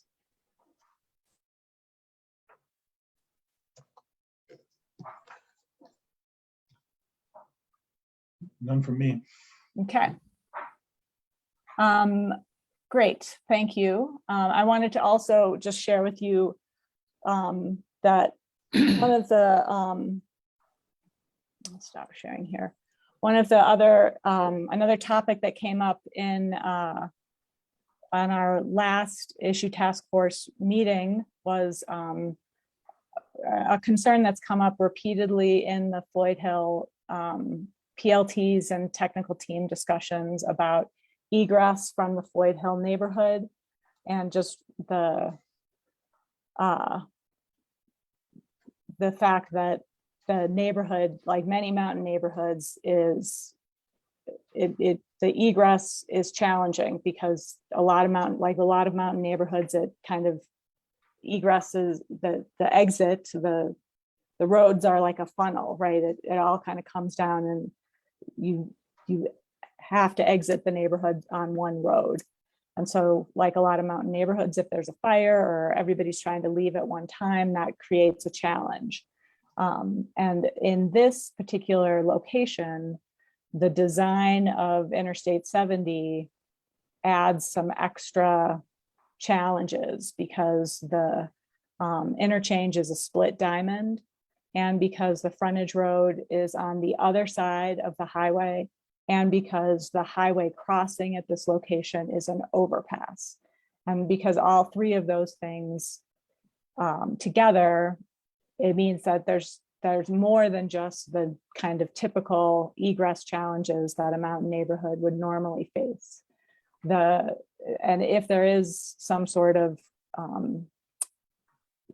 mass emergency, the overpass, which is, it's well maintained, it's not like it's going to disintegrate, but if there is a emergency, that overpass has probably some extra vulnerability. And if that overpass were to fail, there's no place for the Floyd Hill residents to go.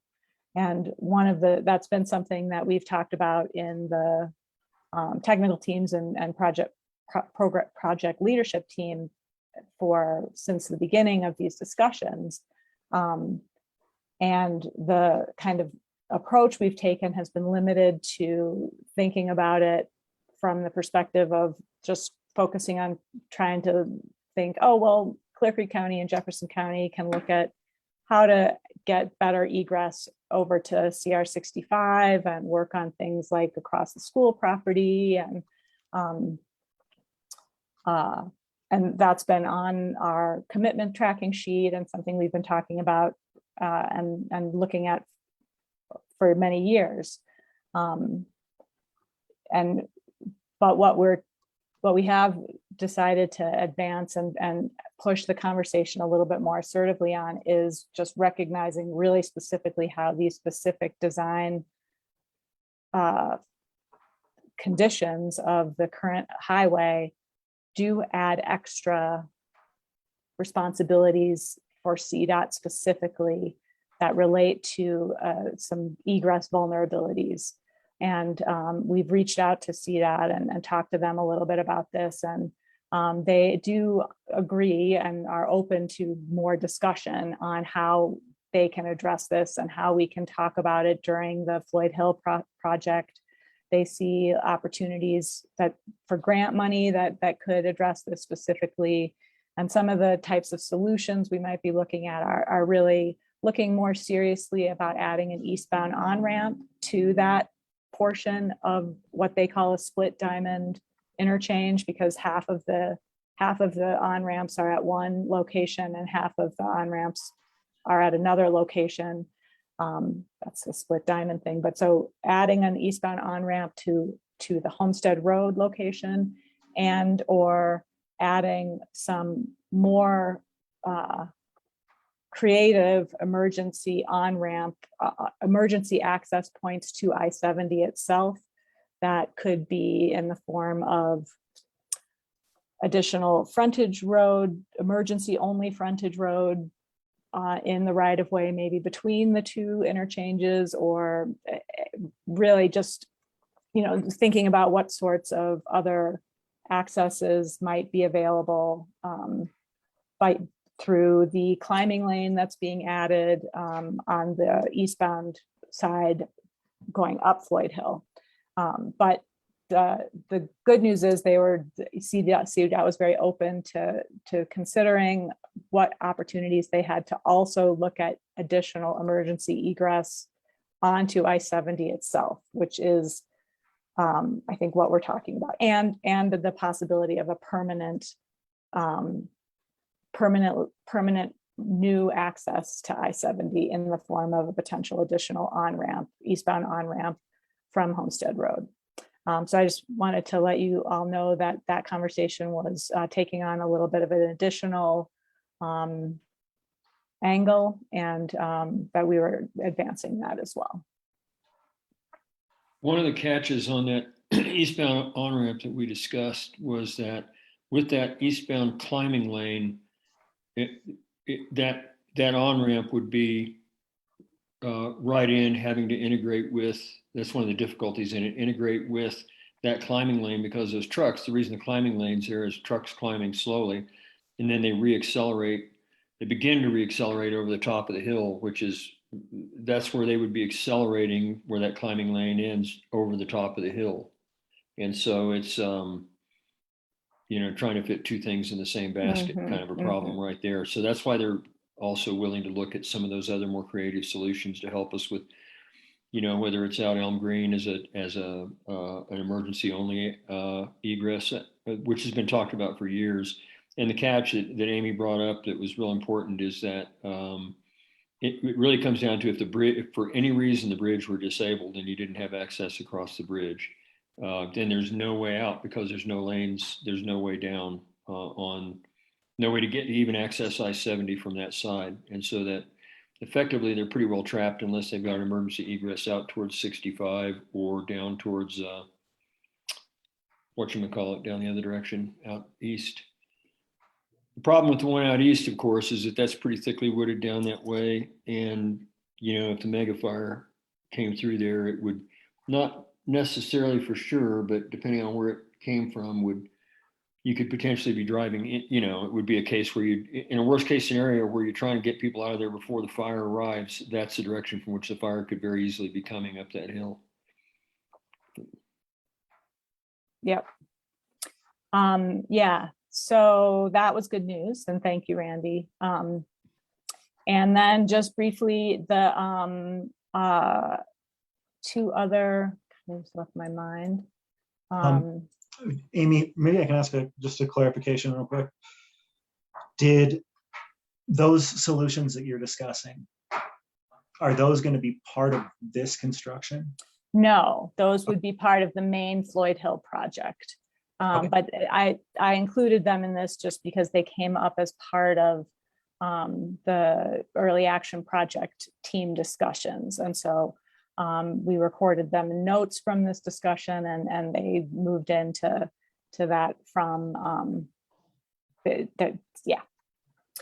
So the other relevant things to discuss here are that we are moving forward also with discussions with CDOT on the 106 and 4F dispute that we are in with CDOT about the status of the land between the game check station and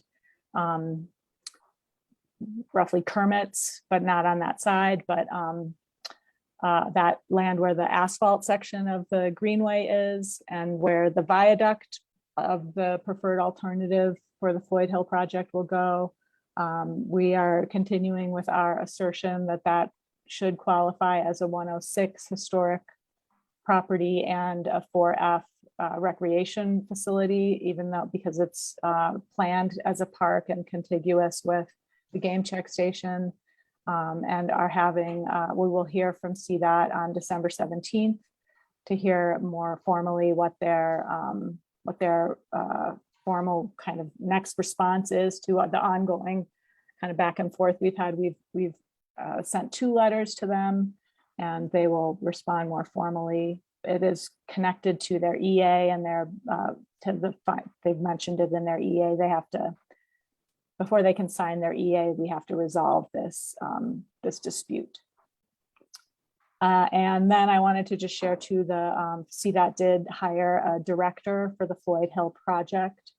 And his name is Kurt Kianka. He's a longtime CDOT staff person, and Kurt is hired as at basically the same level as Mike Kellerman, who was analogous to Steve Harrelson, as you recall, people who sit in your brain. But so that means that the Floyd Hill project is a more formally standalone from the West program as we know it, and is a little more separate than other projects that we've worked with CDOT on, and it's just something to keep in mind. And that's all I've got. Okay. Thank you. Randy, what? I said her timing is exquisite. You couldn't have rehearsed and hit it that. Yeah. It's 1:30, 1:29. We are magically back on time. Thank you, Amy. Yes. Next thing on the agenda is consideration of approval of a change order to the Peaks and Plains Trail contract for the Open Space Commission. I have Martha Tableman and Amy Saxton listed as the presenters.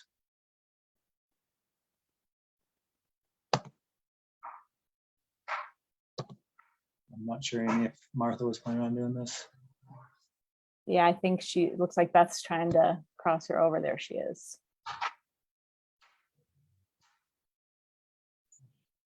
And Amy, I'm supposed to cross somebody over for Martha. I think it's the contractor, but I can't remember their name. Parker. Oh, it's Parker. Parker Leafblad, I think. So maybe not here yet. Okay, I just want to make sure I wasn't forgetting anybody.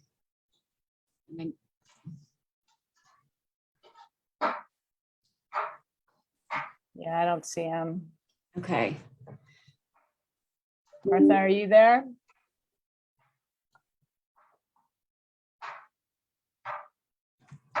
I see her.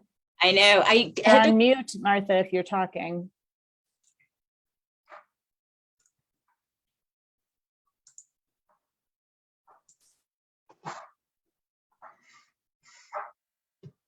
sort of force her over.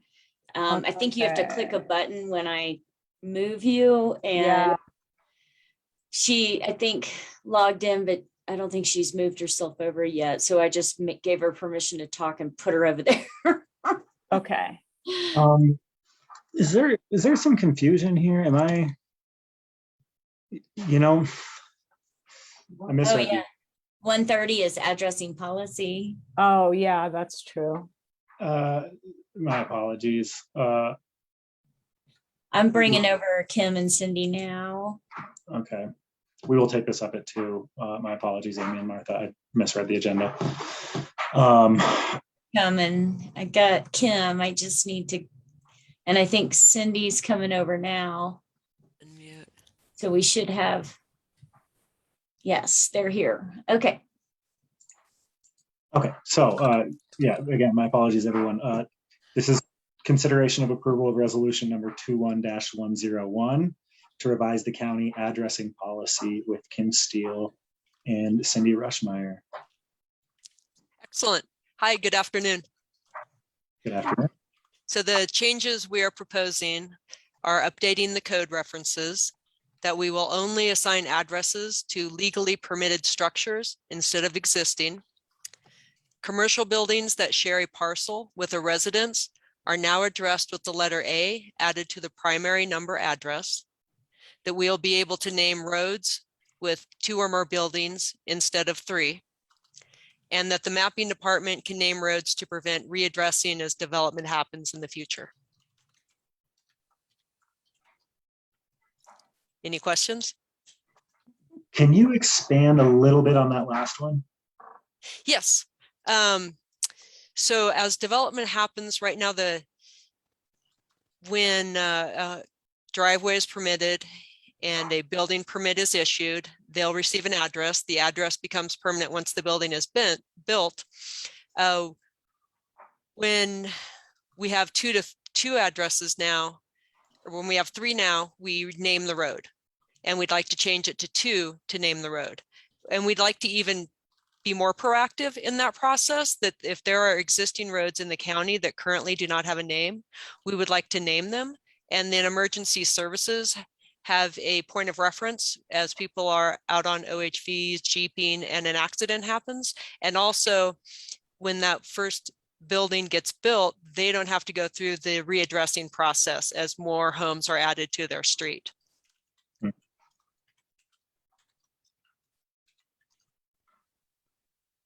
That makes sense. And under the old process, I think it was the builder who was kind of required to come up with the name and go through a process. Is that correct?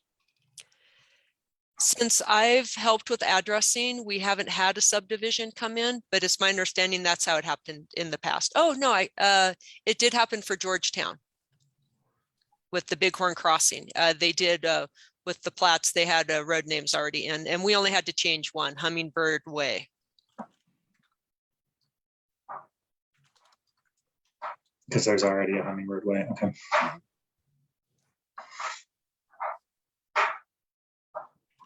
Any other questions on this from anybody?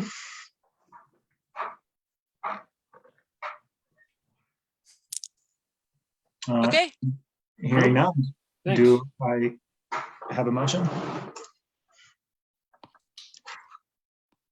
Yeah, I move that we approve resolution 21-01, a resolution to revise county addressing policy. It was 21-101. Oh, 101, sorry, thanks. Second. All in favor? I excellent. Thank you Motion so passes. much. I Thank do you. need those glasses.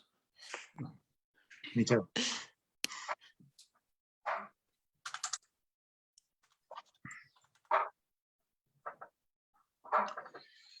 Okay, so we have 25 minutes until the next scheduled item. Now we probably know why the contractor wasn't here, because we were a half hour early. Given that they have a contractor who probably is scheduled to be here in 25 minutes, is this an opportunity for us to take an executive session?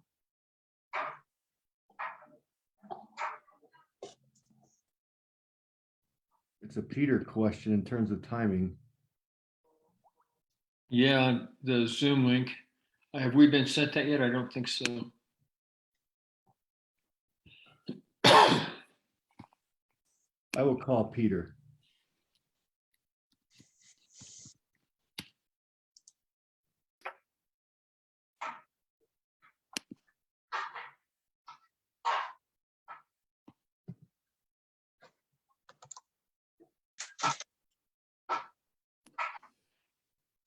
Unless you guys need lunch.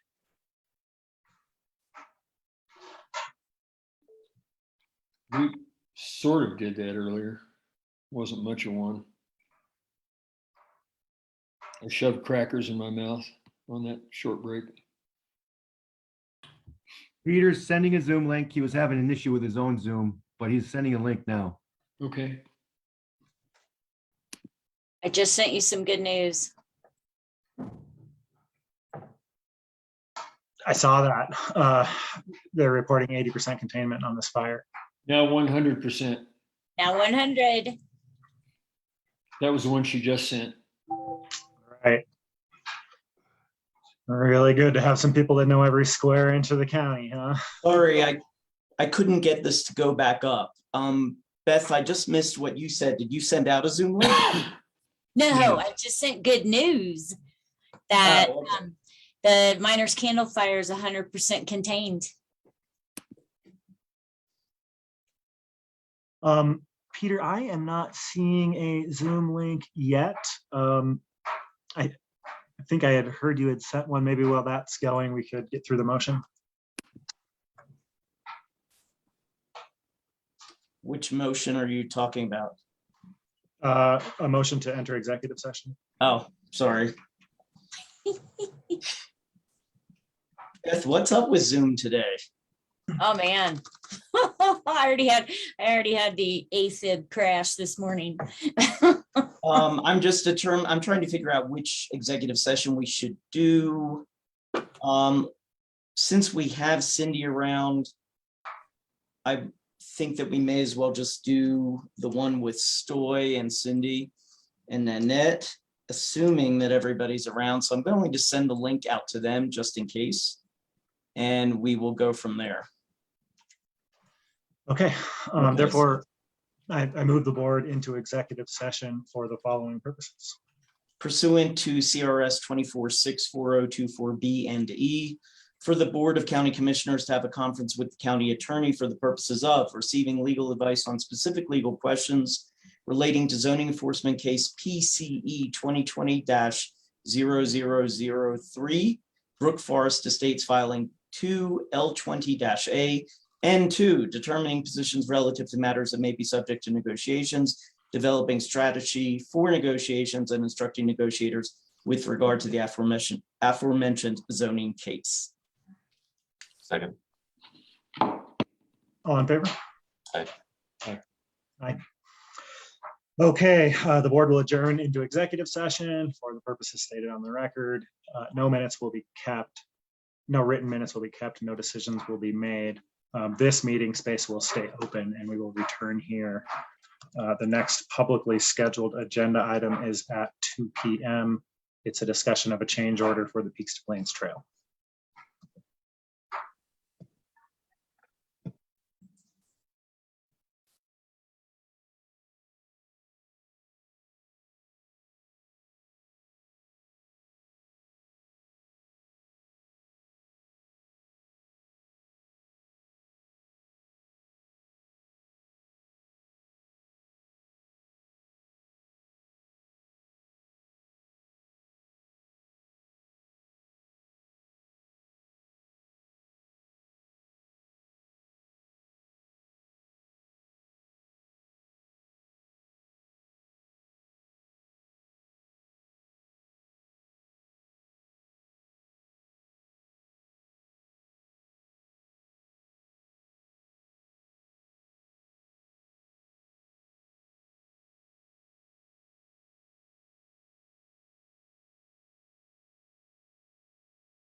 We'll get started just as soon as the rest of the team is here.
Okay, the board has concluded its executive session. No written minutes were kept. No decisions were made. The next item on the agenda, which we'll get started just as soon as our county manager gets logged back in, is consideration of approval of a change order for the Peaks and Plains Trail contract for the Open Space Commission.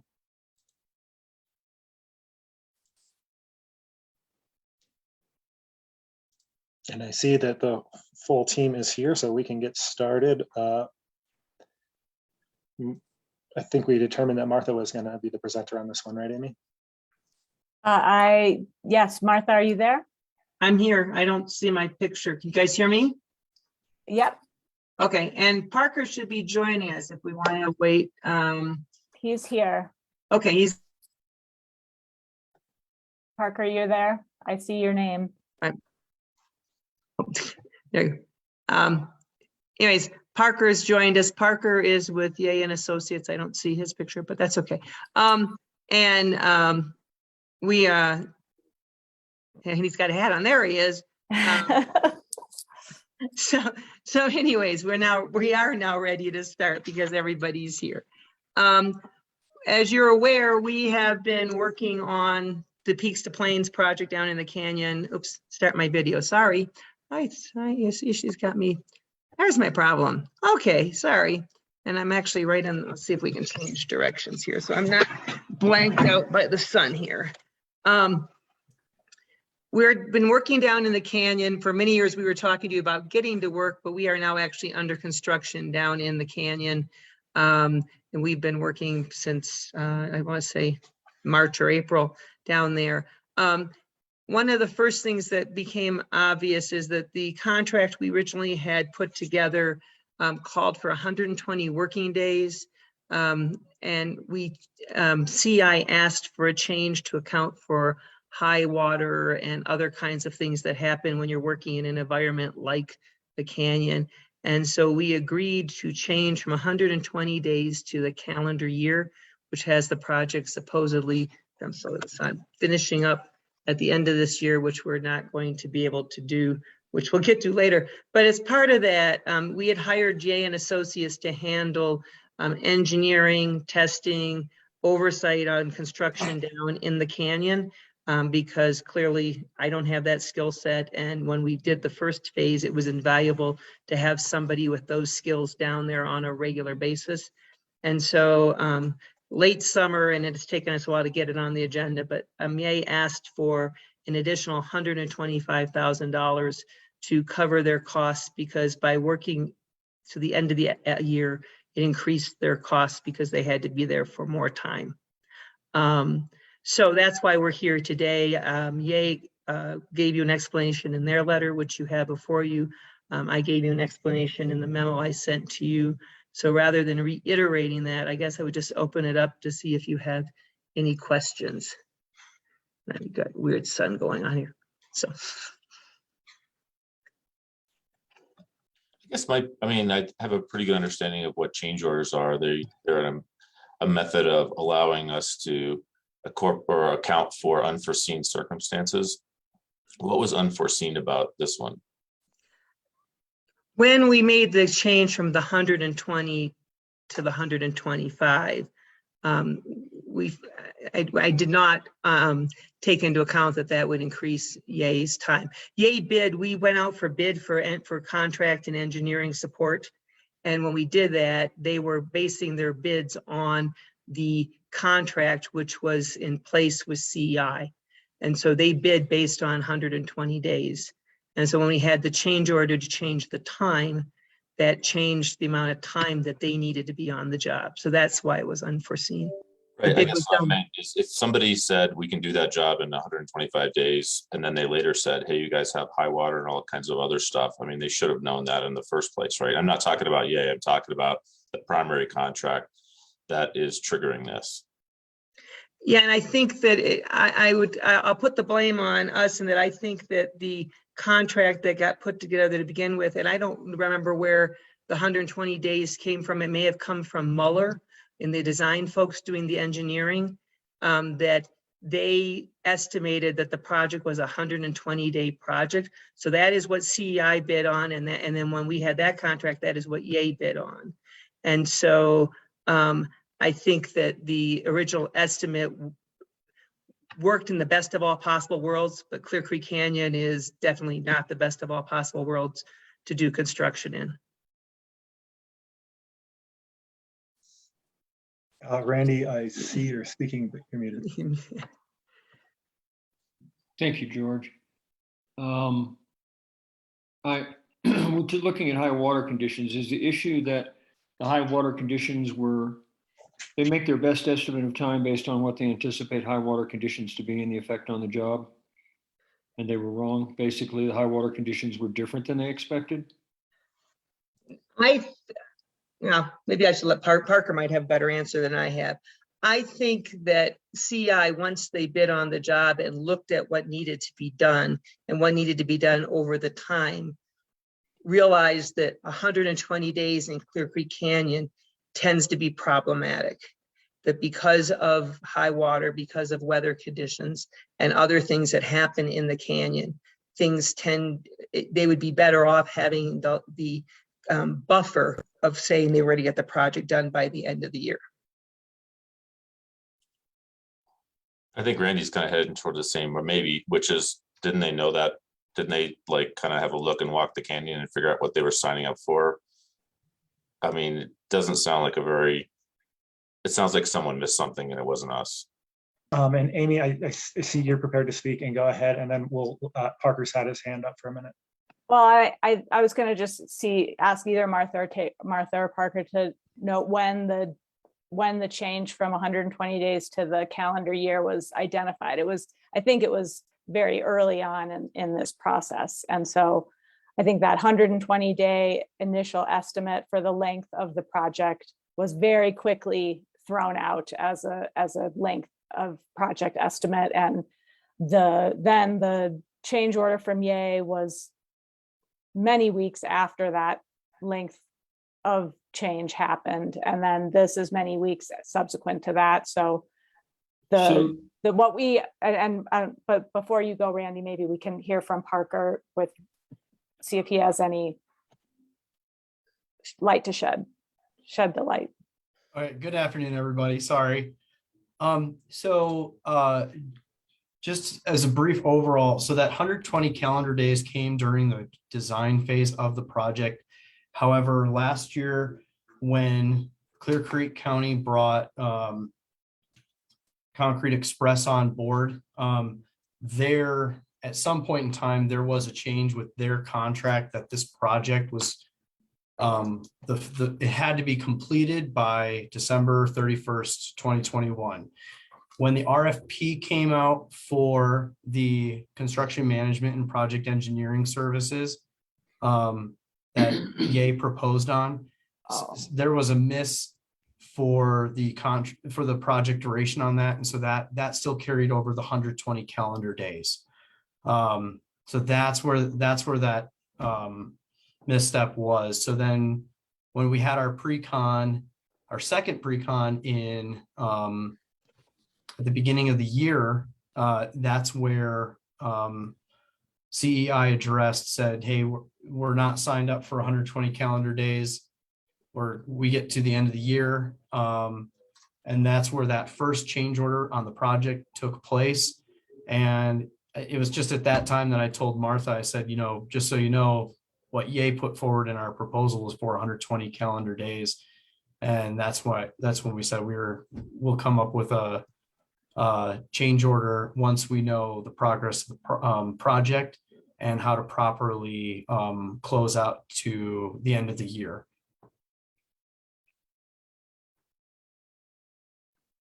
So the point is then that, and I've seen this plenty of times. So the point is that very quickly on, the contractor let everybody know that that was not a realistic time period. The entire thing that would have been originally anticipated before they came on board.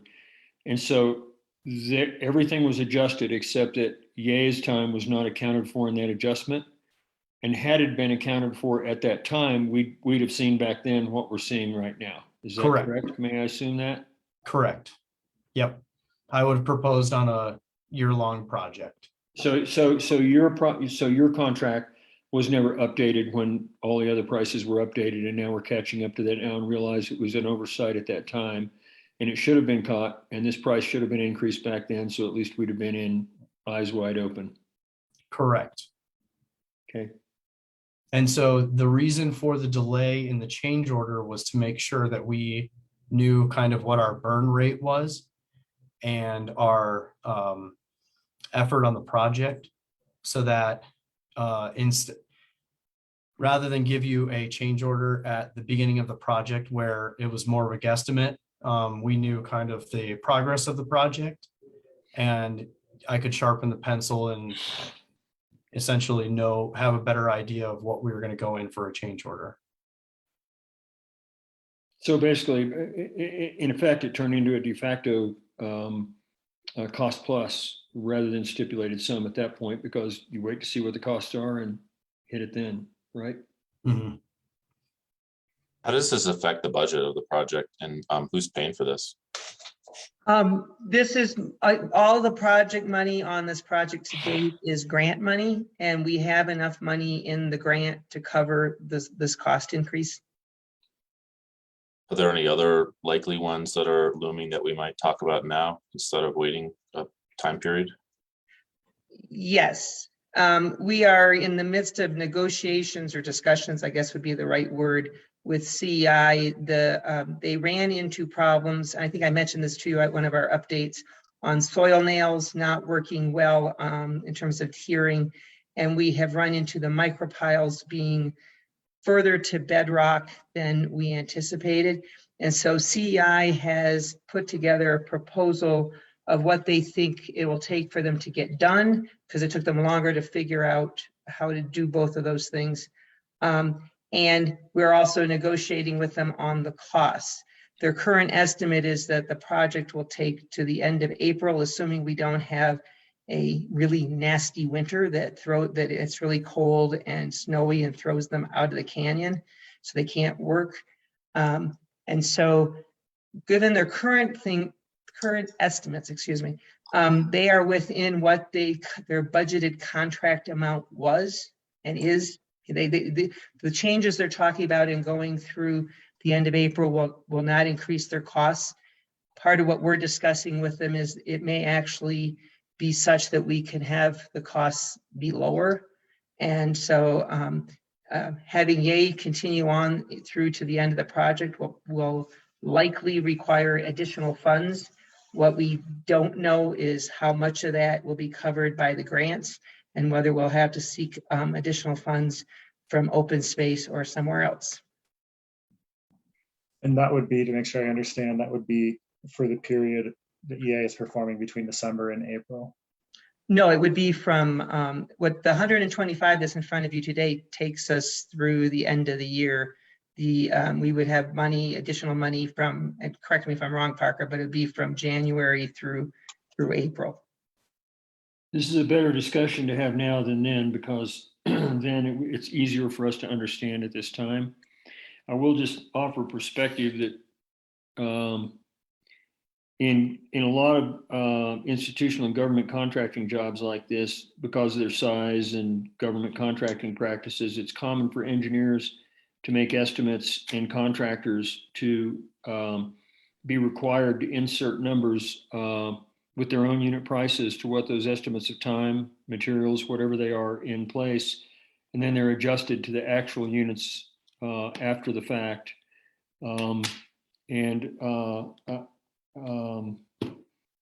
It's not something I always liked actually giving a stipulated. Let me take down my hand. I like stipulated sum because I didn't have to have a lot of discussions like this, except that when we came down to the hard brass tacks of stipulated sum, you still have to have hardcore discussions and get through the same thing. I'm assuming that we're dealing with something similar to that here, where we're looking at engineering estimates from our engineering and design people. And now these are being adjusted according to the real world, according to what the contractor is actually encountering and doing instead. Is that correct? Correct. So there will be overruns on the micropile time and materials. However, that is part of the discussions we're having with the contractor about their unit rate. And that's based upon CDOT specifications. Okay. That makes sense because everything subsoil is usually an unknown. It's based on an estimate. That unknown subsoil conditions, like how far to bedrock, you don't know until you dig in the ground. So when the contractor, the excavation contractor, for example, gives you an estimate of what it's going to take to hog out this site, and if they have an engineering requirement to get to bedrock, you don't know what that is till they get there. Could be shorter, could be longer, and prices are adjusted accordingly. And so what you're arguing with them, or not arguing, but what you're negotiating with them is what that unit price is and whether it's still a fair unit price based on their original contract. Correct. And it's even more so, because this has CDOT money in it, and correct me, Parker, if I don't get this quite right. CDOT has to approve the changed unit costs and has to accept the justifications for it. So it isn't just that us saying, yeah, that's a great price. It's grounded in what CI presents and CDOT has to buy off on it. Correct. CDOT's resident engineer will have to approve it. And then that goes through the business office.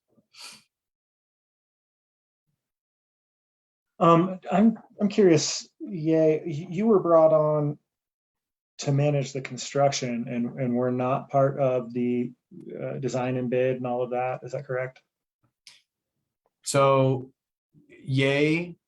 so prior to the construction project, Yay's engineering, what is a sub-consultant to Muller Engineering, doing the geotechnical and engineering side of it. So that portion of our company was involved in that sense, not the construction services like myself.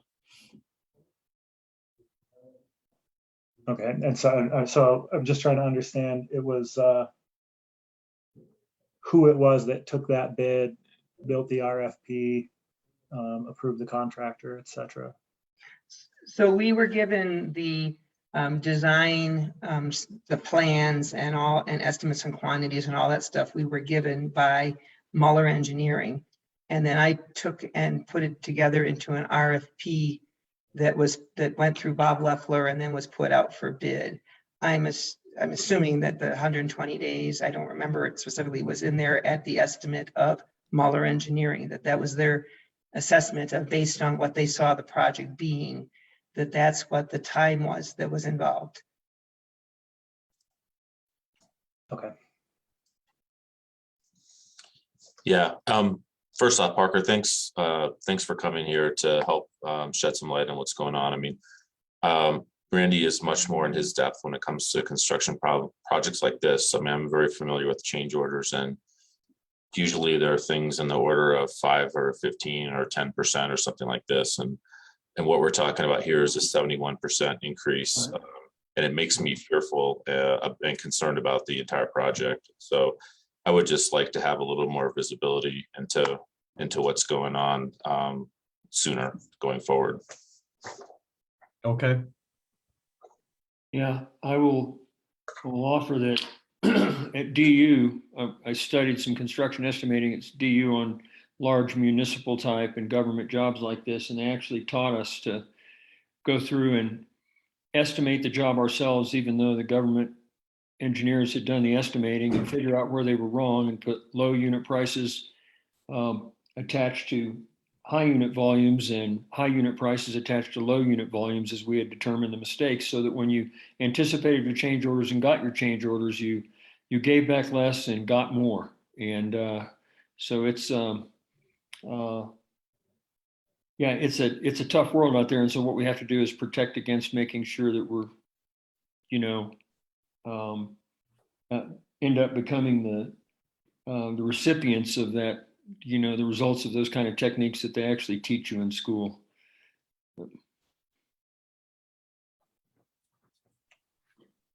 Wow. I wish I could report better about the orientation of business classes. Okay, so I mean, I feel like we've got a pretty robust understanding. We've got a change order in front of us that we need to decide on. I'll speak for myself. I think our option here is to approve the change order and keep moving with the project. And in the meantime, I know that some feedback has been given, and there might be some room as we proceed with other segments of the Peaks to Plains Trail to Martha, make sure that you have the support you need in terms of you know, that RFP process. I'm not a construction expert. I don't know that I would, you know, I would need help too. So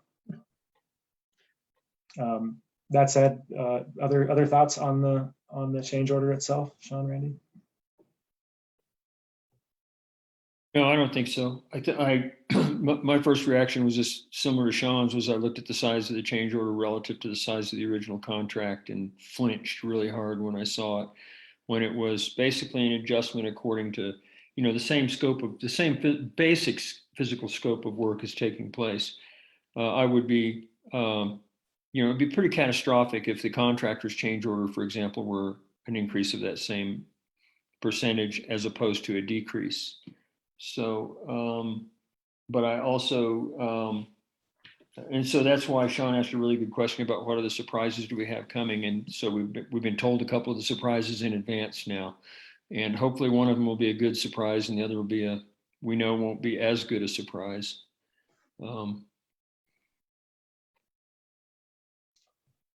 Yeah, no, I appreciate learning about this, and I agree with George. I don't think that we really have a choice in front of us. I think you know, we're committed to the project. But like I said, I really would appreciate having more of a front row seat to what's going on going forward. Okay, and just one other comment that popped into my head. Obviously, this contract wouldn't exist without the other one. If the total project costs are around 3.8 million, my math might not be perfect here, but we're talking about 3%. So in the broader context, it's not as catastrophic as it feels when you just look at the management contract. It's also more than we spent professionally constructing the entire sluice trail, so it's not nothing. Yeah, no, yeah, not nothing.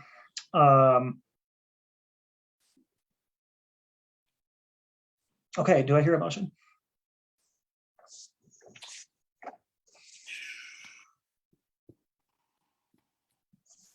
I got a long ways to scroll back to the top of this thing. I move we approve the change order for the Peaks to Plains Trail contract for the Open Space Commission. That's what it's titled in the agenda. Okay. Right. Second. Discussion. All in favor? Aye. Aye. Aye. Change order is approved. Thank you. Thank you, Parker. Thank you, Martha. Thank you, guys. Thank you. Thank you.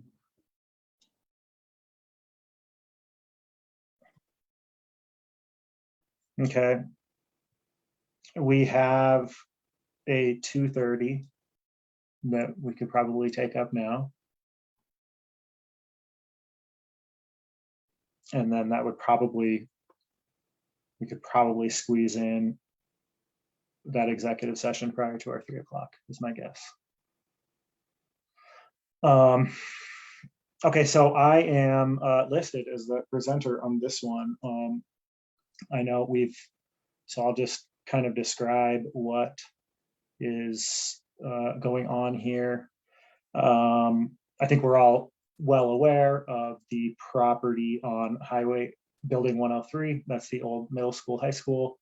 The track up there is one of the few places in Clear Creek County that is sort of obviously suited for high density development. And I know we are interested in constructing affordable housing in Clear Creek County. I know that the draft report from our consultant identifies that parcel as low-hanging fruit. There is due diligence that is necessary on that parcel. We haven't done the geology to know that it could actually support high-density housing. But the reason for this letter is because the school board is trying to decide where they want their bus barn. And one of the options is that track. They're set to discuss it, if not make a decision on it, on Thursday. And in advance of that, I thought that we might want to express ourselves that we're interested in pursuing affordable housing on that property should it be available. You know, this is against the backdrop of having $400 million available from the state for affordable housing purposes. So the letter is pretty general. It just says we'd be interested in doing affordable housing here. The other thing I want to just mention that is not in the letter, but was raised to me by a board member on the Board of Education, is the status of Idaho Springs and whether Idaho Springs shares this interest in seeing affordable housing there, or would like to purchase it themselves, or just how the county and the Idaho Springs are interacting on this. So I called the mayor this morning just to kind of confirm. He's been interested in this for years, made multiple entreaties to the school board as well, that this land be made available for affordable housing, and is looking at making a similar communication as the one that is in front of you now. So that's the intro. Thoughts?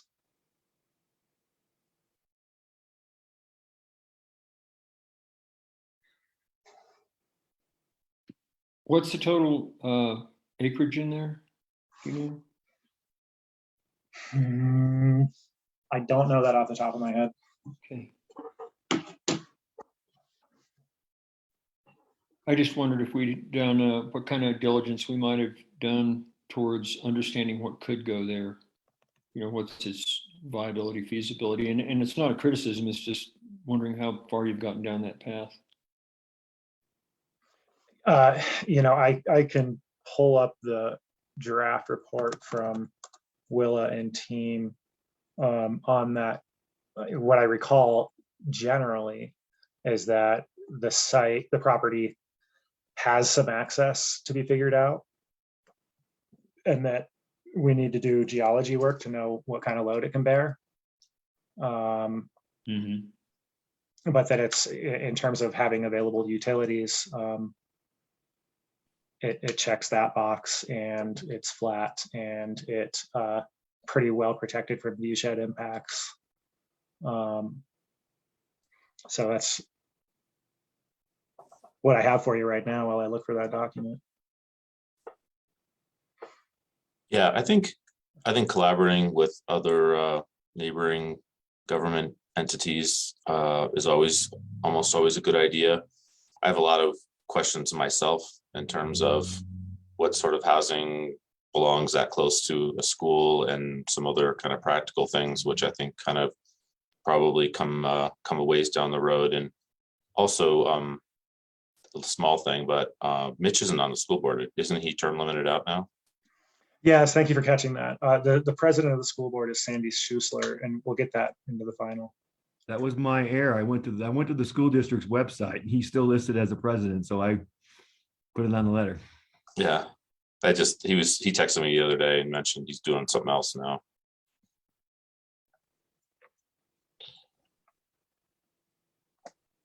And Sean, you raise, I mean, that's amongst kind of a host of issues, which is why this letter reads so generally. You know, we're interested in pursuing it, and we hope the school board is as well, is basically what the letter says. Yeah, that's a conversation. And I'm almost never not willing to have a conversation about something. I pulled this up on ClearMap. Do you want to see it on shared screen? Sure. Thank you.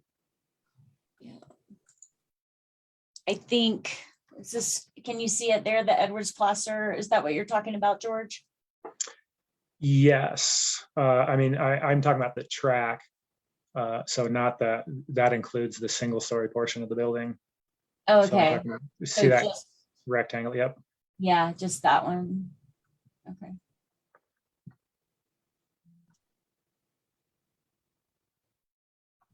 Do we have any idea what it's worth? What the land's worth?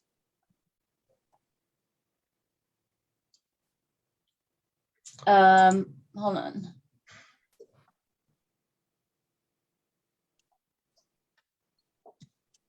I don't know. This will just be the assessors, but I think the assessed value on that parcel is likely to yeah, overestimate it.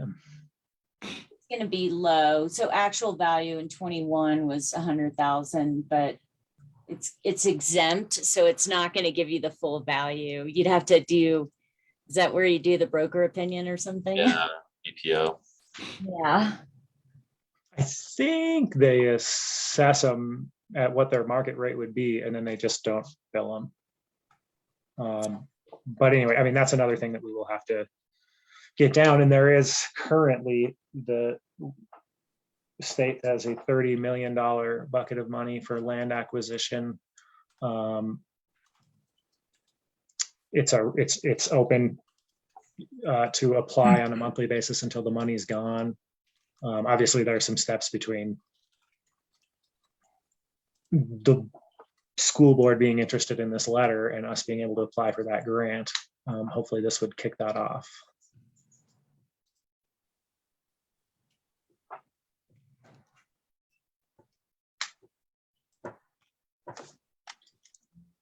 And the only thing, I mean, we could possibly add a reference that we know Idaho Springs is interested in this letter.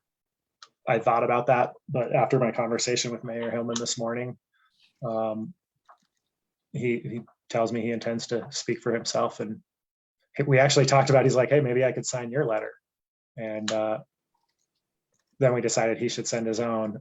Maybe along that same logic, we should speak for ourselves and let him speak for himself.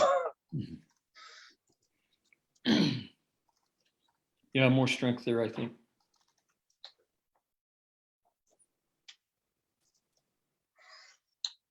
So I don't think we need a motion for this. I think this would just be direction, and I don't know who we would have sign it. And I don't really, that's the least important of these things.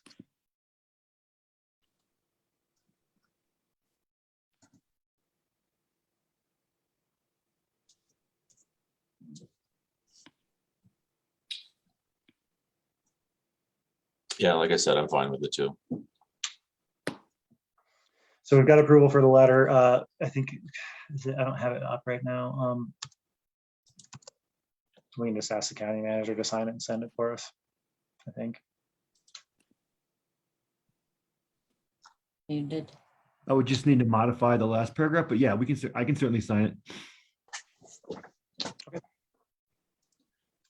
Addressed to Sandy Schisler, of course. Yes. Okay. Then I think we got what we need out of that one. And we have here a half hour before our next publicly scheduled item. So why don't we jump into executive session? Sound good? Okay. Therefore, I move the board. So Peter, same link or new one? It would be the same link.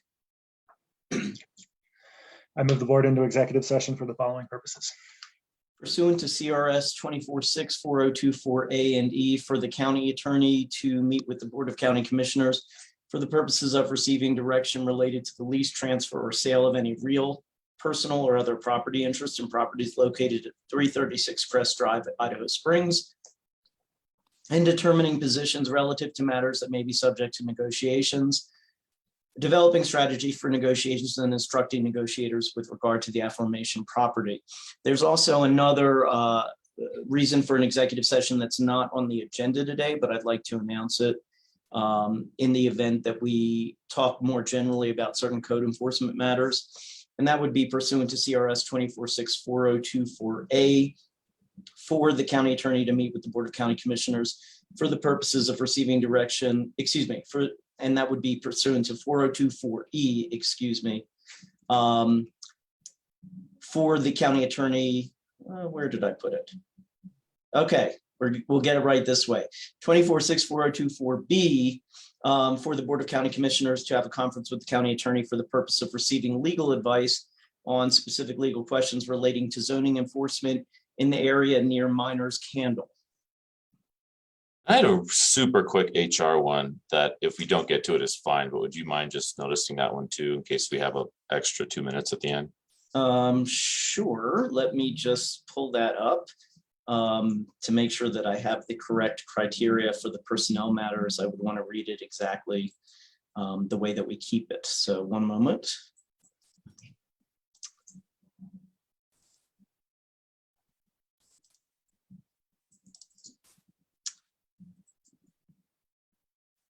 Okay, and that would be, as I bring it up, pursuant to 24640224, this would be 4F, personnel matters, for the county attorney to meet with the Board of County Commissioners to discuss personnel matters, but not regarding commissioners or elected officials, or to discussions of personnel policies generally. Second. Okay, we still have a quorum. All in favor? Aye. Aye. All right. Okay, the board will adjourn into executive session. No written minutes will be kept. No decisions will be made. This meeting space will stay open. We will return to this meeting space at 3 p.m. to consider site development case 2021-0003. And Beth, I was as impressed with you as you were for knowing the subletter of that. We'll see you on the other side.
Good for us. That's good.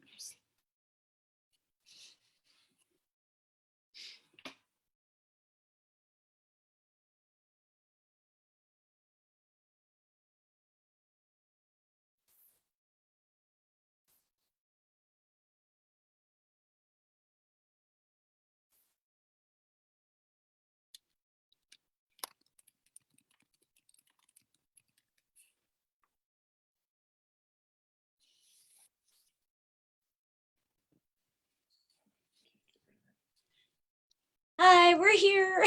Hey. Hi. I'm just waiting for the boys to come back into session, and they should be here shortly. So, but I saw y'all as the applicant, and I went ahead and just crossed you over. So, Thanks. all right, we'll be Good to with- kind of meet you virtually in person. I know, right? Tis a new day. Yes. So, and then here's. I have a whole new appreciation for these. I mean, this is one day a month that you guys do this? No, we do like 2 or 3 or 4 of them. And that's just with the commissioners. So I mean, like Stoy and I, gosh, we probably do like 10 or 15 of these a month. So. Oh, man. Well, hey, So Stoy. fun. Good to see you. Hey, Chad. Hey, Krista. Yeah. This is just all the fun. Beth is really entrenched in this. She gets to bear the brunt of all these public meetings. Man, I Well, know. Krista does this all day too. Yeah, exactly. I mean, there is such a thing as Zoom fatigue. Yeah. Do you have these blue light glasses? No, but I want them. What do they do? Tell me. So they honestly, when you stare at a screen all day long, I get headaches. Yeah. If I'm looking at my phone or my. I have my eye drops. Yeah, well, these blue light, you can get prescription or you can just get, these are just clear for me, but they actually reduce your fatigue on your eyes. And they're like $5. Where'd you get? Tell me you got on them. Amazon. Oh, I got mine on. I'm writing that down right now. Yep. So just blue light glasses, you can get them all kinds of styles and funky whatever. All right, now Since I'm blind, mine are prescription. Yeah, well, I was gonna say I'm old, so mine are 1.75. Can I get blue light Yes. in 1.75? Yes, you can. Indeed. Double duty. Okay. I'm Mine are writing it down. 2.75. Okay, I wrote it down. I'm zooming, or I'm gonna Google right after this. You could even buy a set, like red, green, blue. There you go. Match your outfit for the day. Hey, Stoy, maybe the commissioners will buy them for us. Just kidding. Mine were like $5 I a piece. assume that the ones that are prescription, they're probably not that expensive. No, mine were, I think, my wife got. I got him a set of 6 for $30. That's awesome. You could probably talk them into that, Beth, to keep you from going blind. Yeah. And you can like get them all different colors. So if you're in a happy mood, whatever is your happy color. Everybody knows if Cindy's wearing the red ones, don't mess with her today. Yeah, there you go. Red means stop. That's right. That's right. So yeah. Yeah, they went into executive session for a second and they said they're going to be back at 3. So okay, we should see them pop up any minute. Any new news on the fire out there? It's totally contained. 100%. We just got the email in our last meeting, 100% contained. So we're super excited about that. It's very encouraging. Yeah. Yes. Well, Yeah. the wind was so fierce last night. I thought that was going to be. It's terrible. Yeah. It's been bad all weekend. I was worried. So, here they come. All right, I have to be quiet now. What'd you say about me? You was just saying what a good looking photo that was. Yeah, right. Give me my wife's phone number.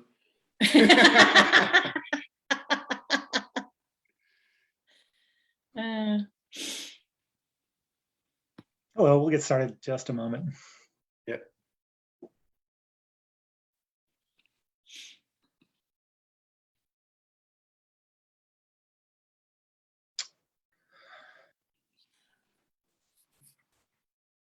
I'd just like for the attorney to know with his own ears that I said this. The board has concluded its executive session. No written minutes were kept and no decisions were made. So we're returning to the public agenda. The final item in front of us today is consideration of approval of resolution number 21-103 to request deviation from the driveway design standards, site development case 2021-0003. The presenter on this is Stoy Streepy. Stoy, the floor is yours. Thank you, Commissioner, and thanks for hearing us today. Today, we just wanted to bring and present to you a request for deviation from the driveway standards. This is on a project that is located in the Floyd Hill area. Its address is 675 Meadowview Drive. It's a new development that just begun a little over a year ago, and developing a single family residential vacant subdivided lot off of Meadowview Drive, which is a primary county maintained road. And we wanted to present to you we have here with us Chad and Krista Wallace. They are the property owners and the developers of the single family residence in question here. And again, they started this process a little over a year ago in the fall of 2020. Came in and got a driveway permit and grading and excavation permit from the site development department to create access to the county road system and grade the lot in order to develop their single family residence.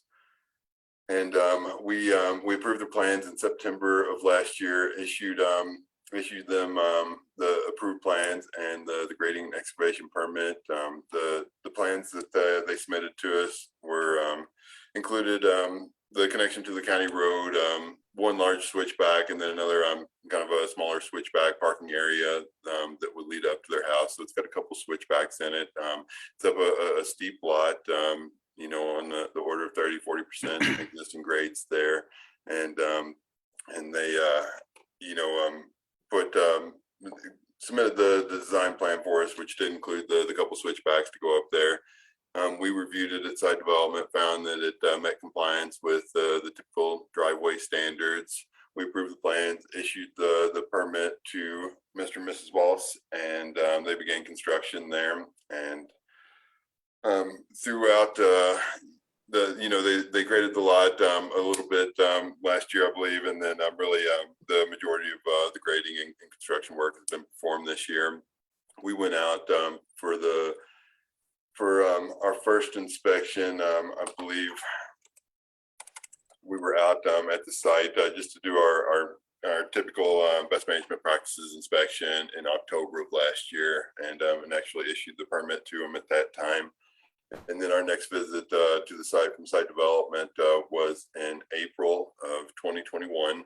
And we went out at that time to take a look at the driveway conditions, the grading conditions there, which is pretty standard for that timeline. The site development will typically go in and review the grading and driveway conditions and their kind of rough graded state to ensure that they have adequate access for emergency services throughout construction, and then that everything's kind of coming together to meet compliance, and hopefully, you know, hope to you know, prevent any surprises or anything that would come up during the final inspections, and get them any notice that of any corrections that need to be made there. We did note in April that the driveway was steeper than the approved plans and our compliance standards. Notified them of that at that time, and then conducted several other inspections throughout the summer and fall of this year. And they had an excavator on site that was working to do all the grading and excavation work there at the property. They, you know, when we went out and did these inspections, we found that the grading work would progress and the driveway grades would be reduced, you know, when we go out there, but never to the point where it met the actual design plans or our compliance standards. For this, the area in question on this driveway is the approach from the county road up to the first first switchback. And that was the area we primarily noted during our first inspection, and again through the subsequent inspections, that we felt was a problem when we first observed that, and just doing pretty basic grade measurements on that. We found it was on the order of 20% grade when it was initially cut in. Throughout the course of the summer and the fall, as they continued working on that, they did reduce the grade down to what we measured, and what Mr. and Mrs. Wallace had presented to us as, you know, somewhere between 13 and 15%. With the, you know, measurements that I've taken, I would certainly agree with that it's in that range for that first section of the driveway. Through the switchback, the grades are acceptable and compliant, and beyond that, as it continues up the house, the driveway grades are compliant beyond that point. So we're really just looking at this initial section from the connection with the county road with Meadowview Drive up to the first switchback that has presented the biggest challenge. At some point in this fall, the Excel came to put natural gas service to the property. They were, the Excel contractors were aware that that the driveway was still in a rough graded state, and they were asked, it's my understanding, they were asked to put the gas line down at an elevation that would allow the driveway grades to be reduced and allow for the driveway to meet compliance with our grade standards. It seems that they did, you know, bury that deeper than they typically would, but as Mr. and Mrs. Wallace found when they continued through the construction there and got the driveway grade reduced down to in order to meet the driveway grade compliance, it was going to cause some concern with the adequate cover over the natural gas line and the ground surface there. And so they have stopped lowering the grade of the driveway at this point due to that constraint, and decided to come to site development and ultimately to you, the commissioners, to ask if they could be approved for an increased grade on their driveway. And that's kind of my summary of the conditions we've seen throughout the permitting process here. I would like to give the opportunity to Mr. and Mrs. Wallace to speak on their behalf and summarize from their perspective as well. Okay. Well, first of all, I want to thank you, Stoy. You've got a great engineer heading up your department, and he's been a fantastic help as we've worked through our site work and getting our plans approved and through the whole process. So thank you, Stoy. Yeah, I don't know if I have too much else to add. Originally, when Excel was going to install our gas, they had located a line that was located between us and our adjacent neighbors. When they came to install the gas and they did their excavation from our meter location to the main line, there was no main line. So they regrouped. At that point, went to the county to get a permit to extend the gas line down the road and then ultimately come up our driveway. So yes, basically our constraining factor at this point is a gas line that was installed by Excel under our authorization. And so at this point, that is, I've asked for an official cost estimate, what they would charge to come in to lower that line an additional 18 inches, which is what we would need to get into compliance. I don't have an official letter from them, but I could provide that as soon as they get it to me, what that cost would be in addition to the grading work. So at this point, I could show a quick exhibit of kind of what our driveway looks like, if you'd like to look at it and see those grades next to the driveway. I don't know if that matters for you guys.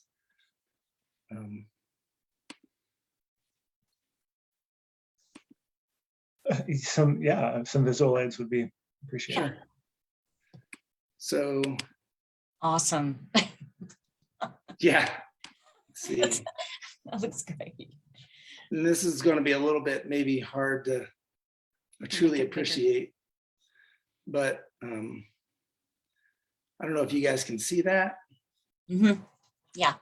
Okay, so the left-hand side is where we land on Meadowview. The first, 30, 40 feet, we're within what was approved.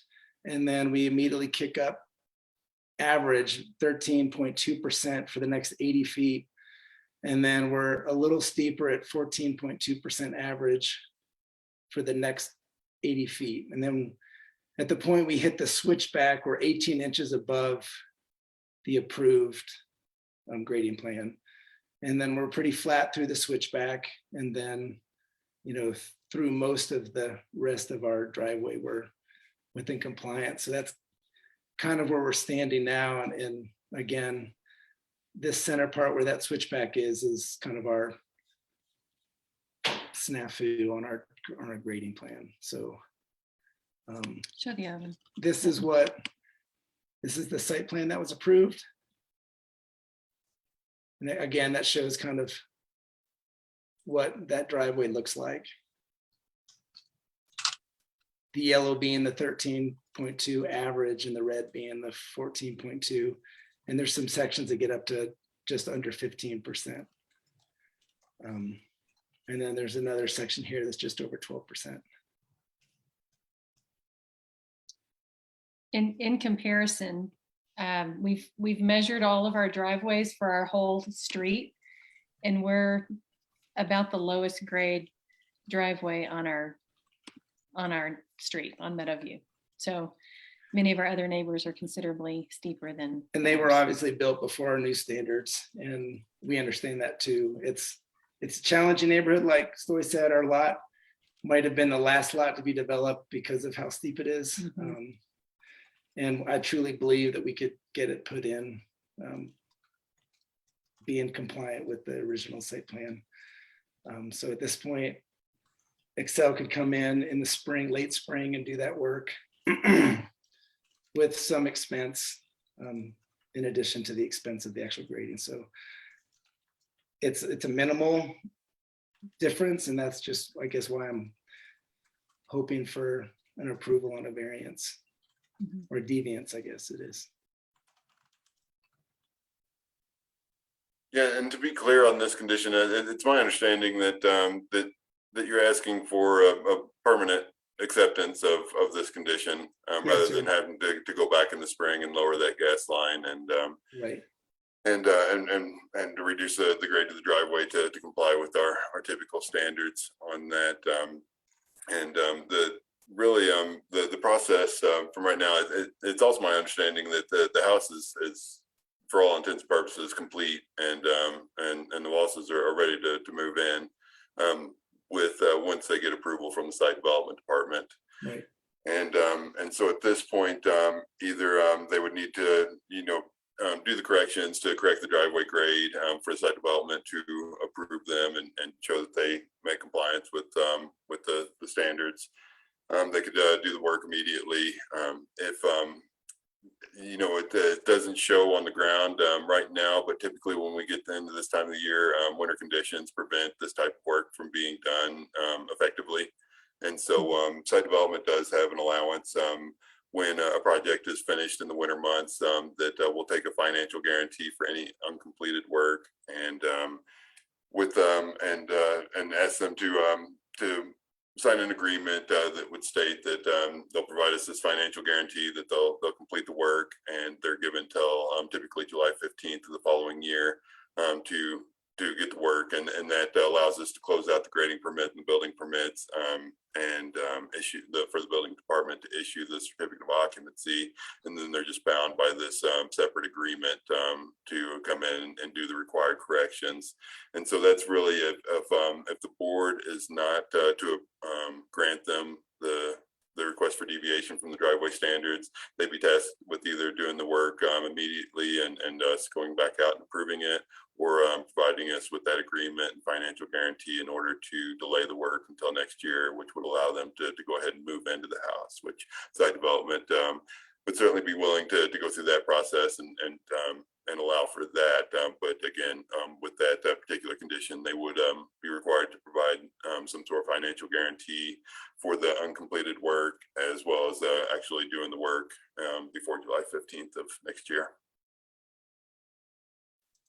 Can I ask a question? Stoy, I'm just curious, what created the need for this deviation again? So it's my understanding that, it is a challenging site.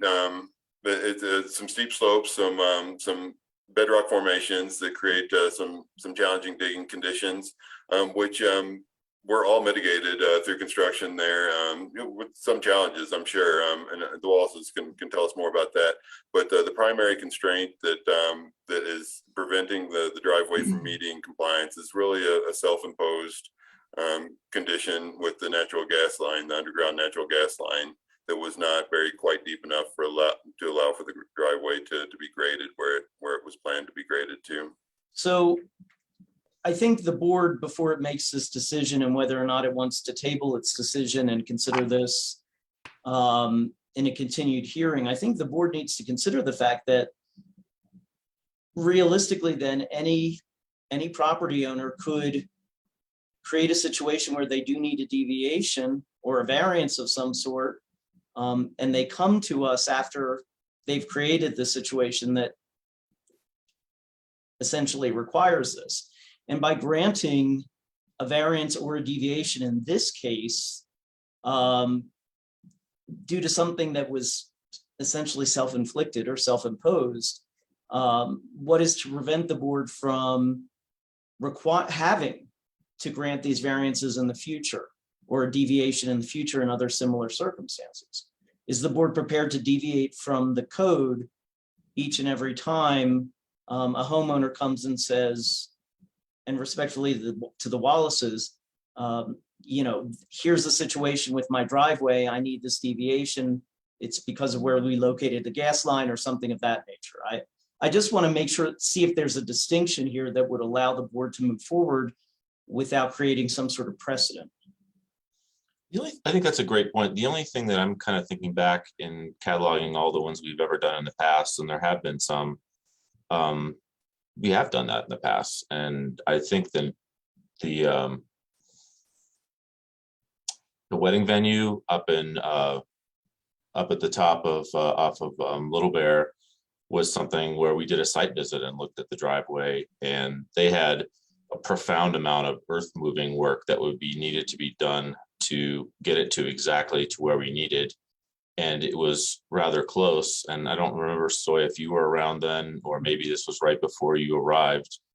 But I guess in response to that, Peter, I would say that there already are precedents. We've already done this in the past where we've kind of tried to be reasonable and accommodating when, somebody has operated in good faith and due to their best efforts still come up short.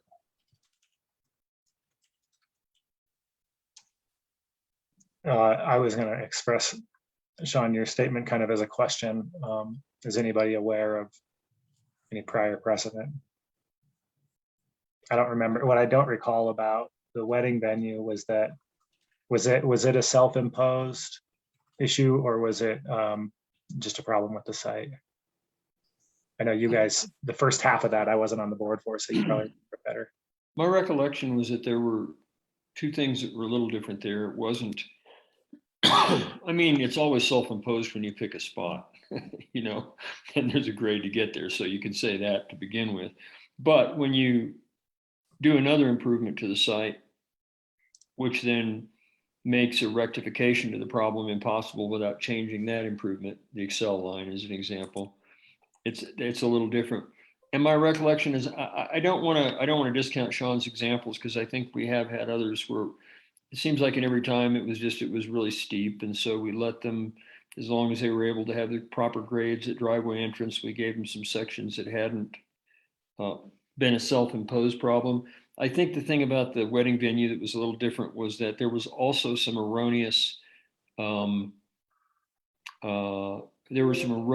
erroneous readings that they had read and reported, and when they went back and resurveyed, it turned out the problem was pretty much actually within spec for almost all of it. And you might remember differently, Stroy, but that's my recollection. Is part of your judgment in their case, first of all, they did go back and rework a whole ton of it, and secondly, when they went back to rework a whole ton of it and then resurveyed it, they found out that the survey they had reported to you, actually, the conditions weren't as bad as they had reported initially. Their own survey was remiss and was inaccurate.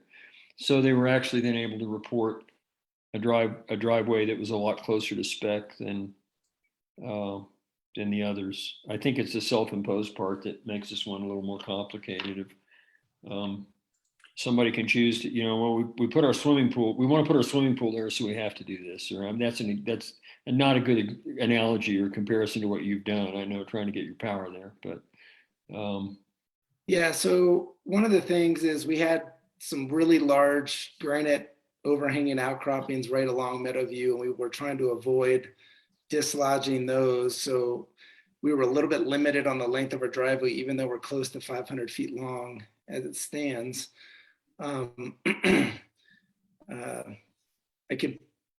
We've done several rounds of blasting at that switchback. Our intent was to never not be within where we're supposed to be. And here's if I can share my screen just to give you an idea. It's not. So this is kind of shows, I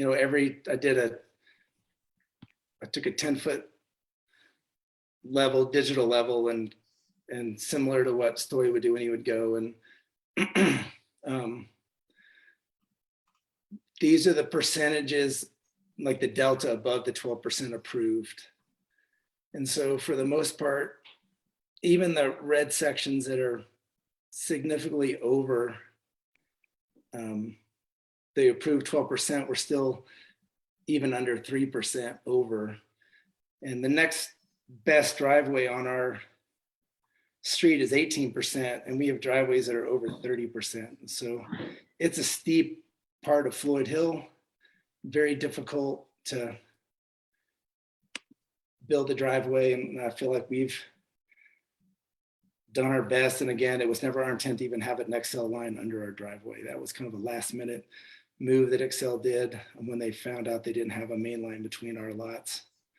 So I know it's self-inflicted. We picked a lot and we buried the gas line, or Excel buried the gas line. It's not a problem for Clear Creek County, and we want to be respectful to Stoy and his engineering department. We've done our best to make our entrance in compliance, so it wasn't steep coming down onto the Meadowview, so we wouldn't have stuff running down our driveway and onto the street like so many other driveways are on our street. So appreciate that, and I can assure you that we, want to do everything we can to have it be easy to build here, while protecting the neighborhood. A couple of things that I think I kind of want to just bring into this. One is that normally when we grant driveway deviations, those come with a trade for improved fire mitigation, right, of the house. Mhm. And so I don't know, has that part of the conversation happened? And then I'll just ask the second question too. Has the fire chief had a chance to comment on this? Story, do you want to speak to those? Yeah, I can answer both of those. The fire chief, Jim King with Evergreen Fire Protection District, did a comment with a really simple response that said that he did not object to the deviation request. So we did receive that from the fire chief that serves Meadowview Drive, and then and I'm sorry, as far as the wildfire hazard mitigation plan, and I don't know how much I've discussed this with the Wallaces. I have discussed it with our building official, and I did just pull it up before our meeting and before too. There's several things. It would require the resolution that I've drafted anyway would require that they meet compliance with the wildfire hazard mitigation plan point system.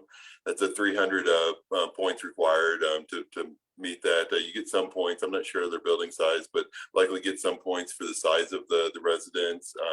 They would get 100 points just being accessed from a primary county maintained road. And there's several other things on there. The building official made it sound like it would not be an extreme challenge to meet compliance with that wildfire hazard mitigation plan, even post-construction, with some maybe minor changes.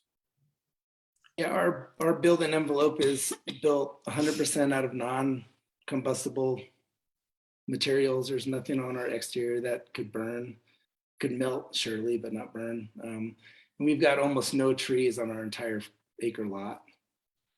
The 2 big trees we had were taken down for the construction. So I think I've already filled out the initial application for that as well. And so then, Peter, with that information, maybe I could respond to the question of what's different about this case. And maybe what's different about this case, and I'm curious to hear if you think this holds water, is that the deviation is both short and not tall. You know what I mean? Like, it's not long and it's not a much of a percentage deviation. And also that the fire chief has not expressed concerns. Whereas if we had a case in the future that was similar with a self-imposed consequence, if either of those 2 conditions weren't there, there would be no precedent. Is that, do you feel like that is persuasive? Before you chime in, Peter, I would like to jump in if I may, and just remind everyone of the commercial property on Little Bear Creek Road. The board did grant a deviation in that case prior to my time when the construction process was initially being permitted, mostly due to constraints from the Forest Service access. To get there, I think there were some width constraints and other constraints there, which the board did grant a deviation to.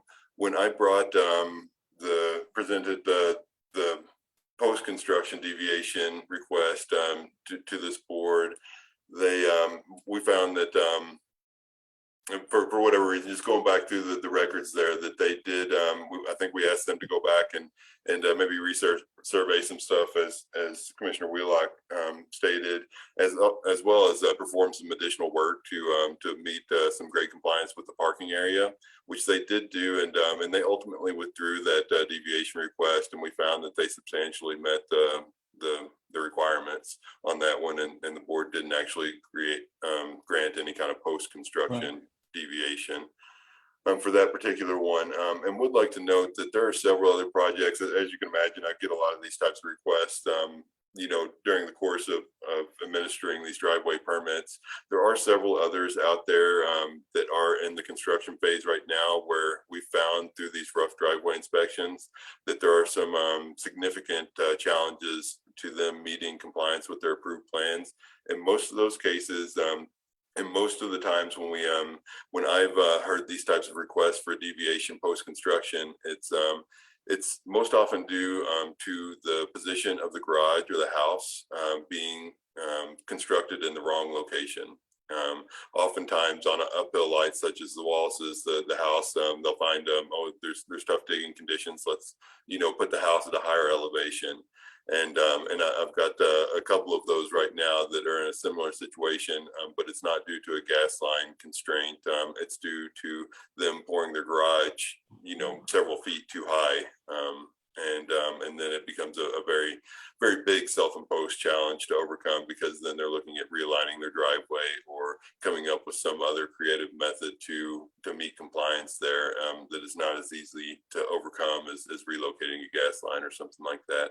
So I do want to just say that that it will put me in a bit of a position and likely, put the county in a position where we're asked to present a lot more of these types of cases to the Board of County Commissioners.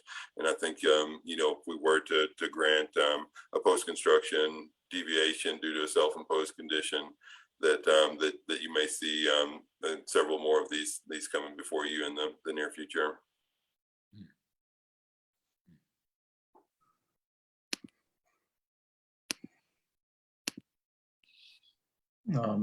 So I don't know if you still need an answer to my question. I think it's more of a subjective determination by the board.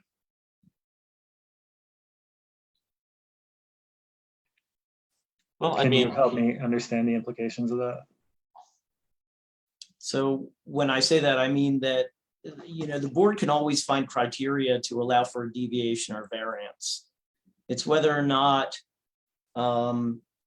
the two distinctions that you make here, such as the fire authority inspecting and approving it, and the amount of deviation, if that's enough of justification. Well, the fact is that regardless, the code is spelled out a certain way. And the code doesn't really provide for minor deviations here and there. It allows for deviations or variances under specific criteria, and Stoy has properly presented a case. I just want the board to be cognizant of the fact that there needs to be a point where you draw the line, and whether that means revising the code to allow for certain deviations in such an instance. I realize that the Wallaces are in an unusual situation. And I also realize that you're not trying to inhibit this type of development, but there is, and this probably will come out less gingerly than I intended, but it is a buyer beware type of situation.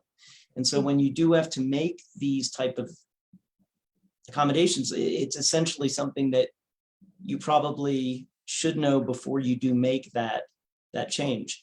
Again, if it's minor in the board's mind, that's certainly within the authority of the board to make the distinction.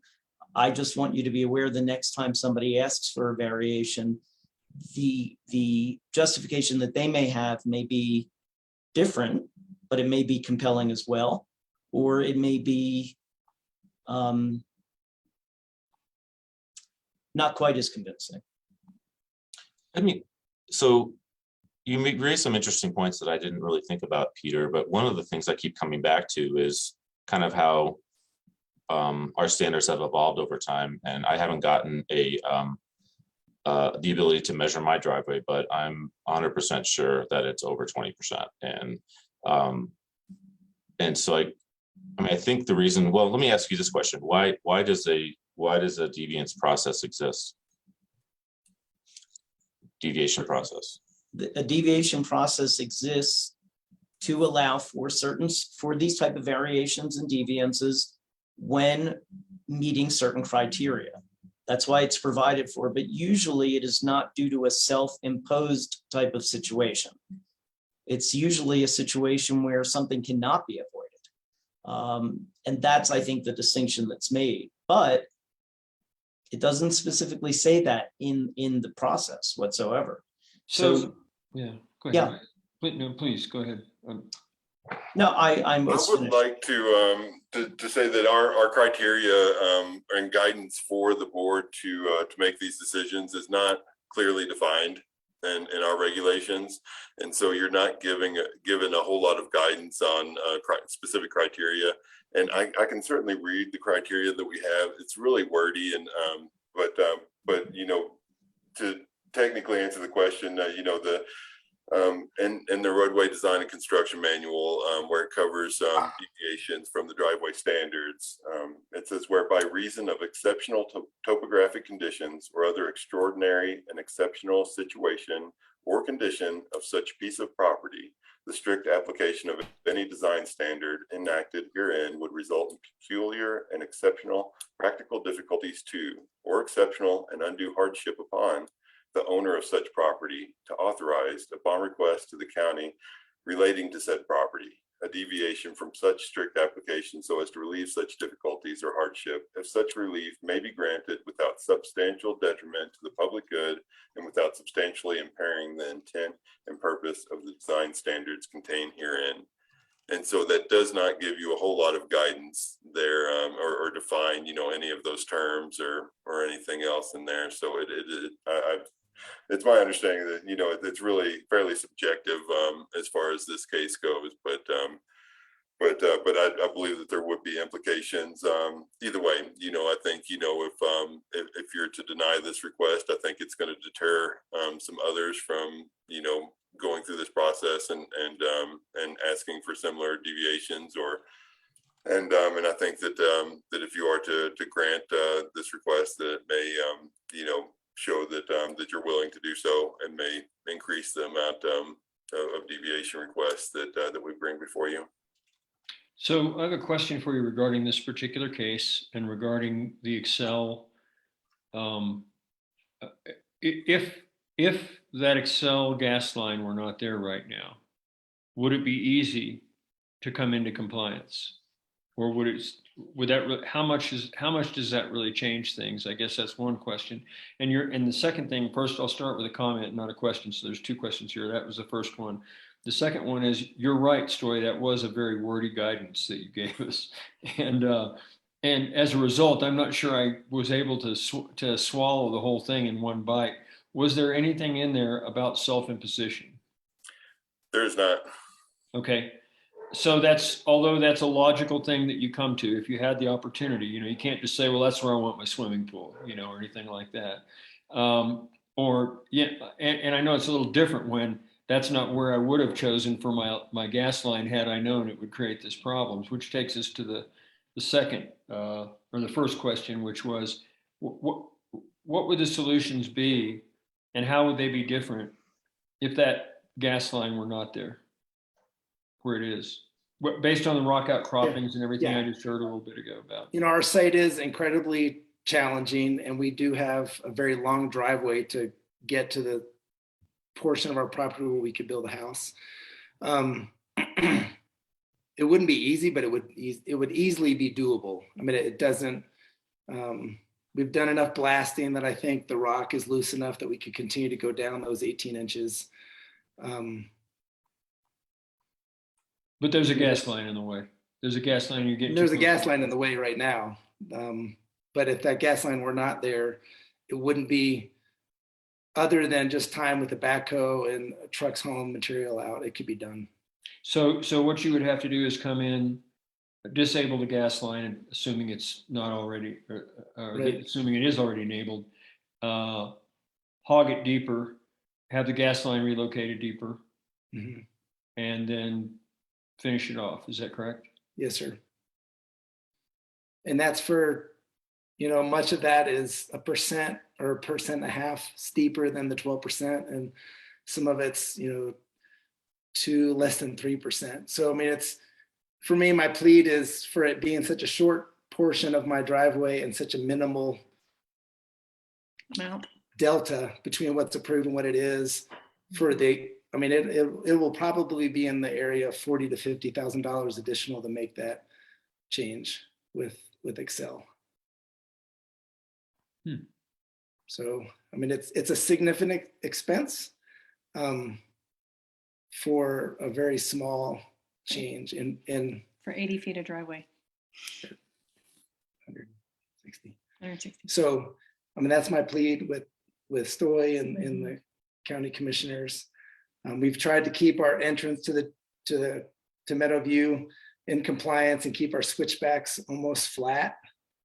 Those are always the hardest parts. We've tried to be in compliance in the critical parts, and the straightaway is the only part that's,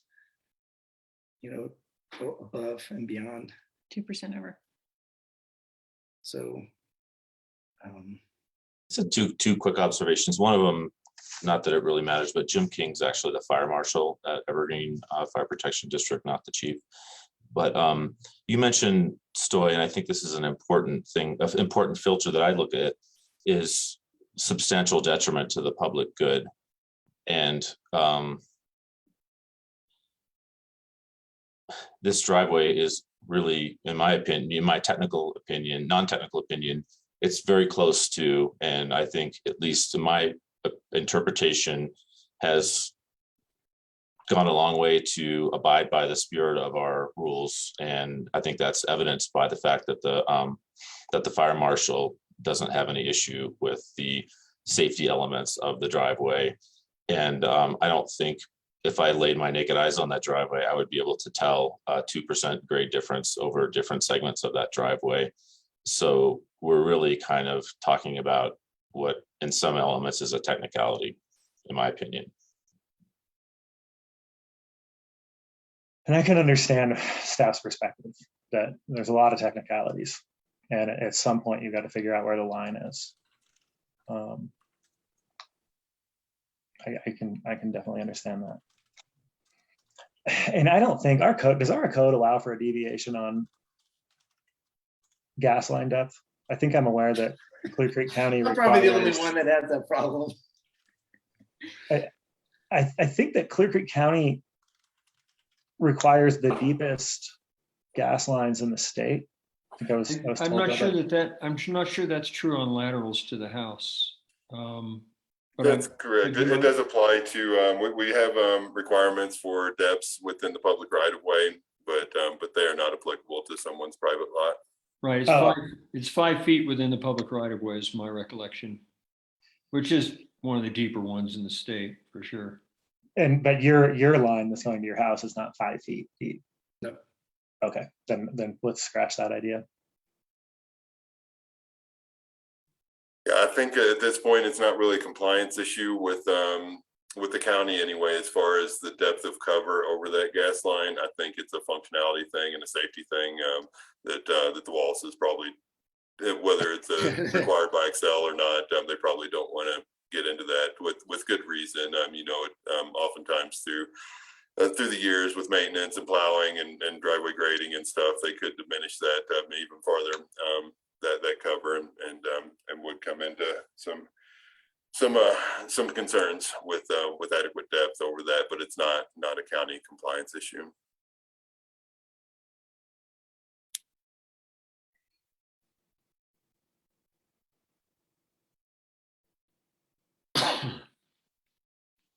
Well, to Chad and Krista, by means of explanation, we've been meeting since 8:30, so I think we're processing a little slowly right now. No, That it's might be why okay. you're I've getting been these periods of listening silence. to y'all's meeting today, so it's been great.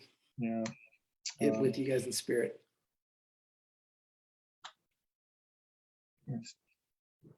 Processing a little slowly. One question for you, Wallace, is if this deviant or this request is denied, what does that practically mean for you? I mean, you won't get your CO and you'll either have to agree to fix it in the spring and not pay it anyway, which you can't probably do anyway. Or you'll have to wait to move in until you can, well, what are your options? So I guess at this point, like what Stewie explained, we would have to do a written agreement with the county and put down a financial guarantee that we would make the changes prior to July 15th or whatever that date is. And then as soon as Excel can mobilize, I think they have a moratorium on any work over the winter time. So they start work in the spring. They would come in and do that work. And then we would do our grading work. And then at that point, and in the meantime, hopefully Story could provide their approval and we could get our CO. We have our state sign off on our wastewater treatment plant, and the building department has signed off on final. So you get at least a TCO or something like that, temporary. For our loan to go from a construction loan to a final permanent. loan, we have to have actually a CO. We can't CO, so that's why the financial agreement, the deposit, right? Yes, sir. And then we would have to pay whatever those costs are in the spring to get the driveway changed over. Which I'd prefer to pay that onto an asphalted driveway rather than a bunch of additional grading for 1.5%. Yeah, I mean, I could think of good things to do with dollars too.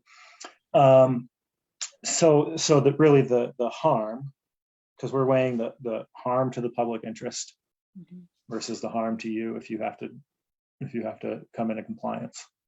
The harm to the public interest, it's been argued, is not acute, and sort of as evidenced by the response of Evergreen Fire Rescue.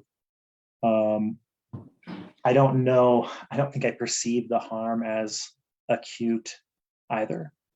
And that's where I guess I feel a little bit indecisive here. Other thoughts?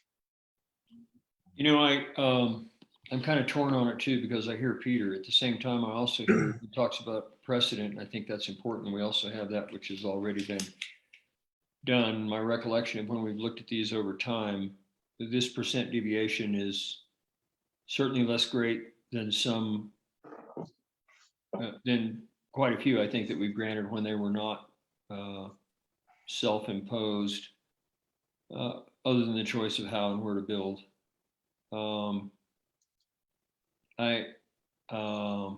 And then the other thing is, I know that we have, I know that in places where I've had to build driveways, I've run into the same thing. I've run into the same thing in Jeffco. And basically they'll say, if you get the fire department to come up and take a look at it and tell us if they think their fire access is not impeded, and or along with that, there are certain fire mitigation actions that are required by the owner to take. And what that would be in this case is because it sounds like they have good defensible space at this time right now. That's not even an issue. It's either that or you get into sprinkler systems and all kinds of stuff. And it's a little late to sprinkler this house if that weren't in position that we, and it's not, if it were not, we're a little late in the game for that, I believe. So that's not a reasonable request at this point. And I presume your house is not sprinklered, is that correct? No, it's just over 2,000 square feet, so it's not. Yeah, and the drywall looks really good right now, right? It did. It's all brown. Yeah, it was small enough it didn't trigger any kind of sprinkler system. And what's the square footage again? It's 2,200 square feet, just over 2,200 square feet. Yeah, I mean, I'm kind of headed in the same direction that I believe I'm hearing from George and Randy. Coming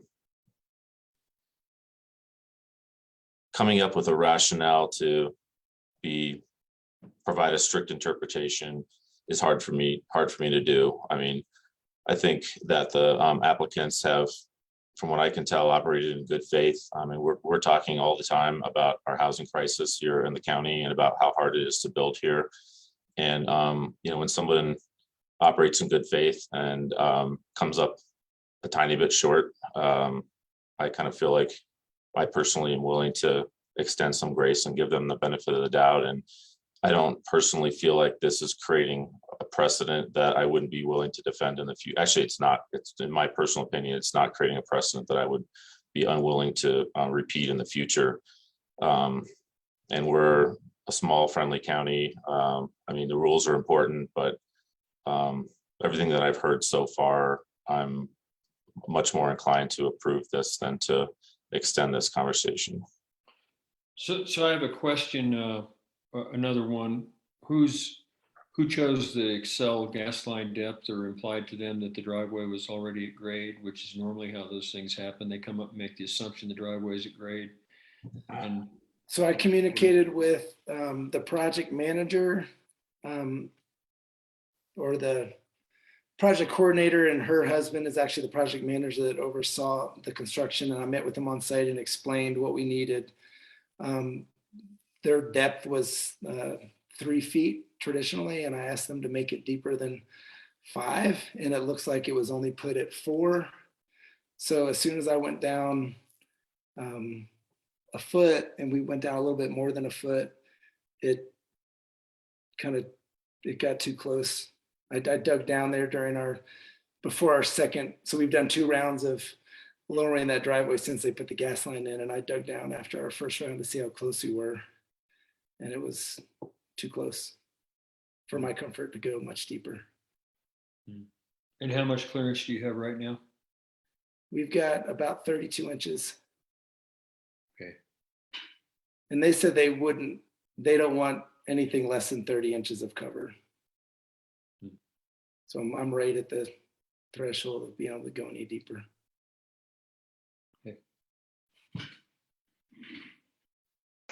I mean, a harm I didn't articulate that I think staff is articulating is just the impact on our systems. If we make this decision here, other folks will say, okay, we've got a board that is going to grant deviations, and then Stoy gets a whole bunch more deviations to process, and then he has to apologize for the other things we're asking him to do. And one way we could address that moving forward, I don't even know if this is legal, but I mean, it seems like there's a certain level of deviation that we could define that maybe we could leave to staff to do that would lower that burden? Obviously, we're not going to make that decision right here, but it's something that's on my mind. Yeah, just for future conversations with the board, I would like to note that, and I have in the past when you last adopted the grading and excavation regulations, I believe I expressed my intention at that time to take another look at our driveway with regulations, which are found in the roadway design and construction manual, which we haven't substantially updated. And then in there, I would like to say that I would like to better define the criteria that the board is evaluating when looking at a deviation in there, so that you have a little more guidance on what to look at, and you can better define that guidance, that criteria that you'll be evaluating through these cases. And then, and I would like, within reason, and to your point, Commissioner Marlin, to maybe set a reasonable area where it does allow for staff to approve a deviation, and up to a certain extent. And if staff chooses to deny that deviation, then the applicant has the opportunity to then come before the board to get a final decision from the board if staff were to deny that.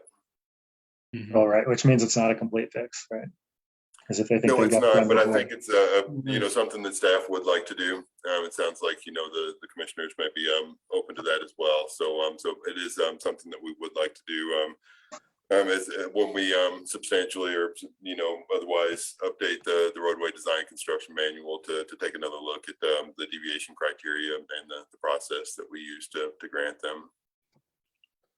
Yeah, I would like to, as an example, I'd go back to the one, it was on Floyd Hill, as a matter of fact, one driveway that I did that did have a different set of circumstances. We're not just simply grade and getting to the site, and the fact that the site dropped off a significant portion, and we were asked to build a causeway, if you will, almost a dam across a wide area of ground to raise grade up through one section. And it was the county engineer who felt sufficiently empowered to ask me to get with the fire marshal from Evergreen Fire Protection District, who came out and looked at it and said, I actually would like for you to not build that up. And I like it. It was a little different situation. He felt it was safer the way it was than if we tried to actually build that driveway higher for one section in order to gain what we needed to get to the next section.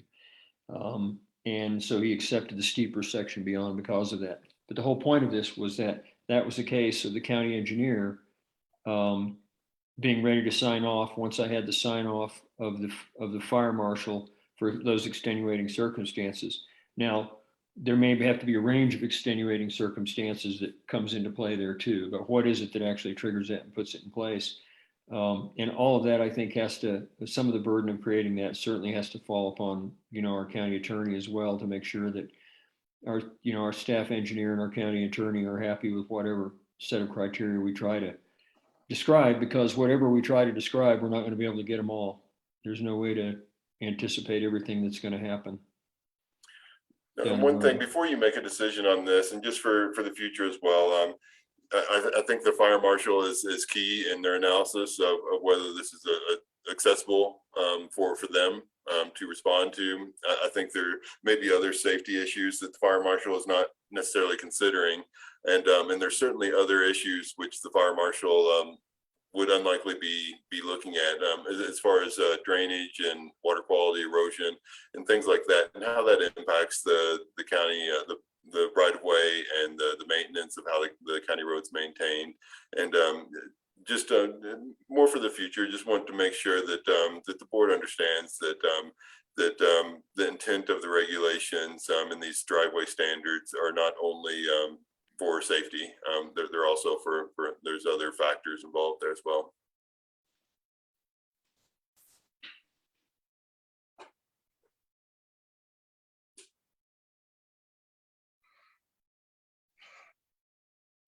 It's a great point.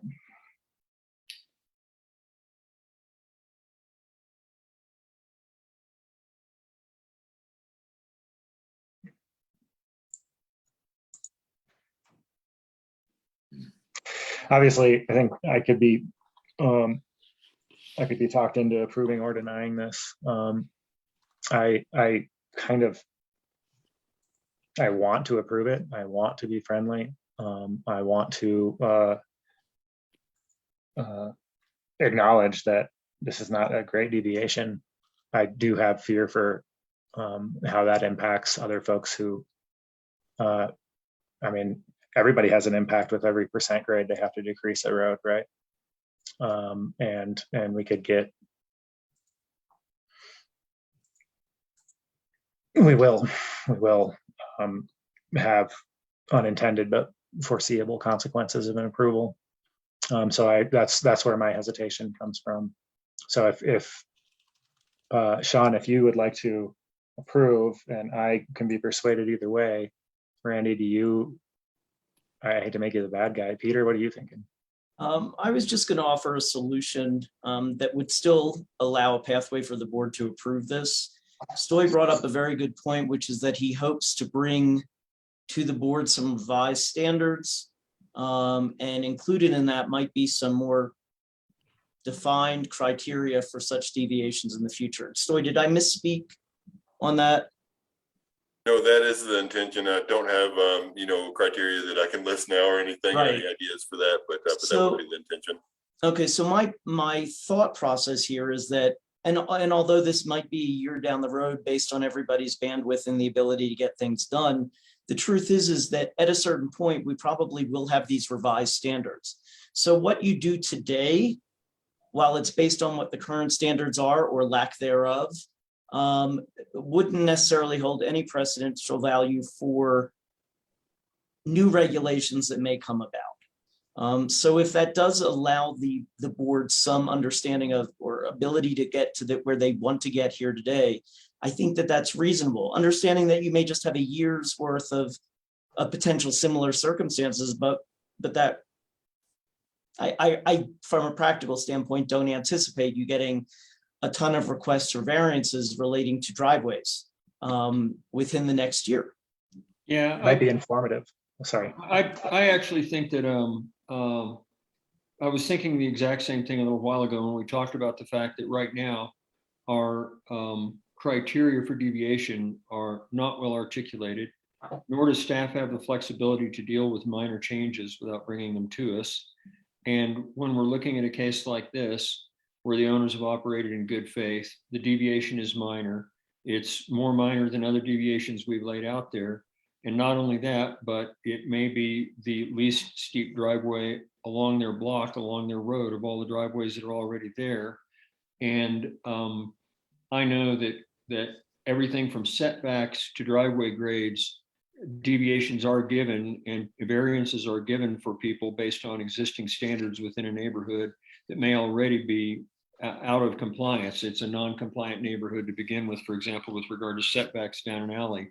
And people are allowed to go ahead and build a shed closer to the alley because the entire alley is lined with sheds closer to that alley. Those kind of, I've run across all those kinds of things where we're allowed to do that to adapt to the given neighborhood. If Stoy believes that this is not a material threat to the well-being of the road with regard to erosion and so forth, this 2 to 3% that we're talking about through this section, and if all those other conditions exist, then this is exactly the kind of thing that Peter's talking about, that future change to our criteria and process might enable to happen much more easily than this one did. And I think for that reason, I'm pretty well ready to approve it based on the idea that we're going to move forward. And like all the other systems in the government that we've been working hard on improving the last few years, work on this one too.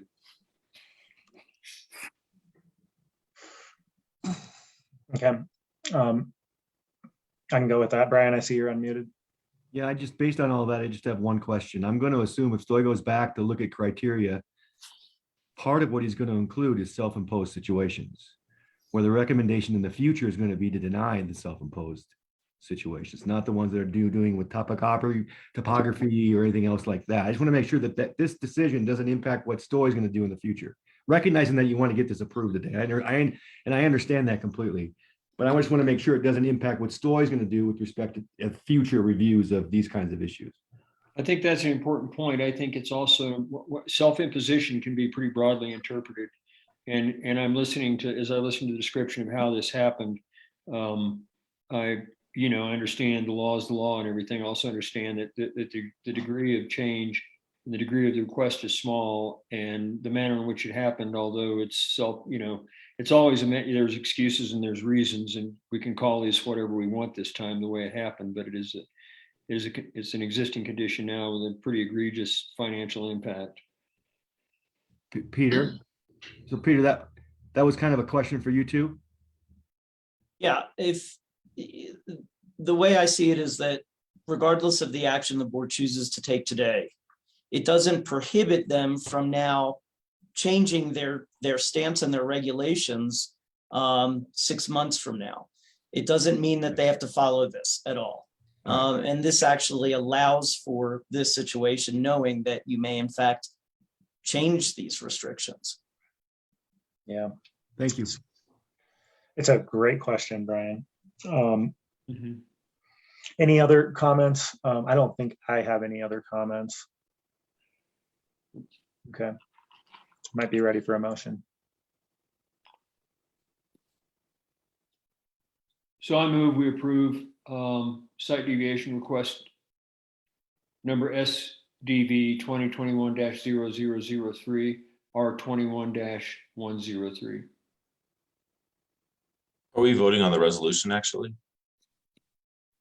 Well, the resolution is to approve. Okay. And I would like to note, and maybe Peter hopefully has had a chance. I know we just changed the timelines when we're getting this information to the board and to Peter, our attorney's office to review this stuff. But it may be worthwhile to go through the resolution and look at the conditions in there, so that that you know exactly what you're approving through this resolution. And I want the Wallaces to understand any implications from that as well. And primarily, I'll certainly be happy to share that the resolution so that you can have a look at that. But would like for the Wallaces to understand that there are still a few things that need to happen before the site development department can grant approval of the conditions at the site and allow for the CO to move forward. Right. And let's see. Hopefully you can see this on my screen now. This is just my staff report with the resolution here as it's written. It's all the standard language that you'll typically see in the approved resolution for a driveway deviation. We have you know, outlined the specific conditions associated with this resolution. This allows for grades of up to 15% on straight sections of the driveway. We don't have a plan in place for this because it's more of an as constructed condition. It wasn't designed for, so there's no plan included with this resolution. It's just granting that deviation to up to 15% on straight sections of the driveway. The driveway will meet other standards. There's no other compliance issues that have been identified there, so that shouldn't be a problem at all. All disturbed areas shall be revegetated as per the county's adopted best practices manual. This is a typical requirement that's not specific to this resolution, but I think because of the recent driveway work that's been done and some other grading activity, there may be some additional revegetation and final grading that needs to happen before final approval can be granted. No problems with the on-site wastewater treatment system. We've talked about the wildfire hazard mitigation plan. I don't think that's going to be a challenge for them to meet the criteria for that. And then the driveway work and site work associated with our existing permit there will be completed by July 15th, 2022. This is so just want to be clear that their options are still without having to reduce the driveway grade. They still need to surface the driveway and do some just minor final grading and revegetation there at the site. And so their options at this point, if the board is to grant the request for deviation to the driveway grade, they could, if weather allows, continues to allow, they can go ahead and do that work and get that completed, and we can go ahead and sign off without any conditions. If the weather turns or they're for whatever reason unable to perform the driveway surfacing and this other final conditions, then we would still take a small financial guarantee for that, and those are based on the conditions that have not yet been completed. And so if it's regrading a driveway and moving a gas line, of course, the financial guarantee is fairly substantial for final grading, site cleanup, and revegetation. The typical amount of the financial guarantee is $1,250 that we would ask for, and that those items be completed by July 15th of 2022. And so if the board is to grant the deviation to the grade, those final items can be completed now, or we can take a small financial guarantee and they can be completed before July 15th of next year. Understood. And those conditions are in the resolution, so it would still stand. Okay, I'm assuming we have a valid motion, which I will second. Okay. Before you vote, I do want to confirm that the motion was to approve the resolution. Beth, I just Correct. want to see what you have in your notes. I just want to make sure. Correct. Okay, thanks. The resolution approves the deviation. Correct. Thank you. Good catch. We don't want that to happen. Okay, any discussion? Maybe I'll just state that I think this is a very, very unique case, and it'd be hard to duplicate these circumstances, I think. I just want to say thank you, and I appreciate y'all's process and the time you take just to take care of all of us that live in Clear Creek County. Okay, thank you. All in favor? Aye. Aye. All right, motion passes. Thank you. Congratulations. Thank you. I would like to thank the board for all your time today at the end of an already long day. So thank you. Yeah. Indeed. Thank you so much. Thank you for your time, Story. Yeah, and thank you, Stoy. And it's this might be the first time I've gone against a staff recommendation on a site development case. I don't feel good about it. So just want to acknowledge that.